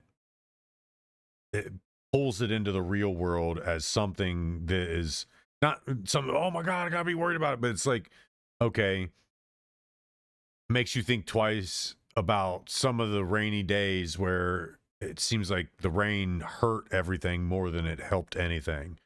Where it's like the rain was more or less poisonous to the environment as opposed to helpful to the environment. And I can't think of anything that's kind of pulls it that way, but it's just that. It's like, if there's, what's sinister about it is that it can be turned into a bioweapon or a chemical weapon. not really a bioweapon because as a bioweapon, it would have to be something something biological would have to be the carrier of it, like a body, some type of carcass, blood, pathogens within the blood, airborne pathogens. Well, not really airborne because that can go into the realm of chemical, depending on if it's. But if it's a body fluid, if it's a biological fluid, then yes, it's considered a biological attack and biological warfare. When you get into things like adding things to rain and making artificial rain, that's more like chemical warfare, because you're taking chemistry, inserting it into rain molecules or something that mirrors rain and can get absorbed into the clouds, built up, and then dropped like rain. That otherwise would be a chemical weapon, chemical warfare. And it's not to put everybody on activation. Oh my God, worry about chemical warfare. No, it's to say that these ideas aren't swirling, but given the right circumstances and the right collection of ideas, you can turn nature against an entire country with a single rain cloud, with a single rain cloud, one rain cloud. That's the part that you got to kind of think about, not worry about, not look at it as like immediate future, but it's like, if these things are possible and they're being hidden but still talked about, who's holding the people that are actively trying to achieve these things accountable? Because these events, they're some of the world's top people in environment manipulation, if you will. In these conferences, his cameraman got kicked out. He had to go in disguise. He couldn't actually just ask for a formal invite. He had to hide and embed in like an insurgent. So if you have to infiltrate something like this, what's being talked about is probably not good. And that's my takeaway from this. Yes, it's the fact that carbon taxes is like a weird currency for these people. But they're also like, they entertain the ideas of creating artificial rains that have chemical additives. They think the ideas of chemtrails and aerosol dispersion, atmospheric aerosol dispersion. They entertain these ideas of putting things into the air and doing things to the atmosphere that's otherwise going against the laws of nature that are unbounding. You cannot bind the laws of nature. You cannot predict them. You can maybe follow some of its patterns, but that's what they're trying to do. That's the thing, is these people are so afraid of letting nature just be nature, is that they want to always be able to not just predict it, but control it. And the worst thing, the most diabolical thing about it is they don't care what the cost of that control is. as long as they can figure out a way to control it. And in some cases, if it comes down to it and they're pushed to the brink, use it.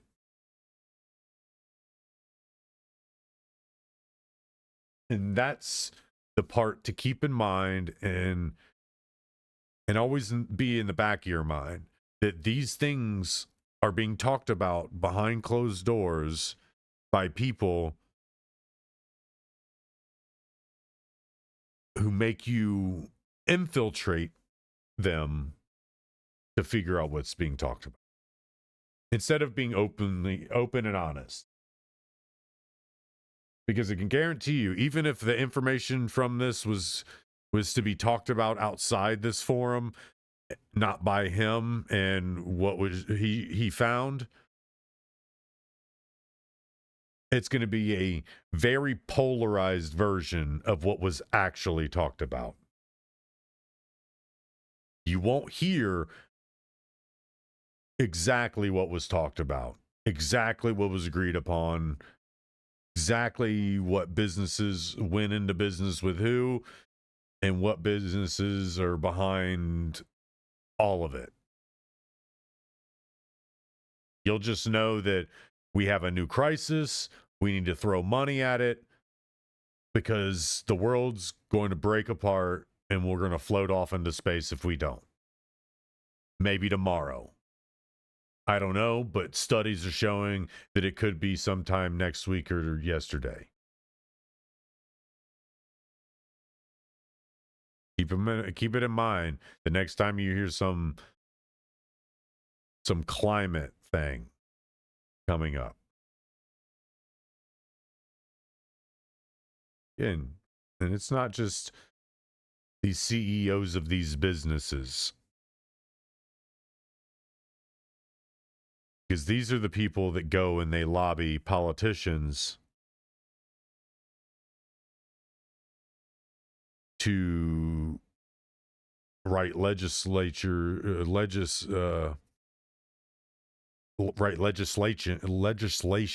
God, my words are falling off my face and not in the right way.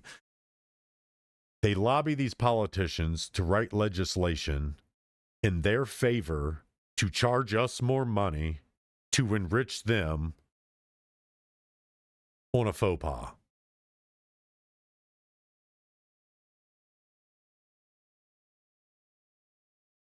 While using it to control us at the same time.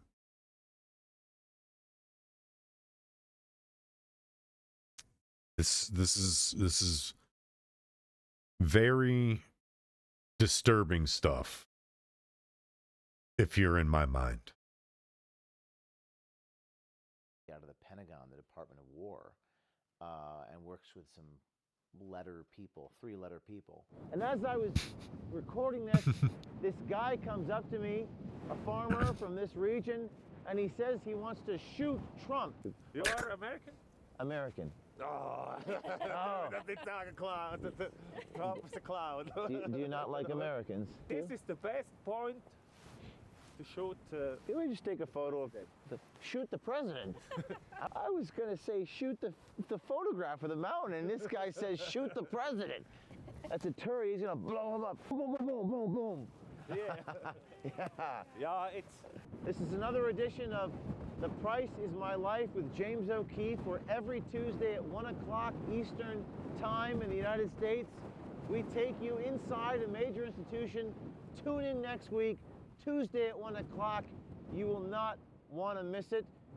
It's good. I definitely like that.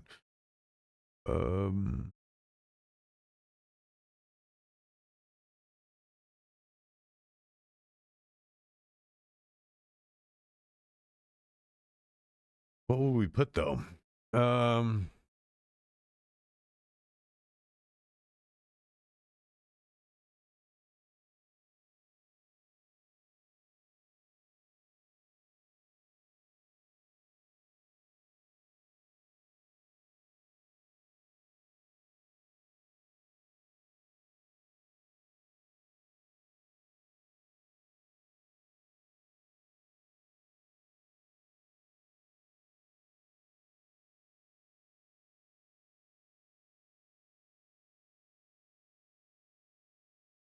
Can you not chew on Batman, please? Not chew on Batman. Batman. I know. Hold on. I gotta go put some stuff in his bowl. He's circling me. He's like trying to get my attention. Like I want stuff to chew on that's food. Because I've already put new hay in his, or not new hay. I've already topped his hay off. So he's wanting food, real food. Little fatty, you little fatty. We're gonna get you some veggies. So I'll be back. Start exploring the nuances of this.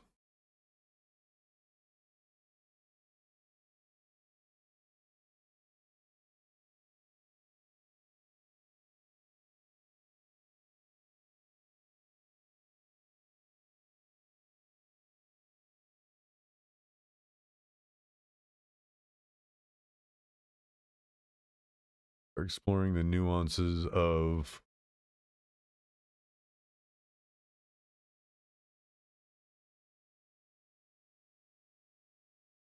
the possible application. Possible.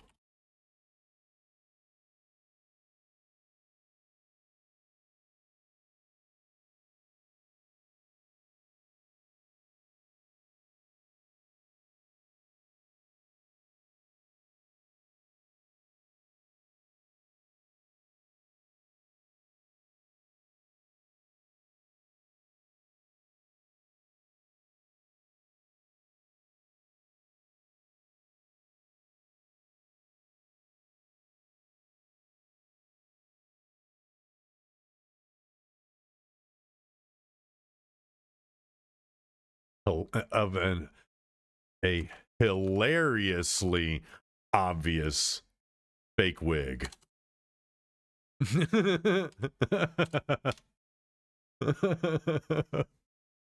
Oh.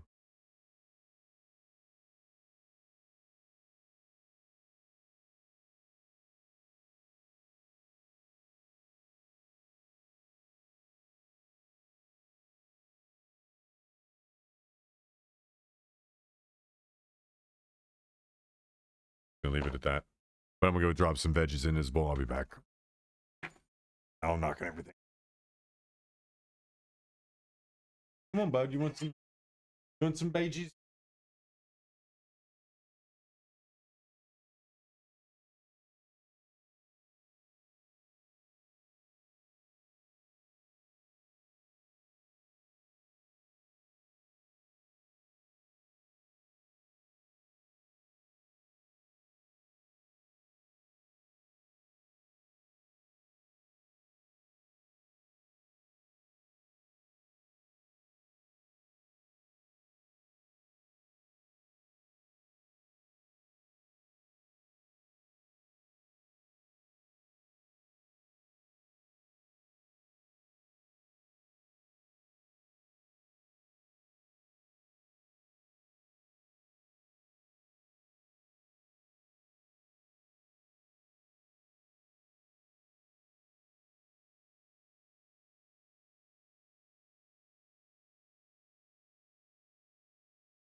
Love that little guy, man.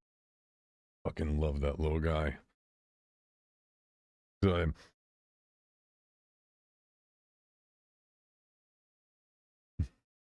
I go in, I look at his box, I'm like, maybe you might want to top off. Dude he ravaged the hay in his box. Like, so I'm like, you want to top off, buddy, or you want veggies? Obviously, he don't know really what he doesn't really know what I'm saying. So I kind of go over to the box, start situating, getting it kind of order, pushing his nuggets over, his poop nuggets over, moving the hay over to one side, poop nuggets and pellets over to the other side. And he starts like circling me like crazy. I'm like, so you want to top off? He's still circling me. Well, okay. I go, top it off, and he goes, grabs up a couple pieces, runs and starts playing, and then goes over to his bowls. Like, now you gonna do these? I already carried the veggies in there. I already carried them in there, planned to put them up in the bowl. And the fact that he just runs over, sits next to his bowls, puts his face in it, and realizes I didn't put veggies in there. And he just sits there. Like, all right, you want veggies too? The moment I start dropping veggies in his bowl, he starts smashing it, which means he's going to pound the bowl of veggies, drink some fresh water, hop into his box, and destroy some of that fresh hay I just dropped in for. And as I'm putting in the veggies, oh my God, it's so fucking adorable. He knows that he's getting something, because he'll raise up one of his fucking hind legs. He puts his nose up, wanting to know what I'm doing, wanting to figure out what I'm doing. He loves to be involved, and as soon as he realizes he's getting what he really wants and asks for, it kind of like sets him off on a happy run. He runs around, like chews on his toys and just doing his like, if he was able to spray, he would, but he doesn't. He just does all the movements and the stuff. He still has the brain chemistry telling him to do it, but he doesn't actually spray anywhere. He's just running around and doing his little back feet kick, trying to spray around like he's happy and wanting to mark the territory because he's about to get some food and shit like that. Running in circles around me, basically marking me like, this guy's awesome. He's mine. I'm claiming him. He gets to feed me forever. He's the person I want feeding me and cleaning out my poop forever. I claim him. And that's actually how I picked him. That's when I went to the place to adopt a rabbit. I met with one other one. She was adorable, but she's super just chill, relaxed, didn't really.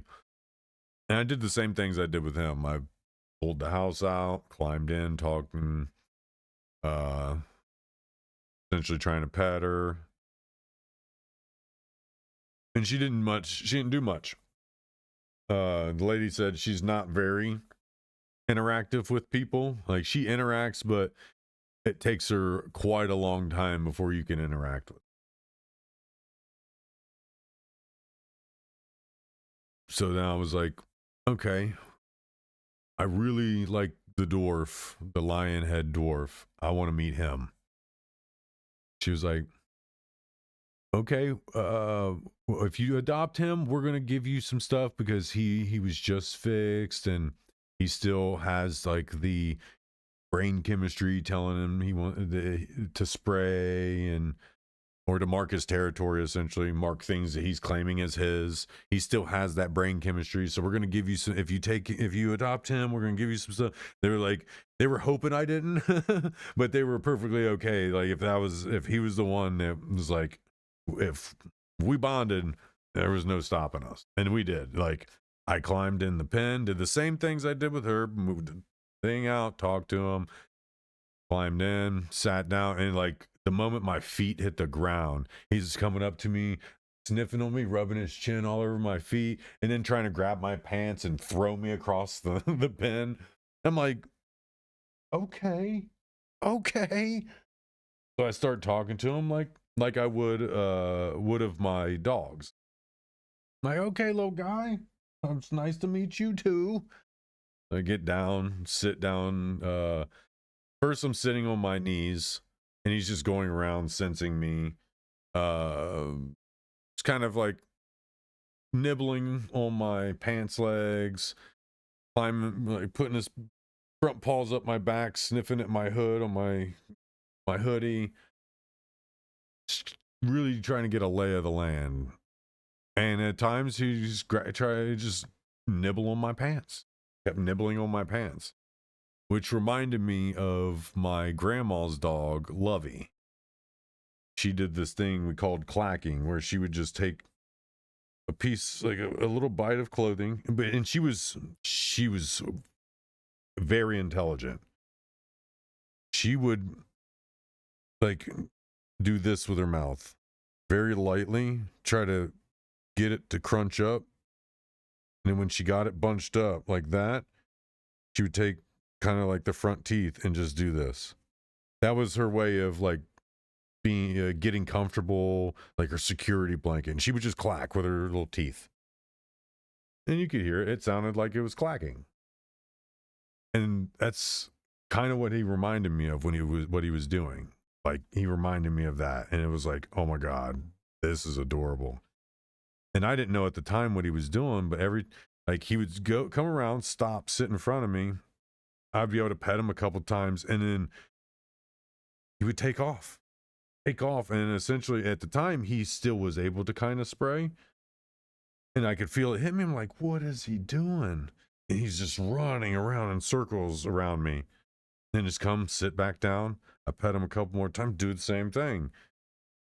And I asked the ladies, and they said that's their way of marking you. Like, he was claiming you, and essentially he adopted you before you had an idea of adopting him. And that drew a straight line to one of my dogs that had passed away more than a decade ago, because she, not the exact same thing, but when me and my ex-wife went to adopt her, they put like 5 or 6 little Shih Tzu puppies down on the ground in front of us, just for us to see what one might be the best for us. And the moment they set her down, she comes trotting over, like just sniffs my pants, climbs over my legs, lays in my lap, and just goes to sleep. And I had another puppy in my hand. I was like, oh my God, they're so tiny little things. And I'm like, that's her. Like, this is the one right here. She set the other one down, and we adopted her. And it was kind of the same when he did what he was doing. It instantly bridged that connection. And that's when it was like, I told the lady, and she was like, so did you decide? I'm like, yeah, serious. She's like, serious? I'm like, yes, I want to adopt Sirius. That's the one I want. Like, she's adorable, and I love how just chilled and relaxed she is. But I love that all of him. And when I say that, I do mean that. Even his essentially costing me carpet repair money, because I'm going to have to use my expertise from years ago to go around and patch up some of the corners of my apartment. But that's fine. the amount of entertainment, enjoyment, and love that I have for that little guy, yeah, it's well worth it. Well worth it. A millionfold. A million lifetimes worth. And to be honest, I wish I had all three of them together. Actually, all four of them together. Because I did have a cat named Thor. He passed away. Yeah. To have all four of them together, oh my God. All four of them together in my own home that I wouldn't have to worry about what's being tore up, chewed on, dug at. Oh my God. Now that's a dream life. That is an absolute dream life. Even if it's just him and then getting my own home and being able to adopt another rabbit or adopt even a hedgehog, because that's another pet that I looked at to adopt too, is a hedgehog. Super adorable, super friendly. Yeah, a lot of them been rescued, need homes. And to be honest, I would turn my home into a rabbit sanctuary, a nonprofit rabbit sanctuary where my day job is to run a food truck from my curb or my driveway. Because if I live outside of city limits, I kind of wouldn't be bound by the same laws and regulations that food trucks have to follow within a city. I would be like a destination location food truck where people drive to my food truck, buy food, eat it there, or leave or whatever. But being outside the city limits, you wouldn't be bound by the same things like an ice cream truck would be bound by. Because if food trucks were to operate like ice cream trucks, they would have to move every like 10 to 15 minutes. They couldn't sit idly. And one of the biggest things about food trucks is the prep, the cook and prep, and the time it takes to go from A to Z with the meal. That's why you don't really see food trucks driving around neighborhoods like you would an ice cream truck. It's because the laws and regulations behind ice cream trucks don't give food trucks the ability to operate that way economically. So therefore, you most likely see them set up in shopping malls, strip malls, at events, and places where they're not having to go to the customer. The customer can essentially come to them because they're set up, and they're not required to move. Because it's not really like a requirement to move because of noise or anything like that. It's a requirement to move because of exhaust emissions.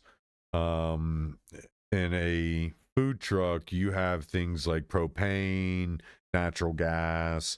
You have something that is fueling the business, as opposed to an ice cream truck where it's just the truck exhaust itself. That's why they're required to move every 15 minutes or 10 or 15 minutes.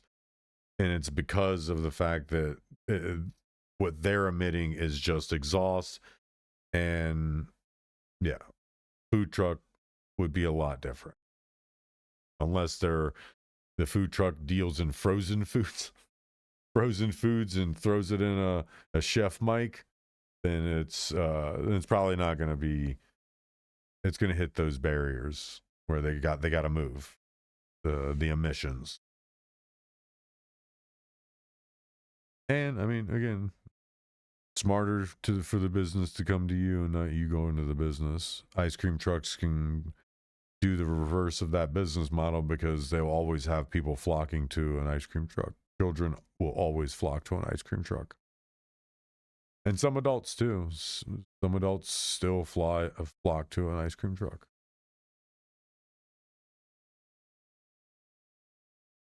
I was always too poor to really care about the appeal that they brought.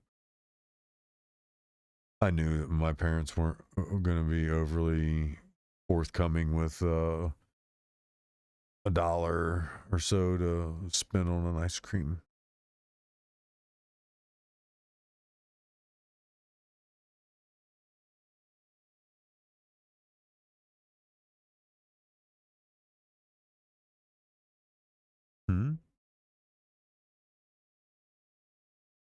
That's from Nick's order.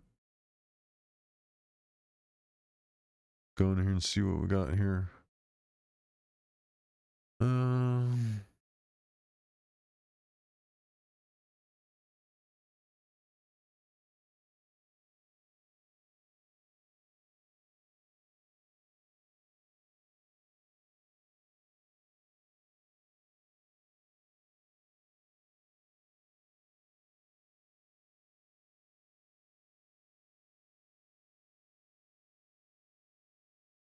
Is he going to Greenland? Is that what he's doing?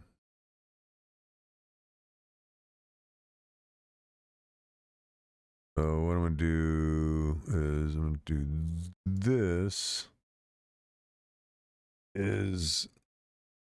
Was he heading to Greenland?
Because I mean that his piece did just happen, right?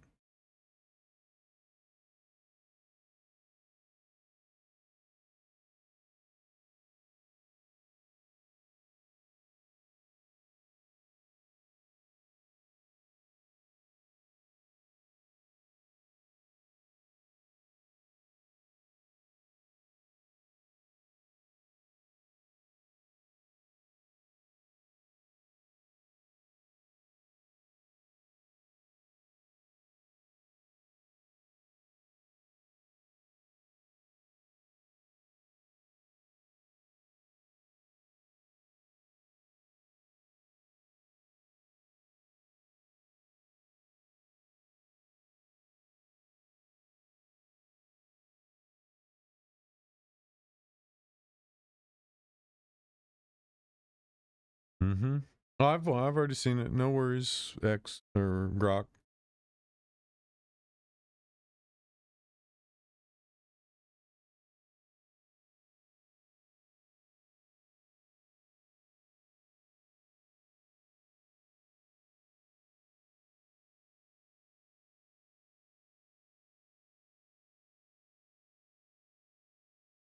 Mm-hmm.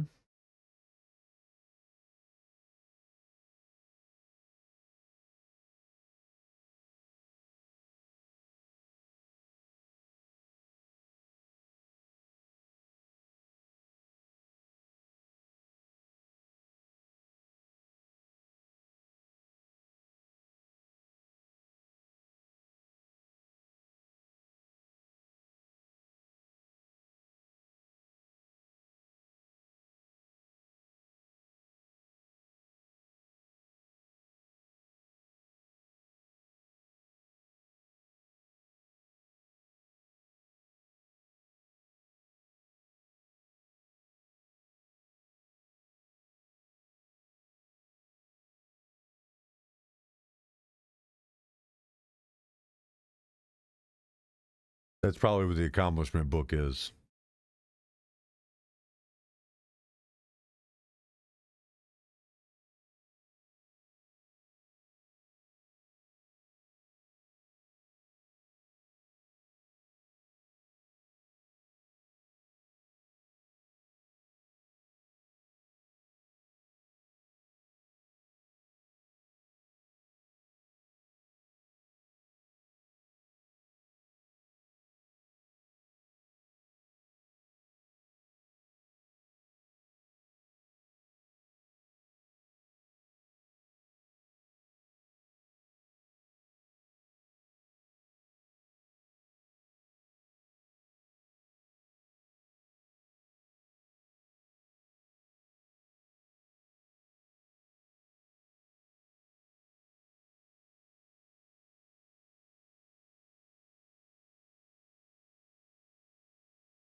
It sounds like the opposite of what Trump's basically going there to do. He's going there to say, look, y'all suck. Look how great America's doing. And it's only taken me a year to do it. Y'all either work with us what's going on, or you can kiss my ass and all of it.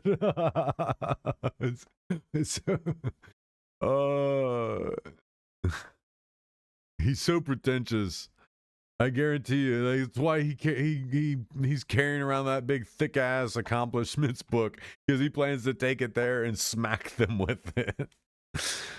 And he's going to turn it to the page about Hunter Biden too, the notorious crackhead Hunter Biden.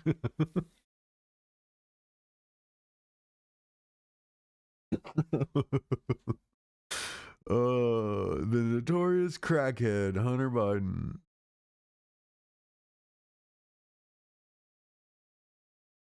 Okay, so his speech will be.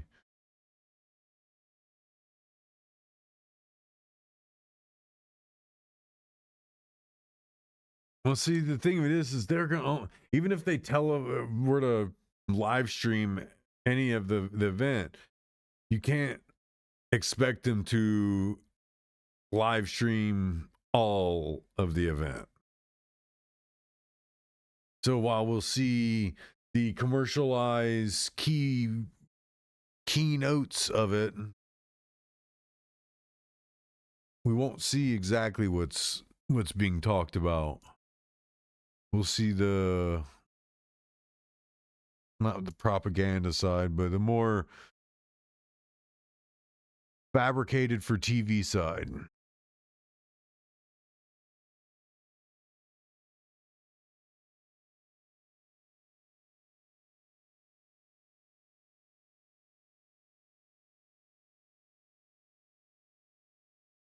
I doubt it. You know, your fake content creation.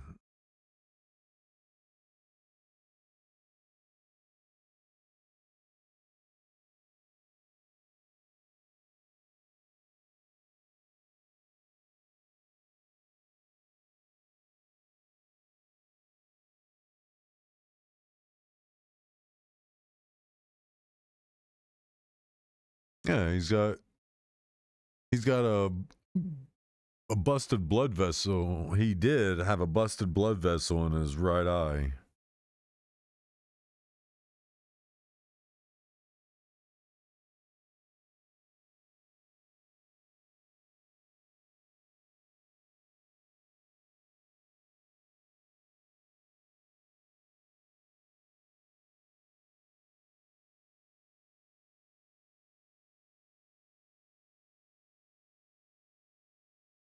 No.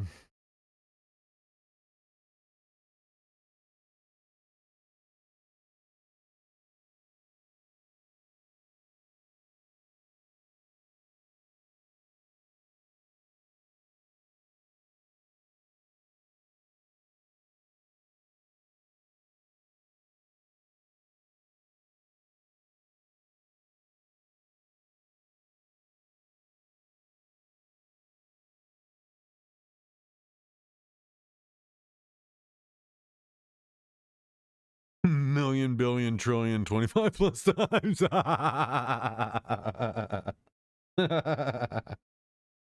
Oh. That's funny. He'll say hell 5 times. Nuclear Iran 4 times.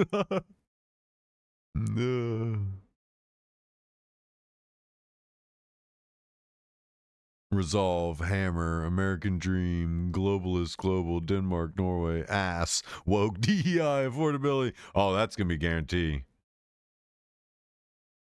If you vote no against this one, you are giving money away. I literally just read that's one of the things he's going to be talking about. Housing affordability. That's definitely going to happen. That should be like 100%. He's going to say that one.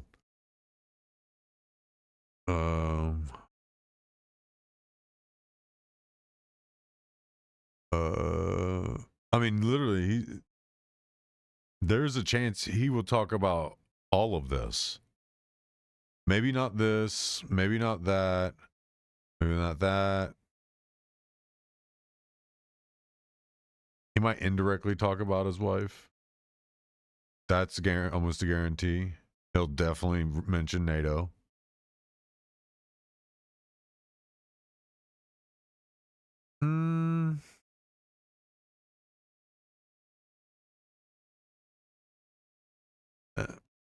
That's very specific.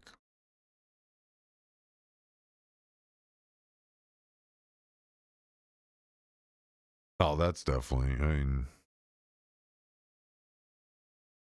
yeah, that's definite. Like a lot of these are high, very high. Obviously, that's obvious. That's funny. Let's see what else we got.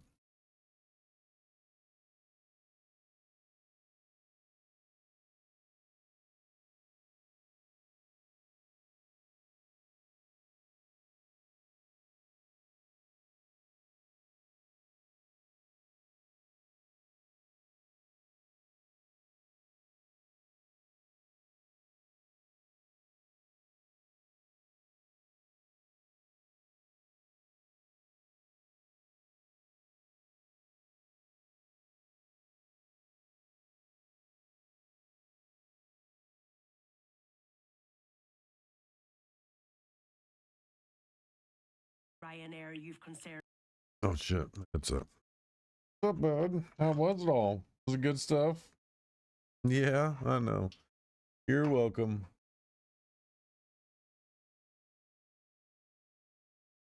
Wondering what the hell that's stuck.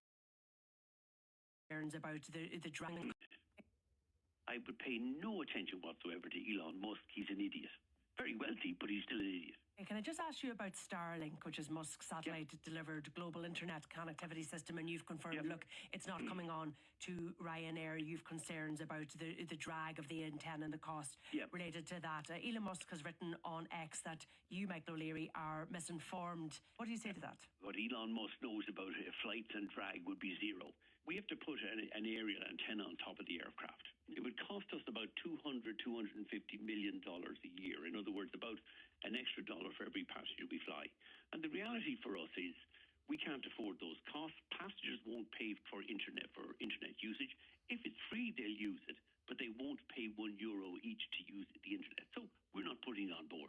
And I frankly wouldn't pay any attention to anything that Elon Musk puts on that cesspit of his called X. He was the guy who advocated getting Donald Trump elected. I would pay no attention whatsoever to Elon Musk. He's an idiot. Very wealthy, but he's still an idiot. Do you have an X account, Michael? No. I would not waste. I don't have any social media accounts. Thankfully, I'm too old to get involved in the cesspit that is social media. I would pay no. Guarantee he watches his local news network every night. 6 p.m. or 10 p.m. right here on your local news. Bet.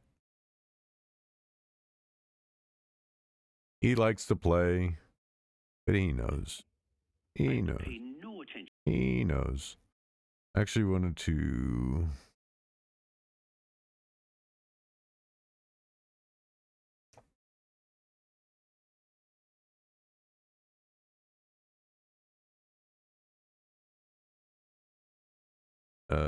no thanks. So what, you're a booking agent? You're a booking website? You're basically Travelocity?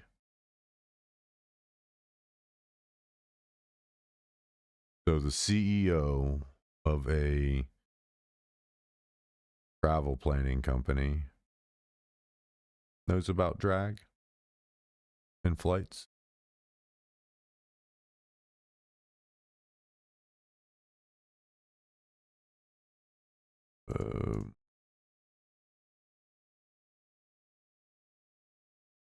His name? Michael O'Leary.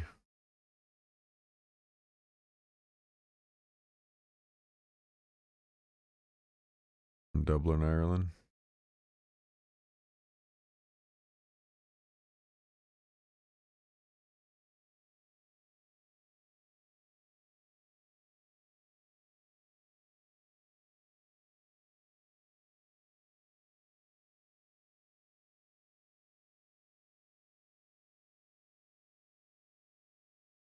So Ryanair is an airline owned by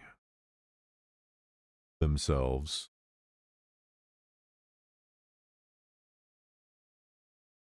Whose subsidiaries are themselves Design Activity Company, Malta Air, another low-cost airline,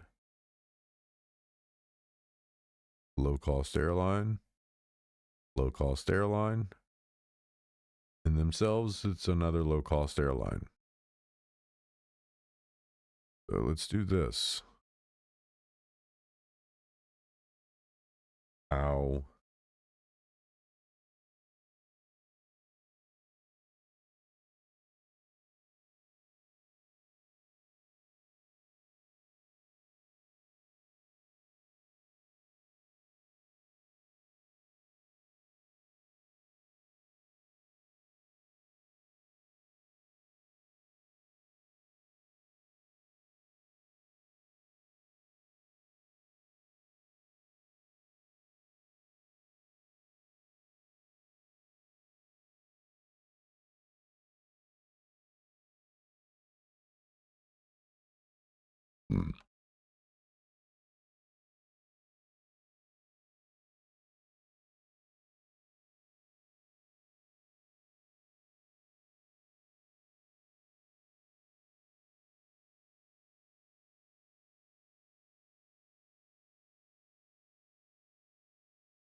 It's not really what I'm asking for.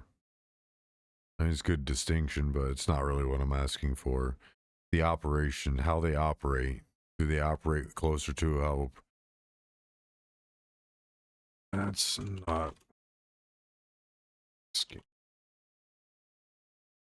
asking if their tactics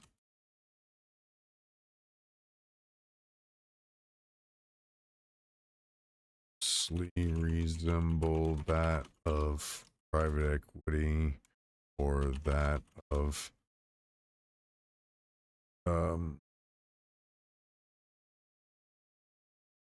mom and pop style quality.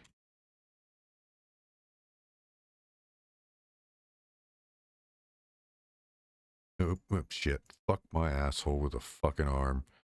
Not what. Stop.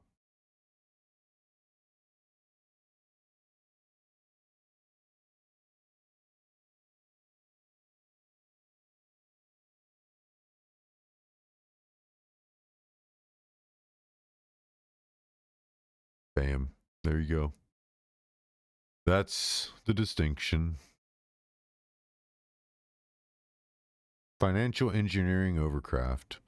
Obsessive focus on cost per seat, load factors, and ancillary revenue extraction. Scale and market dominance. Aggressive undercutting competitors to gain market share, then consolidating power.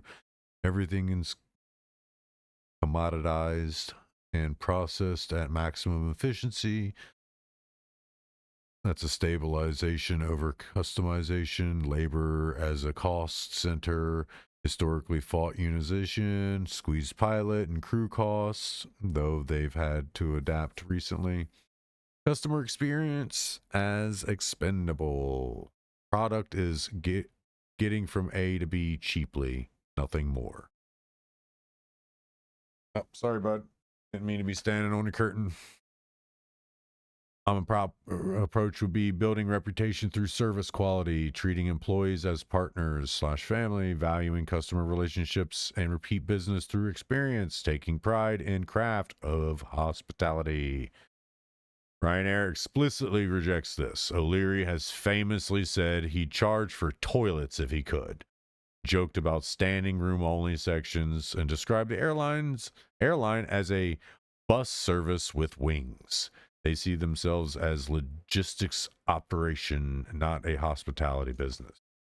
So yes, their ethos is absolutely PE style extraction and optimization, just applied by founders rather than external financiers. They've industrialized air travel down to its most transactional essence, whether that's smart business or a betrayal of what service industries should be, is this philosophical divide you're pointing to. So they operate more like a private equity company than a company that actually cares what customers say. So when somebody like him calls Elon Musk an idiot about all this stuff, he's speaking from the stance of somebody who looks at people as a battery, no matter who you are. Unless you were able to sit at his table on Thanksgiving, then you're a battery to him. You're a battery to Elon Musk, but Elon Musk is more apt to saying, yeah, you are a battery, but you're a battery that's plugging into a system that's growing. Where these guys, they just want to plug you in, extract you, and toss you. And, well, maybe they're all the same. They're all the same. But to be honest, I would much rather a company like this being owned by somebody who's not going to look at it as a 100% money extraction model. If you're wanting to do low cost airlines, then finding every way possible to extract that money out of the customer as your way of lowering costs, then I'd rather him steal it from you then. But that's not to say they're bad company, bad people, whatever. It's just that they have unsavory characters that end up running them. People that have no value for most human life. And most being, if you don't fall within the 10%, they don't value you. That's just what kind of people those are. Elon Musk is less like that. Still like that, but less like that.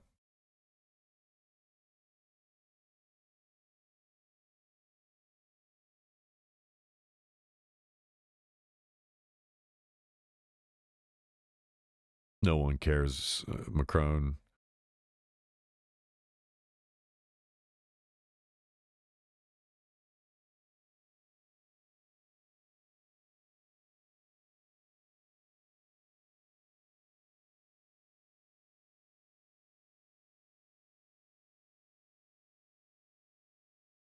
I promise you, you have no problem.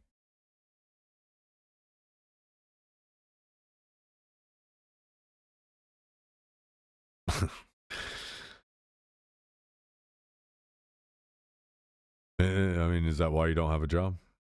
Do you not have a job? That shit's dumb. New World Order is dead. Watch. Here, BlackRock's, Larry Fink. That guy did look like Larry Fink. Moment.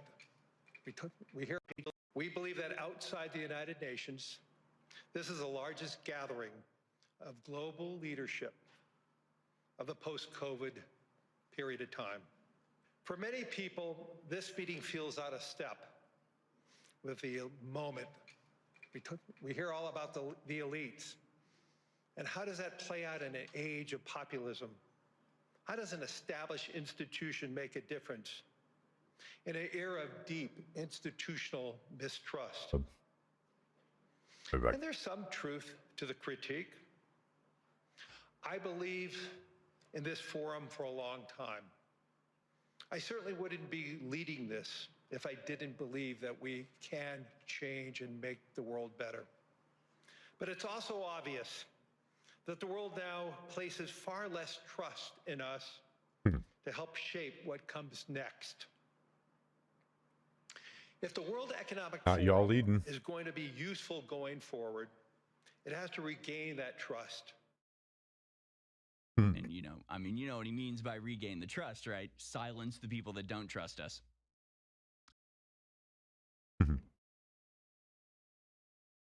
Kinda.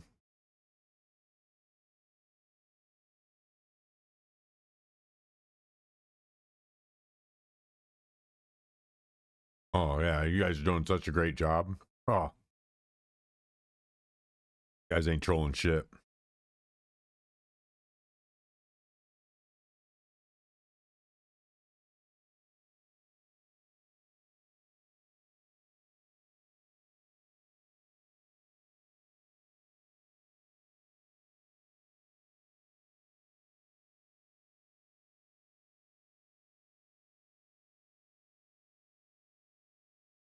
Oh, hell. Where'd the hell that part go? Oh, it.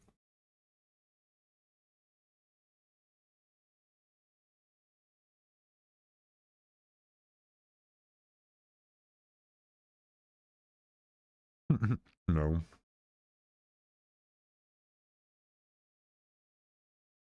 Okay.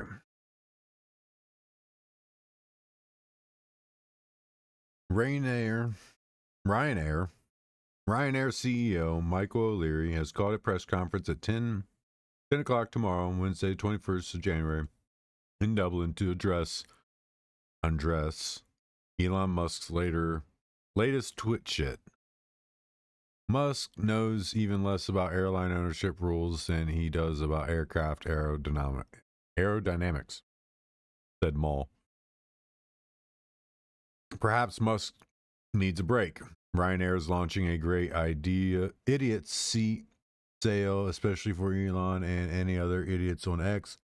100,000 seats for $16.99 one way. Buy now before Elon Musk gets one. Dude saw it, didn't he? It's probably fake though.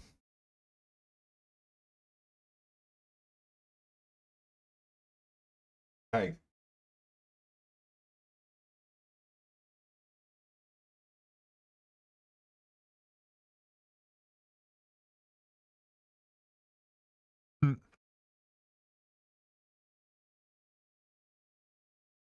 I guess I'm late because that was 8 hours ago. Oh, yeah. It's 2:30. I'm over here eating a piece of pizza and shit. Idiot.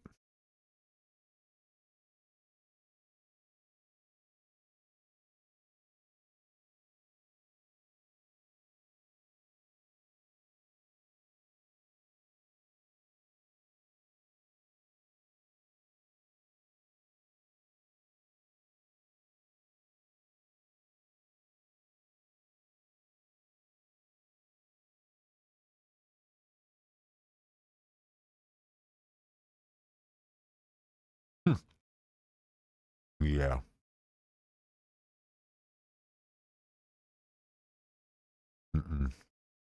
Don't do that. Don't do that.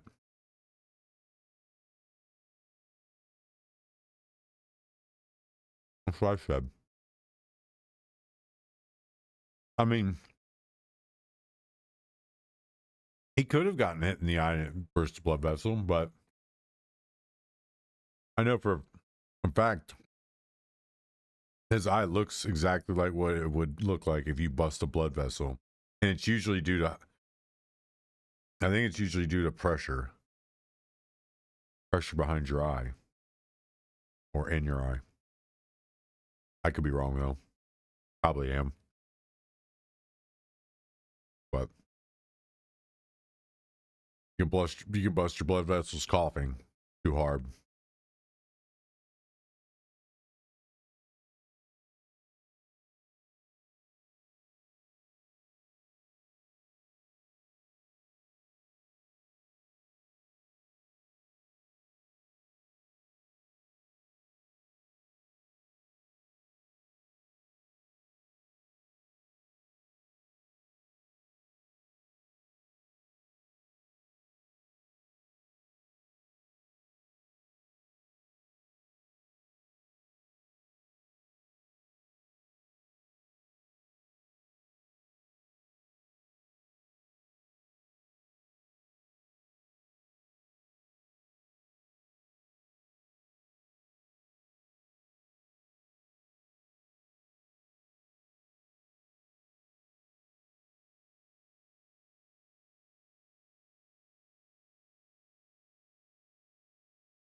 Appreciative that the president he's basically playing risk because people hurt his feelings, or people ostensibly hurt his feelings. So I am appreciative that the president is being transparent about this. I would love it if he was more transparent about the human sex trafficking network that he was a part of, but you can't win them all.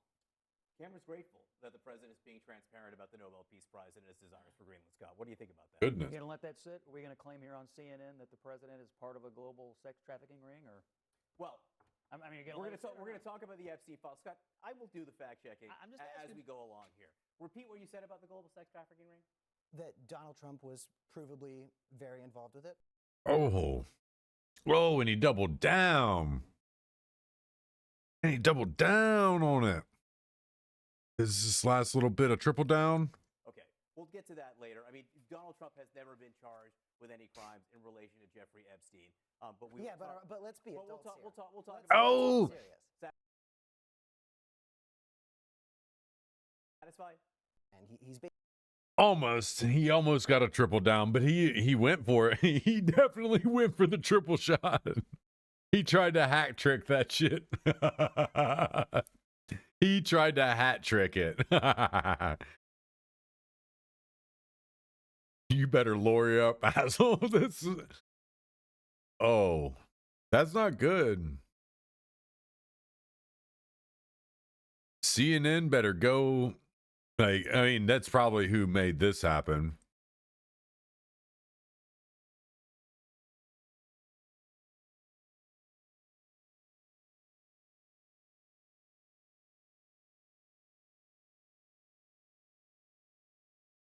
Is he one of the guys that was in that video?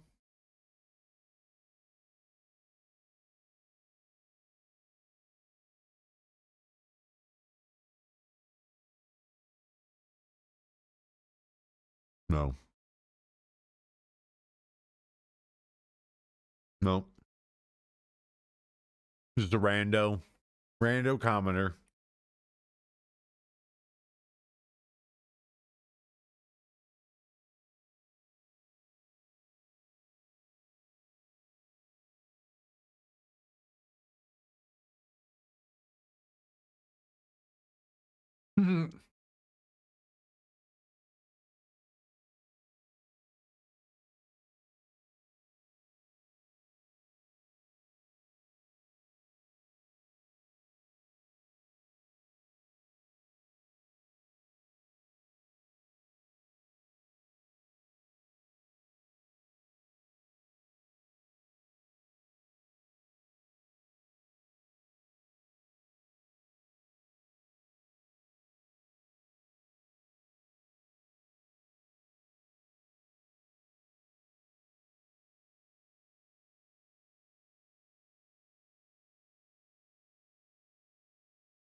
Wait.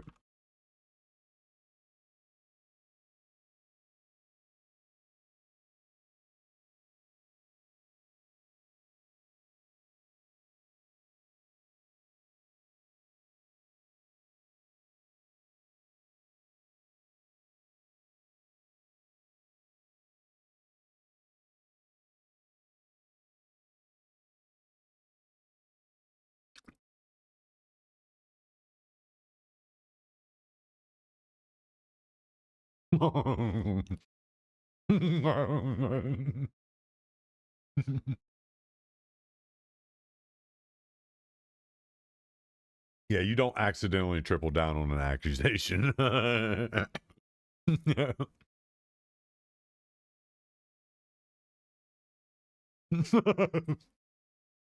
And that's the funniest part about it.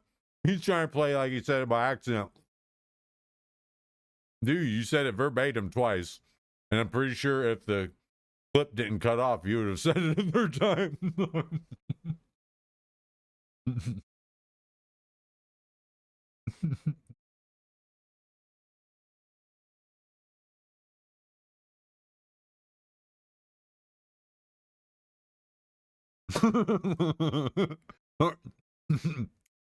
I'm just broken up with the fact that he said it was an accident. I said what I was thinking by accident 3 times. Kid, that ain't how you do this. You might want to go back to the drawing board or the playground. Oh.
Should I bring him back or not?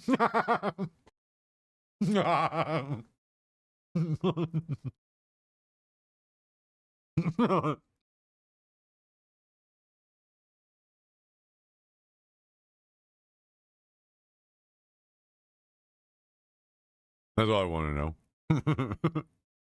Are I bringing him back or not? Funny. Yeah, I used to love Jerry Springer back in the day. And that's what X is. X is Jerry Springer. Too hot for TV.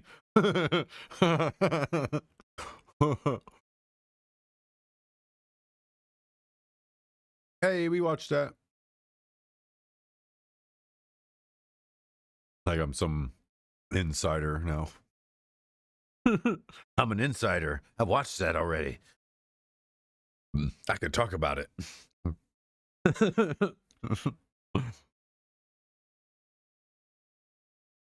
Are we still in the keywords? No.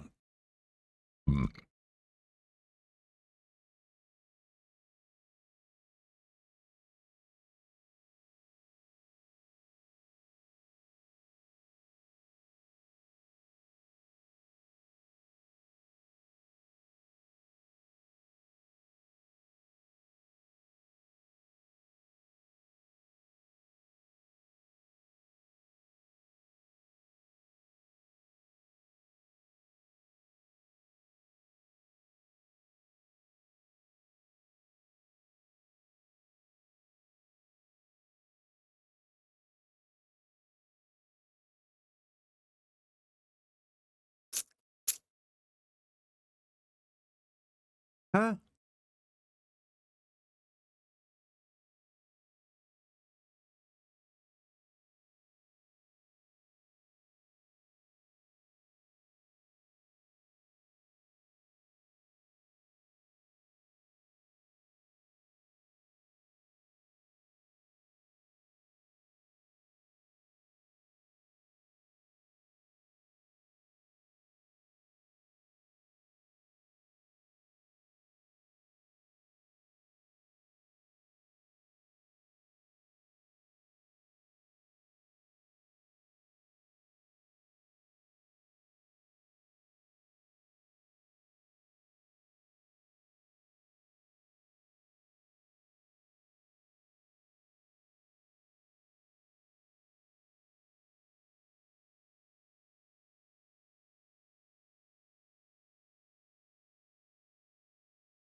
Oh, you're about to be eliminated. My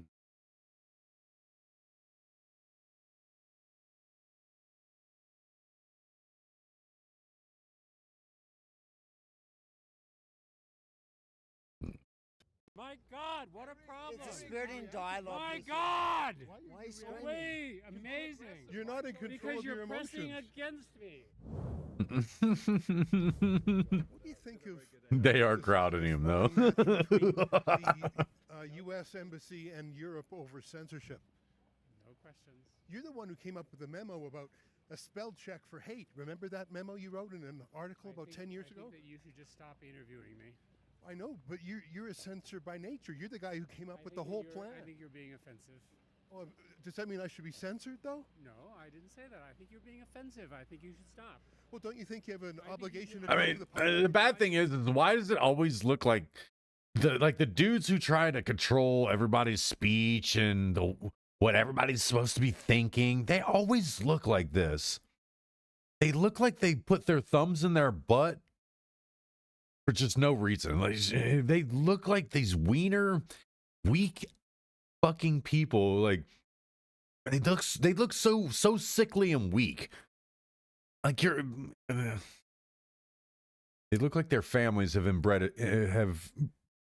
been inbreeding so much that this guy wouldn't be able to stave off a friggin' cold.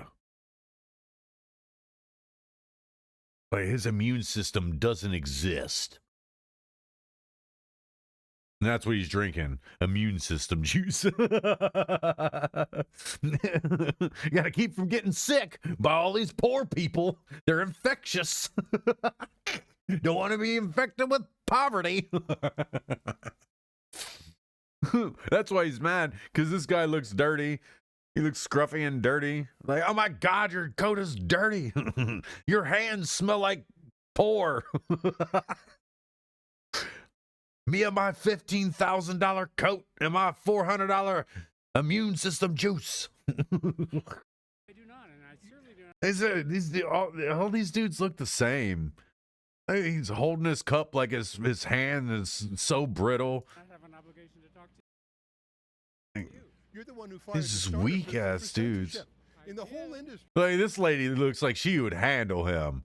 Like she would ball him up and stuff him in her little clutch purse. Wow.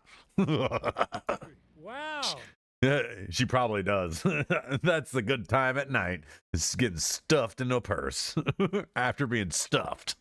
Amazing that you know this. Well, I read the article. You did? What article? It was either in the Times or the Post. How interesting. You talked about a spell check. Now Then another one. Now what you're doing is you're having fun at my expense. The web theme is... My God, what a problem. It's a spirit in dialogue. My God! Why are you screaming? Away, amazing. He's crashing You're out. pressing against me. Is this a spirit of dialogue? Is this a spirit of dialogue? I'm not interested in a dialogue with you. But that's the entire I am theme. not. You are now harassing me. Who do you want to have dialogue with? Harassment is illegal in Europe. Why don't you let It's me not harassment. You want me to go to jail for talking to you? No, I actually would like you to leave me alone. He put the bodybuilder lady in between them. Like, protect me, security. She's head of security. These dudes are so weak. They got to hire an Amazonian as their head of security. Leave us alone. You're the one who started the whole censorship war. I can assure you that you're just wrong, and I suggest that you stop. Well, and as a man, you can say that, but you were the boss of Google who brought in a wave of censorship, particularly targeting conservatives. And she's trying to put herself in between them all. Really? Really? Wow, amazing how guilty I am, according to you. My God. And you need to stop blocking me. Why are you pushing? Because you're pushing me. And we have it on camera. Does it make you really angry in real life to have to face people? Facing you? No, not at all. You seem super triggered. Super triggered because you won't leave me alone. It's called harassment. No, it's not. He should be banned from YouTube for his conduct here? I do not speak for YouTube. Bye, guys. That was great dialogue. I've never seen such a man lose his control. He's lost his emotional self-control. That was Eric Schmidt. He was a senior executive at Google, and I remember he wrote, it wasn't just a memo, it was a lengthy article, either in the New York Times or the Washington Post, a very prestigious paper. He talked about how censorship should be built into the internet like spell check is. He called it a spell check for hate or for emotions, that the internet should correct you in real time. And that's what I was asking him about. I've never seen him answer that, especially in the recent milieu of the U.S. State Department basically going to war over European censors. He's clearly on the European censor side of things. Have you calmed down from the crash out? Are you feeling better? Have you calmed down from the crash out? Round 2. Fight. Have you calmed down from the crash out? Yes, sir. I was not ready for that. Back to censorship online. Why don't you guys just shut up? he was super triggered. Oh my God! Like, who looks dumber? The guys asking you questions, or the guys screaming at the guys asking questions? Regardless of being crowded or not, there's a normal way you could do that. Like, look, come on, guys. If you want to talk, all right, we'll stop for a second. Ask me your couple questions. And even then, even if you don't want to talk, crashing out like that, screaming into their microphones, oh my God, and pushing them. That's a little much, guy. Even if they are kind of crowding you, these are accountability issues that are always constantly going to come up when people like him try to do things as a form of control, because this one sickly looking man, knows what the entire world should be doing. Him. That one geriatric looking guy is such a knowledgeable figure on what everybody in the world should be doing. And in his infinite wisdom, the best thing for humanity is if everybody was told what to say. It's always guys like that. Always these sickly, geriatric looking people that look more like inpatients than they do leaders, world leaders.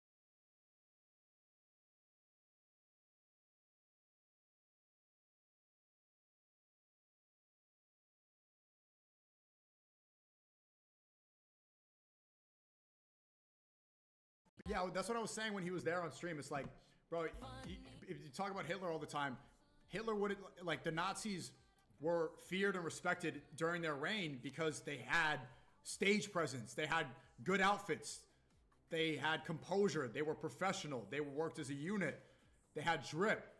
There's not one bad picture of Hitler. He was so hyper aware of how everything was perceived. He was a master of marketing. This Myron, he's an idiot. He is.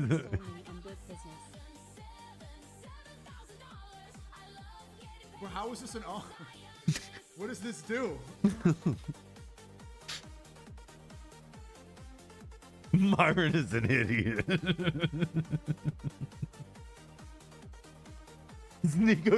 He's trying so hard not to laugh. He's trying so hard not to laugh.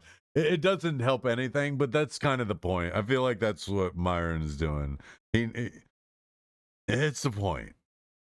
I'm not gonna say it's top tier trolling, but it's when the trolling stops, you got to find other ways to troll. And I mean, Candace blew up with her little thing, so why not? Why not?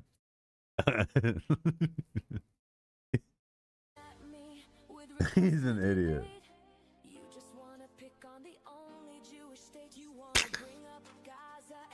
Is this a W or an L?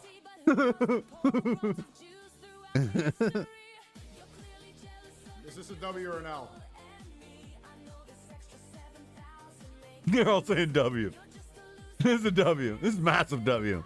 W's across the board, man. You're saying it's truth or funny. What's the truth or funny? He's just dressed like a Jew, dancing as a Jew. Like, what's the truth? That he's dressed as a Jewish guy? At least he admitted it. Played the song "Or Is That Cap?" Also, WTF Myron Simon man. Not making the situation better. No, this doesn't help. Bro is in too deep. Yeah, this doesn't help, bro. It just makes people not want to take it seriously. Oh my God, bro. I mean, he's right. It makes him not want, and maybe that's the point. Maybe that's Myron's point, is to get some people to fall back and stop taking themselves so seriously.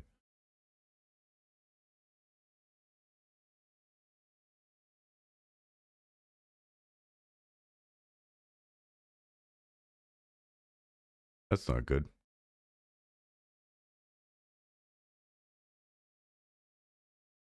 Oh, here they are.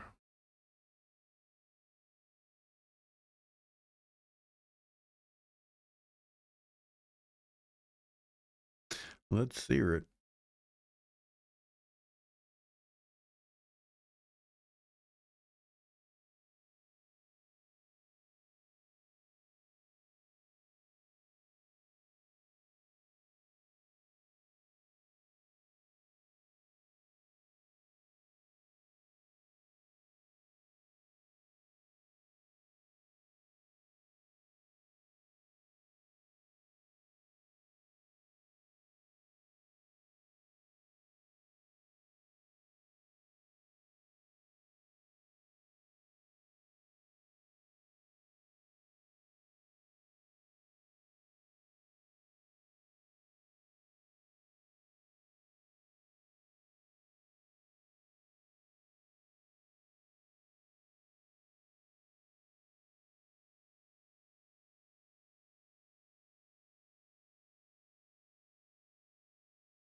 I hate when it starts trying to say, well, there's declassified photos. Yeah. Just with it, just like with everything, it all can be manipulated, all can be messed with.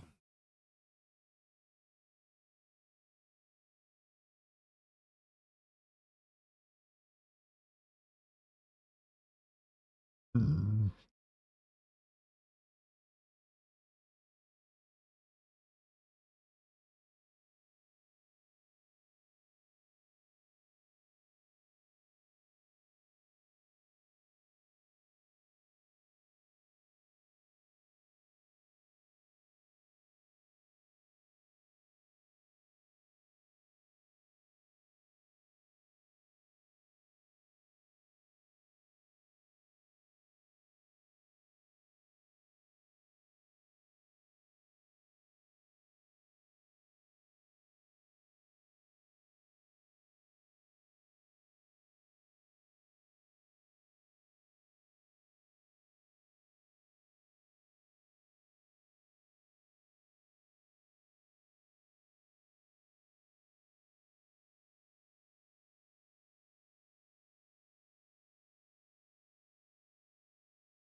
So she's basically seeing things like the UAPs and the UFOs.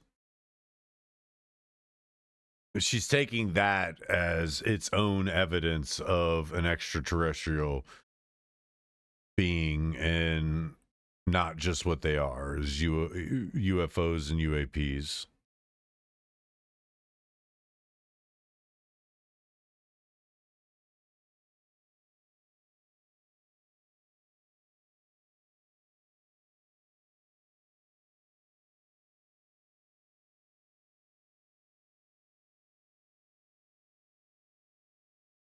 I mean,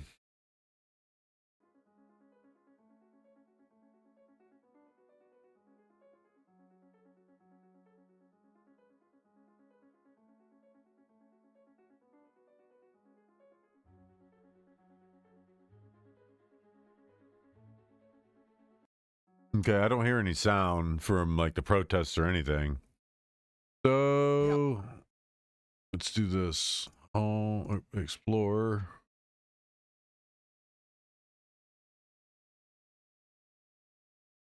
Oops. Get up. Wanting to look for trending. Greenland, where are you at? Where are you at? It's not even a trending topic anymore.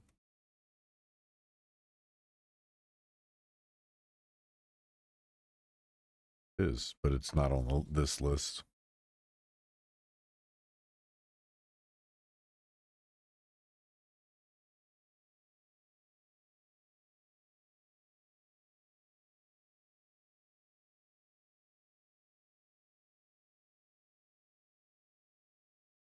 Is it direct, desperate?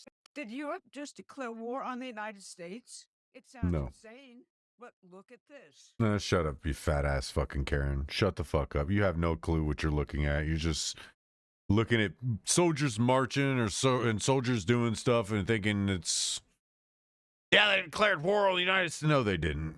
You just shut the fuck up. Fat fucking Karen idiots. Greenland protests. I learned how to spell in elementary school. Okay.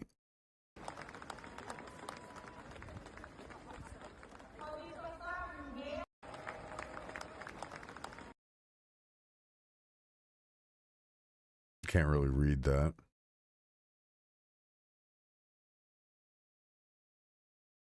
So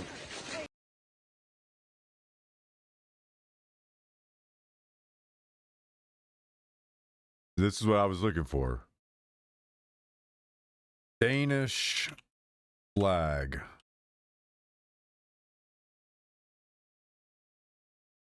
So that's the Danish flag. That's the flag of Greenland. That's Danish. That's Greenland.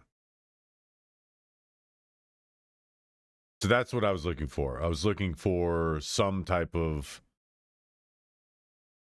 something that says it's more likely a staged thing because you don't hear any sound. To shape the future of the Arctic.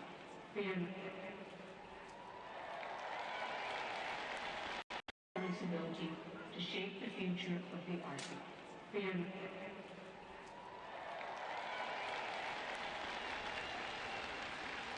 Responsibility to shape the future of the Arctic.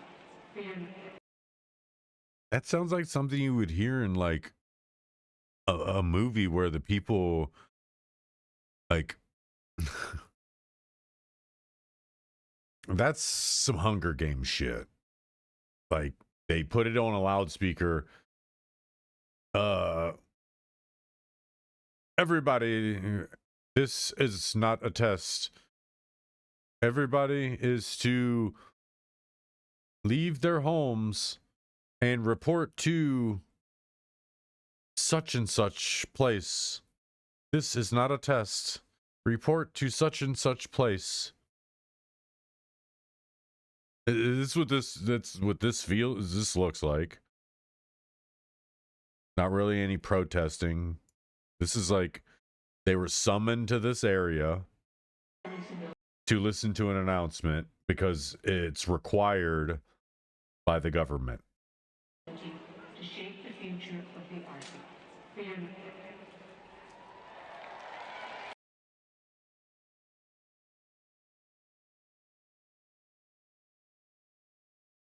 Shape the future for whatever. Everyone cheer.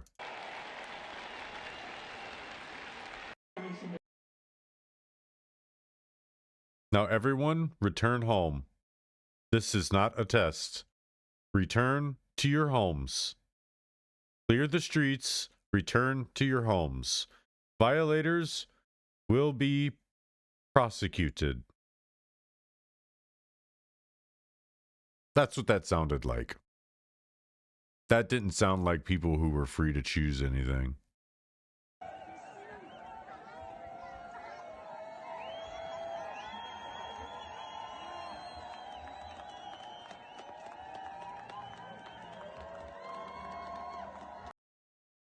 I mean, I don't hear anybody's chanting. I mean,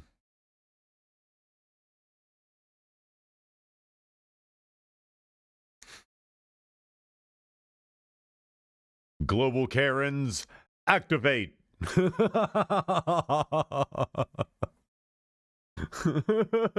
They activated the Karens across the globe.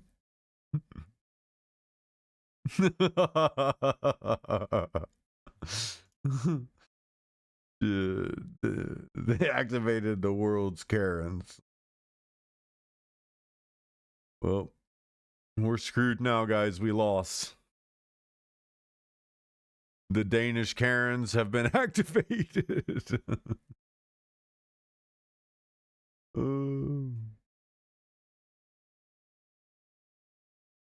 It's funny. That is hilarious. Oh, all right. Well, that's going to be it. I got class tomorrow. So, hell's happening. Bill Gates' lab-made butter is expected to reach supermarket shelves by 2027. It looks, smells, and tastes like butter we're all familiar with, without the farmland, fertilizers, or emissions. Bill Gates. The idea of switching to lab-made fats and oils may seem strange at first, but their potential to significantly reduce our carbon footprint is immense. I wish that someone would remove his carbon footprint.